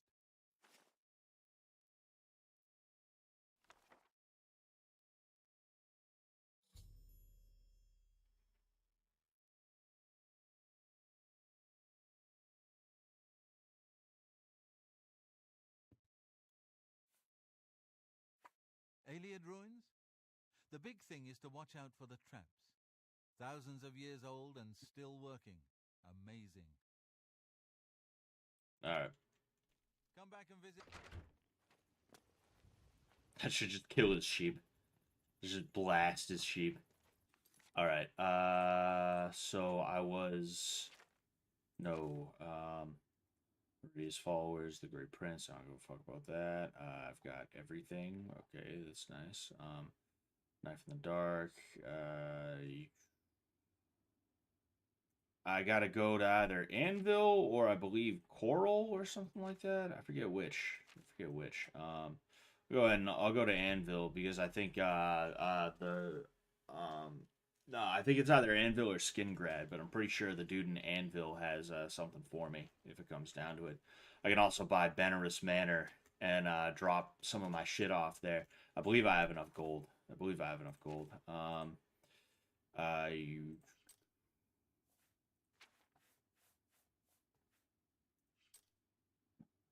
I forget how you check how much gold you have.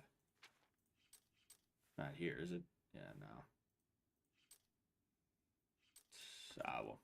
Oh, wait. Ah, gold is right here. Duh. Yeah, I have more than enough. I have way more than enough.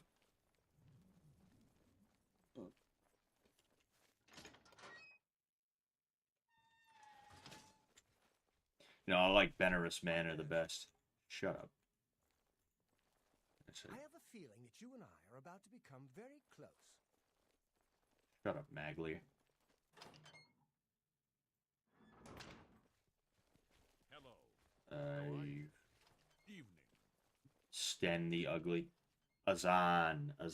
Yeah. Oh, yeah, or Bursgrow Cash. Looking for some more work, are you?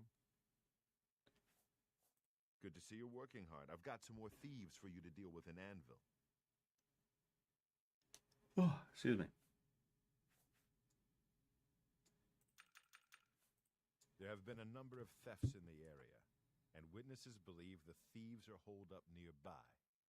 Check around and see what you can learn.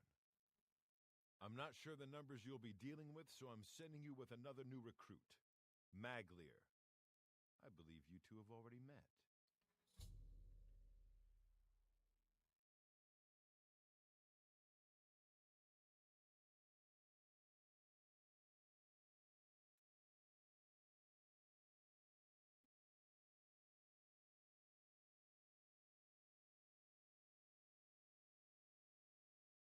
I'm hearing the Brandon dude is like a nationally recognized groomer.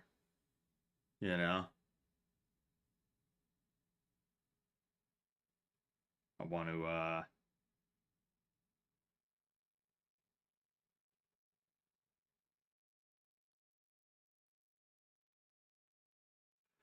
know more about that. Want to know more about that. Get moving. You need to get rid of those thieves. There's a space in the wall right there. Wonder if you can see it from the other side. No, you can't see it from the other side. That's funny. That's a funny little piece right there.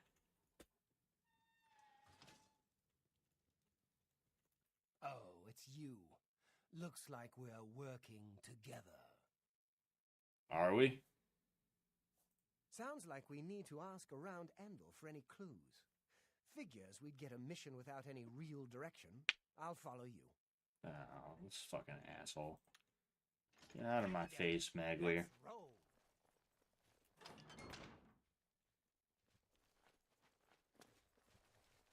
Alright, let's see if there's any, Azan has given me a contract to find the lair of some thieves near Anvil. I'm to travel with another fairly new recruit, Maglier. I should go to Anvil first and see what information I can learn about the thieves. Okay.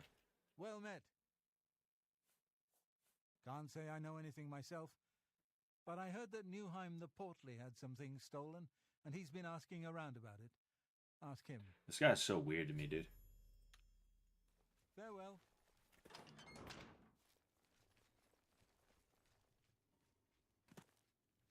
Oh. Hmm.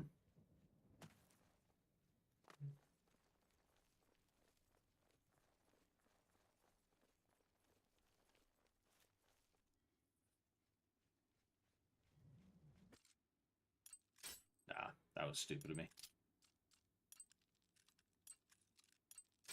Damn, that was also stupid. Damn, that was too. There we go. Finesse. Oh, damn it. Right there, criminal.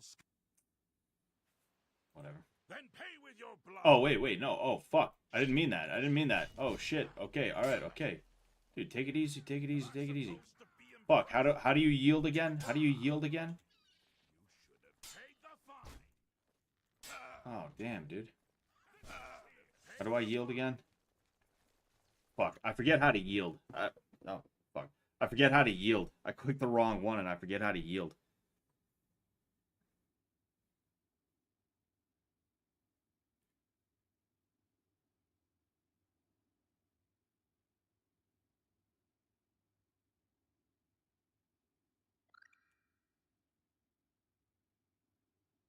Left mouse or the B key. Alright.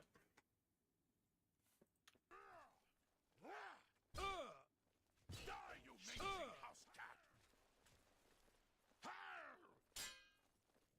You should have paid the fine.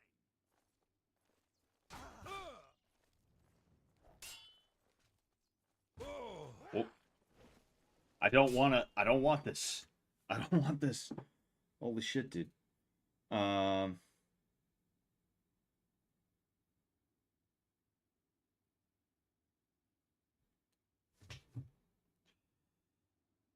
I gotta control F, yield. Sorry.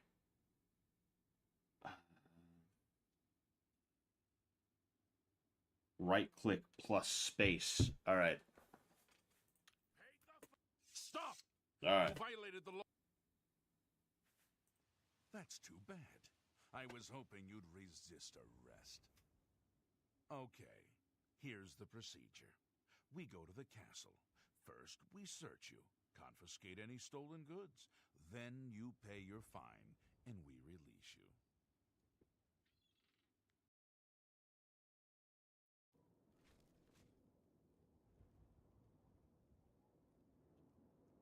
All right. Bang. Hello. Hello. Evening.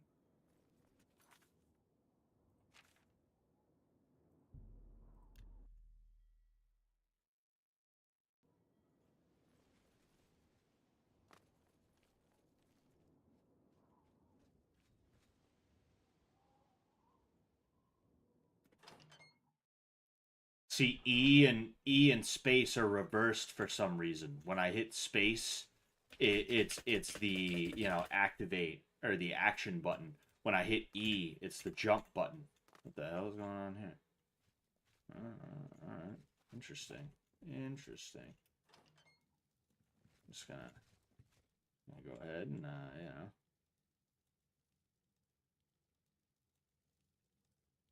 Hell, what can Newham the Portly do for you? Lose some fucking weight. Aye, I know about those scum. Rotten bastards robbed me blind, they did. Stole a family heirloom. Bunch of Bosmer, if you can believe it. No offense to your friend, of course. Last I heard, they were holed up in Hirota Cave, not too far from here.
All right.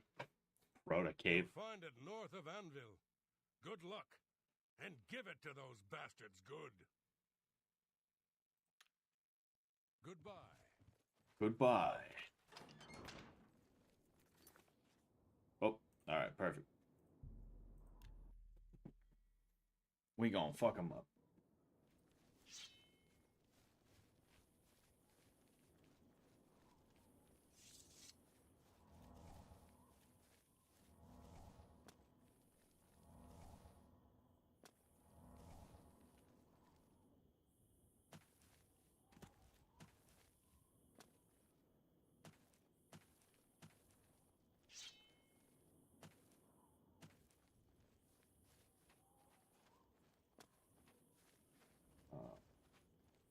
And for that.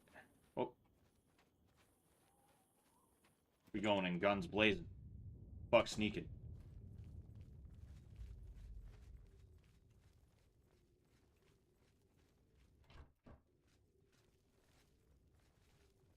Go that way.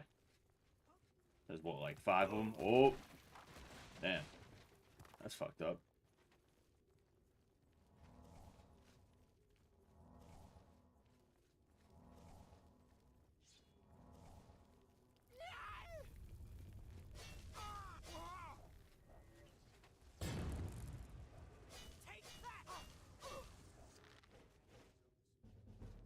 Sweet. Ooh, that's a lot of dwarven arrows. I'll take that. And then I will take the iron bow, just because why not? Pays to have a bow. Another iron bow. Let's see here. Gold, I guess. Fuck it. I'm gonna walk around with a bow for a minute. Oh, no, iron bow, and then dwarven arrow, because I got so many of them now.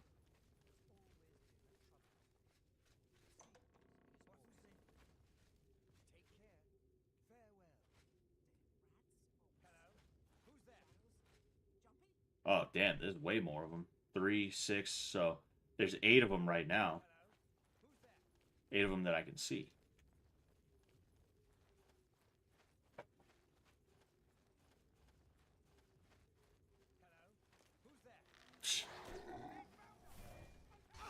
They found us. He is getting fucked up, dude. Maglier is absolutely eating shit right now, and that's so funny to see.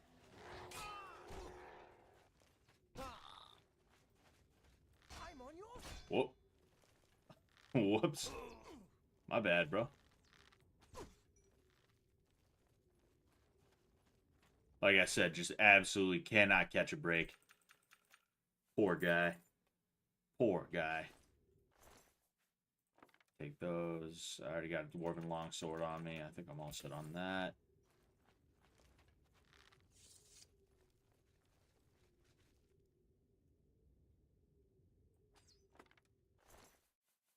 Silver Arrow, I'll take those. Let's take these.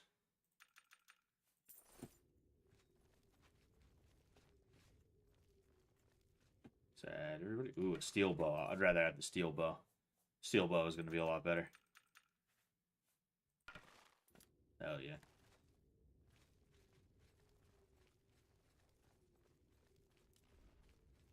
Oh, uh-oh. I heard the tripwire break. I should have fucking snuck. Should have snuck is what I should have did.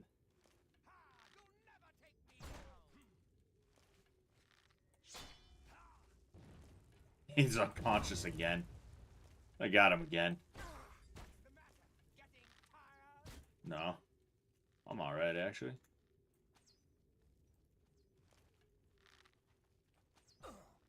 Alright, sick. I'm pretty sure. Yes.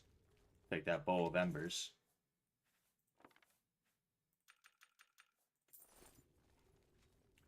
Then Maglier and I have succeeded in clearing Rada Cave of all the thieves living there. I should return to Azan for payment of the contract. Alright then.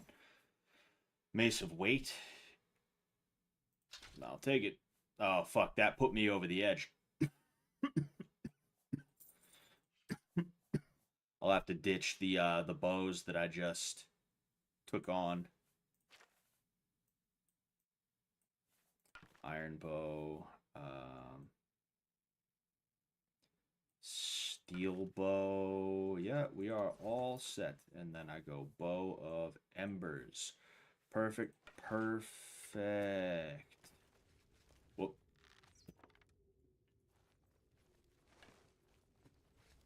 Alright. Singair. Take that.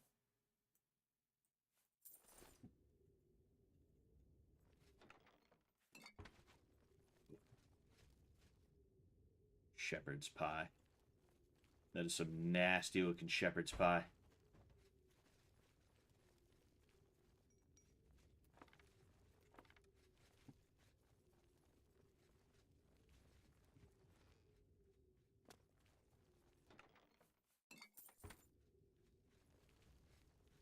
So I'll sell that axe because I'm not really an axe guy.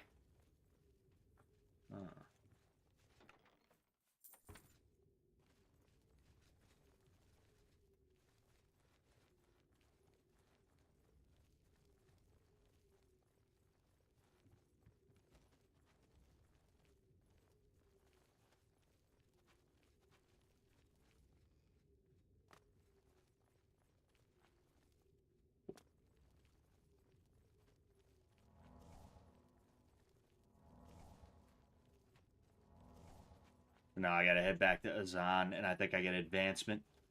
Then after this, I'm gonna call it. I've been playing a little under 4 hours now. That was a good run today. That was a good run today. Alright, I believe that's anvil right down there. Yes. Alright, alright, alright. See if I can find a weapons store, a general store around here. Well met. Shut up.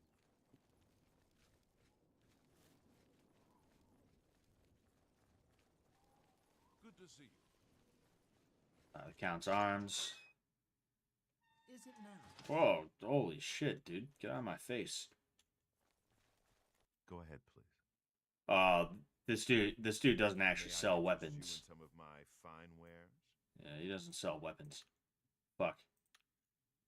Take care. Well, at the very least, if Benaris is around, I can buy his shit off him. Yeah, here he is. That manor is still for sale if you're interested. Nah, I'll take it. I'll take it. Kawan was making fun of Bert because he's weak. Yeah. I mean, I haven't paid that close attention to Bert, so I don't know if he's really got muscle implants or not, but I mean, like I said, he moves like a baby giraffe. And that is not, it's not good for him. You know, it's not good. You know, he's someone who could have benefited from the boxing training, but you know, not every season can be take somebody who needs help and help them season. You know, that's just the way that it is. If I was gonna go in there to train martial arts, it would be mainly to make sure that, like I said, they have that physical outlet. You know, at the end of season 1, Jet thanked me and he was like, "Yo, like, you played such a pivotal role, dude." And you know, I very rarely do I take a compliment good. I don't know how to take compliments very well. All I can ever do is just be like, nah, dude, you know? So I told him, like, don't give me too much credit, man. And he said, no, like, a lot of these people that you worked with, they were stuck in a house for 6 weeks and they were going stir crazy and you helped them with that. You know, season 2, he said the same thing. And in the basement, I told him, hey, thank you for having me back for another season.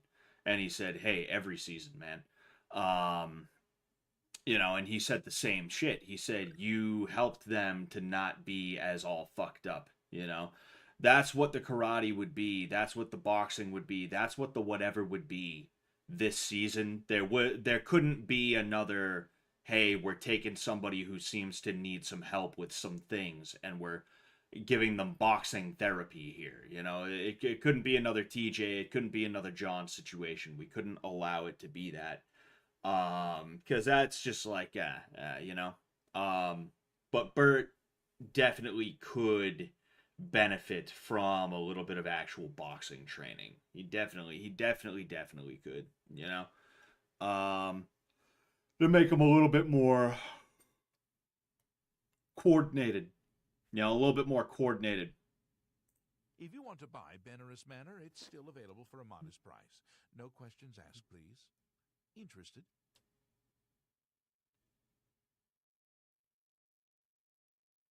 It's my X anniversary. I've been on X for 2 years now. Oof. Oof. That's not good. All right. Excellent. Here's the key to the front door and the deed of ownership. I hope you enjoy your new home. Now, if you'll excuse me, I must attend to those pressing matters I spoke of earlier. Good day. Auto infanticide. Why would you want to benefit Bert? I mean, it's not that like I'm like I really want him to be better. Like, no, you know, it is what it is. And it's like I said, like fucking this season couldn't be a like we couldn't have a TJ this season. There's no one who's deserving of being a TJ this season. There's no one deserving of being a John this season, you know? They all suck. If I'm just being like if I'm being crass about it, they all suck. It's like I said, I'm not compelled by these people, and that served a purpose, and it has been a very, very good season, right? But like in terms of the personalities, I'm just like, you know, when these people are gone, I don't feel like I ever necessarily need to or want to see them again.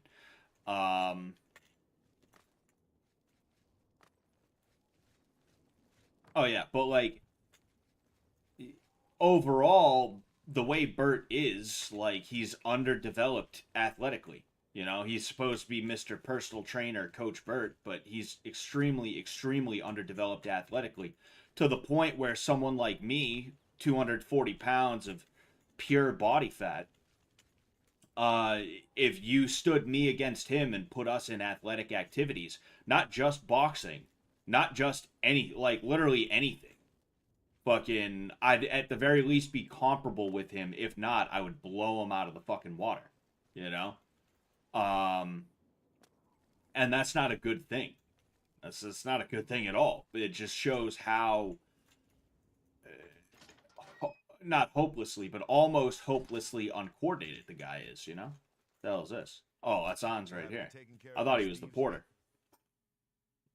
Symbol is the next UFC champ with Scott's training, of course. Of course, you know?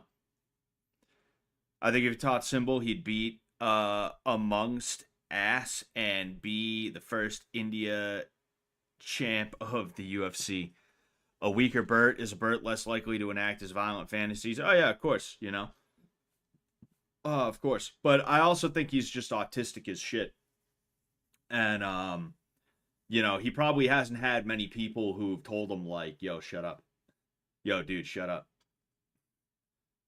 Stop talking, shut up. You're saying bad shit right now, dude. Shut up. You're scaring the host." He probably hasn't had many people who've ever told him that before, you know? Like I don't think Burt is a lost cause. I think what he does is disgusting, and I don't think it's okay. But I don't think he's a lost cause. It's like I said last time. I think he's just very very susceptible to suggestion and encouragement. And if he is sitting here saying, "Oh, you know what I want to do? I want to play a bad guy in a movie," and he hears someone say, "Yeah, that sounds really cool. Wow, that's a good idea."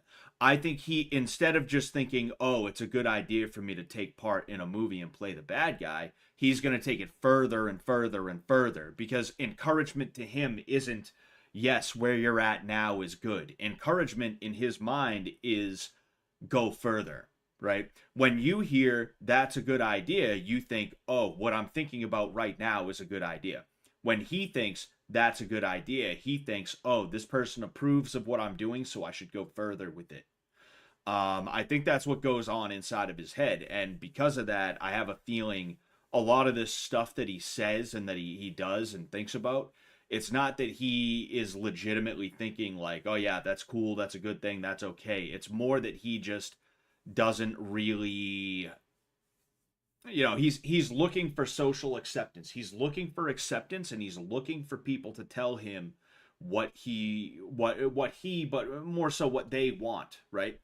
um and he's just going to keep going and going and going to try and make somebody happy, if that makes sense, or to impress somebody, or just for any reason at all. You know, I think that is Bert's thing. And because of that, like, if he had people in his life who, instead of saying, "Yeah, no, you should definitely do porn," if he had people in his life who were a little bit different than that, he probably would even out to some degree. That's how I feel about Bert, you know. um Sam thinks he's a lost cause. There has to be a clip. He said Bert can't be fixed. It was on director cam within the last week. Yeah, and I mean, you know, you always take, you see, here's the thing, right? um TJ was not a lost cause. The reason why is because mentally TJ was there to a degree, right? He's just awkward and a little weird, and you know, he had some issues with public speaking and certain other things, right? John, same thing. Few issues up here, but overall pretty normal guy. He can follow along. He can understand social cues and things like that. He recognizes patterns, and he doesn't become a complete schizo about them. Um, with Bert, though, it is a lot different. You know, with Bert, I think he could be fixed, but he could only be fixed after an extreme amount of effort. And when you're dealing with someone who's in their mid 30s, you shouldn't be putting an extreme amount of effort into them, because then you're not putting effort into yourself and the things that you need to do. If you're a therapist and you're getting paid for it, all right, fine, whatever. It's all good. But if you're Jason Goldstriker, if you're Sam Hyde, if you're Jeremy Gold, if you're any of those, right? Yeah, you probably shouldn't be putting a ton of effort and energy into that. It's probably not the best way to spend your time. So yeah, in that sense, Bert is a lost cause. There's no gigantic like payoff in being Sam Hyde or even Scott Sullivan and going like, oh yeah, let's try and fix this guy. But like overall, I do think he could be fixed, and I do think boxing could be a part of that. You know, and could someone like me or Sam push him in the direction he needs to be going in? Yeah, we might be able to. You never know. We might be the ones to knock down that first domino, and then the rest just keep going down and down and down after. And a year or two from now, the guy is like that much better off. You never know. It's a possibility. It could happen.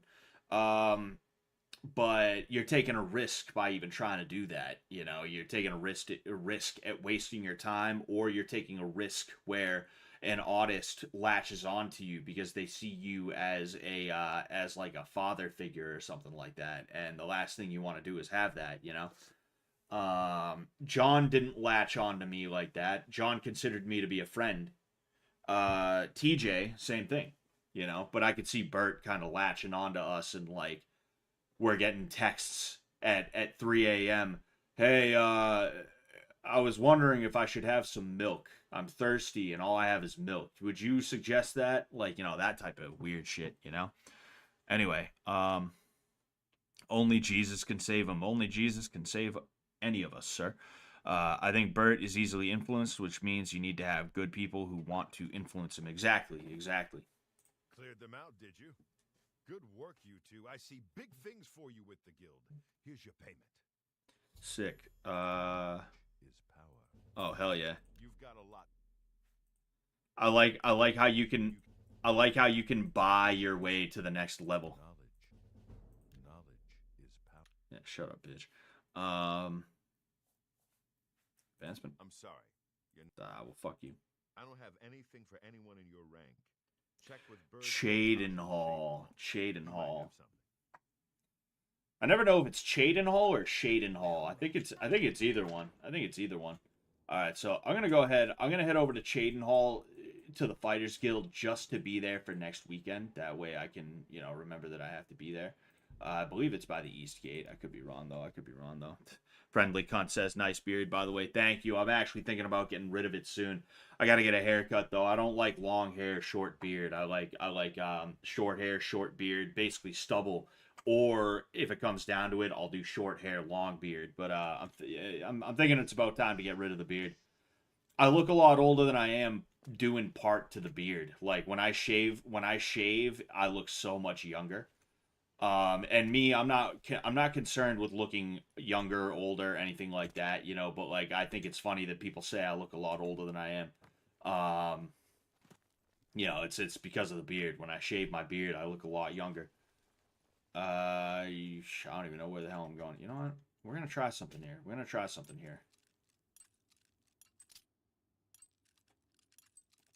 Ah, bastard.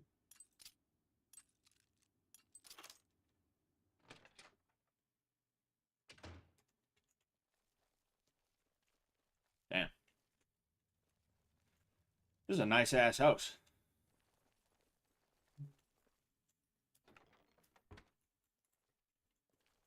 You know, nice downstairs. Nice upstairs with a bunch of fucking pumpkins and watermelons.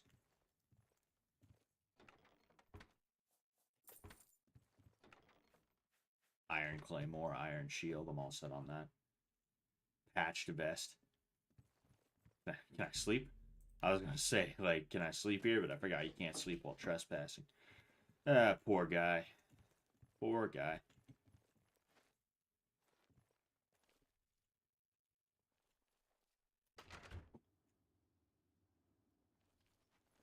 Dude, imagine walking out of your house, you turn around and you see that. That's such a beautiful sight. That's why I like Western New York, is because everywhere you look, there's a mountain, you know? Everywhere you look, there's a mountain. You go to Olean, you go to Cuba. First off, you're in the mountains, so you're a little bit elevated, but then everywhere you look, there's just a bigger mountain, and it's just so nice out there, you know? If I made a bundle and I wasn't worried about, like, snow and shit like that, you know, I'd probably move out there. If I made that much money, truth be told, I'd probably just be like, all right, babe, we're going to spend the winters in Brazil, and we're going to spend spring and summer, and a little bit of fall. We could do like winter and spring in Brazil, and then fucking summer and fall in New York, you know? Because who wants to miss Halloween, you know? But yeah, if I made a bundle, that's what I'd do. I'd move out there and I'd just switch between Brazil and Western New York, you know? Would that be something you'd like, baby? If I made like $1 trillion tomorrow, we just say fuck it. We spend winter and spring in Brazil, and then we spend summer and fall in like Cuba, New York, or like Olean or something like that. Yeah, that would be great. Yeah, because like that was such a beautiful area. You know, I love the hell out of that. People were nicer. You know, fucking, it was nice. Yeah, no, I like it too. Yeah. It was really cool. You know, when you make $1 million, we'll go there. Oh yeah, I will try.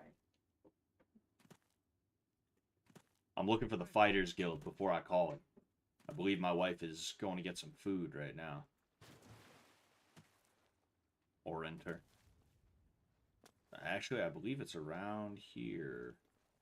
This is either the Fighters Guild or the Mages Guild, I think. No, that's a house for sale. Shut up. Whoever the fuck you are. Oh, this guy. Odin Bar.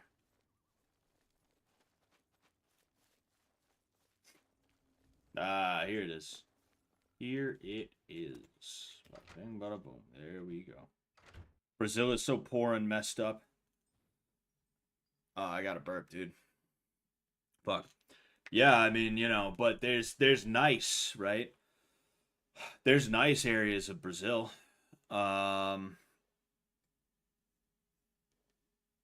There's nice areas in Brazil. And if you have the money, you can go there, and it's still going to be cheaper than in a lot of places in America. You go down there with U.S. dollars, you're that much better off. I think I haven't checked in a while, but last time I checked, $1 was about 5 reais. They have instead of a dollar, they have a real, which is literally spelled real, like the word real. Excuse me. So if you bring $50 down there, that's what's 50 times 5? $250 or 250 reais, That's pretty good. You can buy a condo down there, be in all right shape. It ain't terrible. What was I gonna say?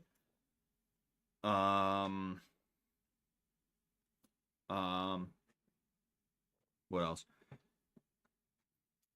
If you made $1 trillion tomorrow, would you still stream Oblivion? I mean, shit, I wouldn't have anything better to do. I might as well. What else am I gonna do?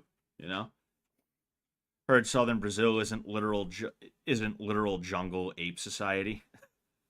Fucking yeah, no. Depending on where you go in Southern Brazil, you can find some really nice places. Yeah, but McDonald's down there is probably 150 reais. Baby, how much would you say a typical meal at McDonald's would be in Brazil? 50 reais. 50 reais? Yeah. Only off by 100, Snurf G. Excuse me. Why not Brazil and the Cape? I love the Cape. The Cape's nice, but I don't like. The Cape is nice, man, but tourists would piss me off. And we'd be living there in the summer, which is the height of tourist season. Western New York is nice because it's nice and chill. It's easy living. If you got money there, it's gonna be easy living. They got Mennonites and Amish out there. Fucking dude, I was driving around. Were you in the car with me at this time, baby? I was driving around in like Belfast. They have funny names out there. They got Belfast, they got Cuba, New York. And these horses were running down the street. I got it on video. You were in the car with me at that time? Yeah, and you remember the Mennonite dude, the dude in the horse and carriage? He's following the horses down. Yeah, these horses got loose, and there's a fucking Mennonite just like following them in his horse and carriage, and it was just the funniest thing. Like, we go into a bar, right? We go into a bar. It's like a pizza place, right? And this is one of those places where it's like there's a stretch of road, and then there's just like a roadside bar, and then like for like 250 to 300 yards, there's nothing, and then there's like a house, right? That's the type of shit this is. It's literally like a one road town, and everything extends off that road, but it's only like there's maybe like 30 streets in that whole town, you know. Town's only like a couple miles across, and we stop in this roadside bar, and fucking like this dude gives us some of his food because he's just that nice, and he's like, "Oh dude, try the garlic parmesan, like try the garlic parmesan stuff, dude, like the wings, here, take one." And that, like, I couldn't imagine doing that in New England. Somebody I'm in an aisle earlier today at the grocery store, and this lady is walking around. Nice lady. She's smiling, and she's like, "Happy holidays, everyone! Happy holidays!" There's like 6 or 7 of us in the aisle. It was like a traffic jam, and like I just instinctually recoiled at that because like you don't do that in New England, you know. You don't talk to people in New England. At least not like that. You know, you make a little bit of small talk. You know, you just happen to make eye contact. What's going on, man? How about them Red Sox? That's one thing. But you know, that happy holiday. Like, no, you don't do that. That's weird. You know. But over there, it's like it's nice. You know, and I wouldn't mind moving there. First off, being among the mountains. Being in an area where I can legitimately be left alone because like Cape Cod is nice, but again, the tourists, and then also it's still Massachusetts, and like a, a part of Massachusetts where you're gonna have mad Karens everywhere. You know, I'd love to have a house that's like 100, like maybe not 100 yards, but like even then 100 yards ain't that bad, but like 100 feet to 100 yards away from the next house, so that I can like go outside and do something in my yard without having to think, what do the neighbors think about this, you know? It'd be nice, you know? It'd be real nice, you know? Man, you know. Uh I'm just thinking about it now, you know. Oh yeah, I'm about to stop. I was just finishing up this point. Yeah, go ahead and do your thing, babe. I'll be right there in a second. I actually don't believe you. The New England transplants here in the Rockies are always the most chipper, in your face talkers. Yeah, that's because they're out of New England, you know? That's because they're on vacation or they're not living in a miserable place. New England, I love New England. It's home, but it's kind of a miserable place. There's too many people hanging around. A lot of them are just no good, and they all got a chip on their shoulder. You know, everybody here has a fucking chip on their shoulder. When you get out of New England, like it's nice because everyone's just like a lot chiller, and you kind of learn to vibe with that. You know, so you know it's nice. Is it just mind your own business or social awkwardness? It's kind of like a mind your own business thing. You know, like making a fool of yourself kind of thing. I guess. You know. We're just not nice people out here, dude. We're just not nice people, you know. Like even Nick Rochefort is a good example of like the kinds of guys you'll get in New England. They're ball busters, you know. Nick's a ball buster, and it's not like a mean thing necessarily, but because he's busting your balls, he's being a little mean. You know, he's fucking with you a little bit. And that's not like a bad thing. It can be fun and funny. Don't get me wrong. That's why there's so many comedians that come out of New England. You know, there's so many comedians that come out of New England. And even me, like, people think I'm not funny, but like, I have that Boston sort of thing going on myself, right? Some of the shit that I say every now and again, shit that flies out of my mouth. You know, I was a little tight during season 2 and stuff like that. But like, if I really feel comfortable around you, I'll do and say shit that is like just typical Boston funny guy shit. And it's because that's what I grew up around, and I'm okay with that. But like, I gotta feel comfortable with you a little bit, right?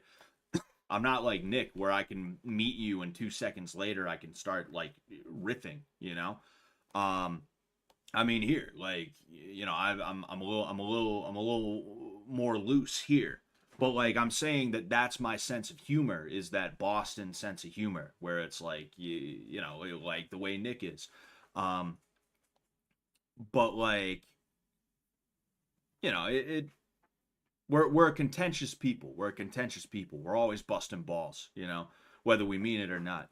Um, So around $15 American, so it's not cheaper. Well, yeah, that's McDonald's though. You know, you like you, there's places on the street you throw five hey eyes down on the fucking on the whatever it's called, their table, and they're making you like a sandwich or something like that.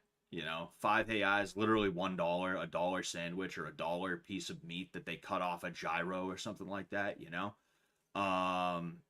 that's like, you know, McDonald's is expensive. McDonald's is expensive, but they also have other shit too. Like they have a place called Jihafas, which is you know, they kind of like their version of McDonald's if they didn't have McDonald's. They have some weird shit there. They have stroganoff.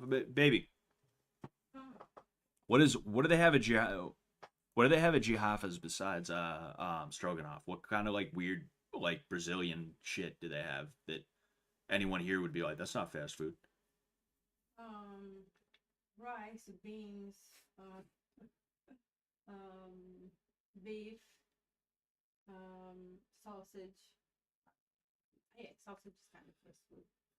Yeah, Um, oh no, good. but we have burgers, you know, like ice cream, milkshake, you know. Yeah, yeah. Well, like that's what they got, you know. And is Jihafas like less expensive, more expensive, or about the same as McDonald's over there? Similar, little bit less. Mm, yeah, yeah. Mm.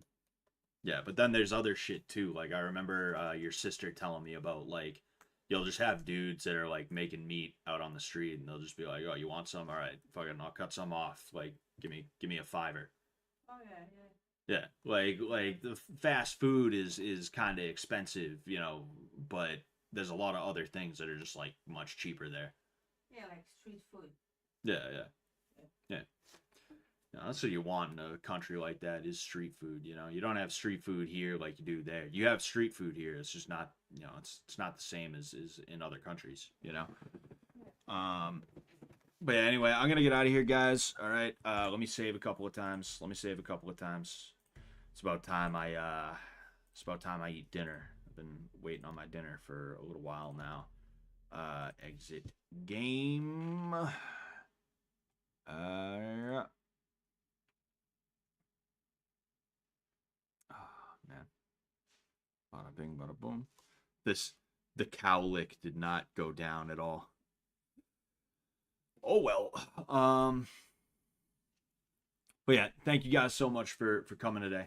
All right. I will most likely be streaming tomorrow. I might be making that a donation stream. And what I mean by that is basically charity stream, but I don't like calling it charity considering, you know, what it's for. Eh, any TTSs that I get will go towards a good cause. And it would have to be through Streamlabs. If you donate to me through YouTube, I won't be able to do it. You can't send me super chats. It has to be a straight up Streamlabs donation because I can access the money immediately through Streamlabs. If you send me something through YouTube, I can't access it immediately, and because of that, I'm not going to be able to, because I'm not in a spot right now where I can take money out of my own pocket besides what I plan on donating to this person. I have to be able to take the money from Streamlabs, get it in my bank account, and then send it to this person. But yeah, Sam just got pissed about to kick this girl off. Damn, what? Hold on, Jax. What do you get pissed about, and what's he about to kick the girl off for? I'll hang around for another like minute or two to give you a chance to, you know, I'll give you a chance to answer. But yeah, like what's the deal? You know, what's the deal? Why is he pissed off, and who's he about to kick off? If you're saying it's this girl, I would assume it's a chick that we don't know yet. You know, who are you donating to? It's gonna be a blacksmith Well, Blacksmith's mother. They started a GoFundMe for her. I don't know exactly what's going down with her, but I guess she's been having a bit of a hard time and she needs some financial assistance. And they started a GoFundMe, so I would like to be able to donate to that because Blacksmith and Blacksmith's wife were big parts of season 2.5. They were some of the best parts of season 2.5, and then in addition to that, they're just really cool people. You know, they're a couple of really nice people. You know, and it sucks that they even if it's not them specifically, it's Blacksmith's mother who seems to be going through a bit of a hard time right now. So I would like to try my best to be help to them if I can, you know. I'm gonna give it another like 30 seconds to see if somebody answers me about why Sam got pissed and who he's about to kick off, you know. And if nobody answers me, I'm gonna go ahead and I'm gonna go ahead and end it because I do gotta eat dinner and spend a little bit of time with my bitch, with the wife, with the missus.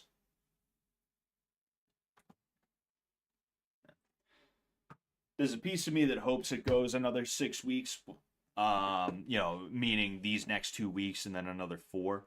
And then there's a piece of me that's like, nah, they should probably just call it, you know. I don't know, but I have a feeling they'll probably do another 6 weeks. It wouldn't surprise me because they are ambitious like that. They're ambitious like that. And like I said, I would like to believe that these guys are not gonna be inviting people in just to turn around and be like, oh hey, they're not going to invite people in just to turn around 2 weeks later and be like, not only did we lie about the premise of the show, we lied about whether or not you could actually win money. I don't think they would do that to these people. You know, I'm sure not all of them are deserving of like poor treatment, you know, in that way. That old ball and chain. Yeah, it seems like nobody's answering, so I will head out. Thank you guys so much. I'll catch you most likely tomorrow. And yeah. Peace out.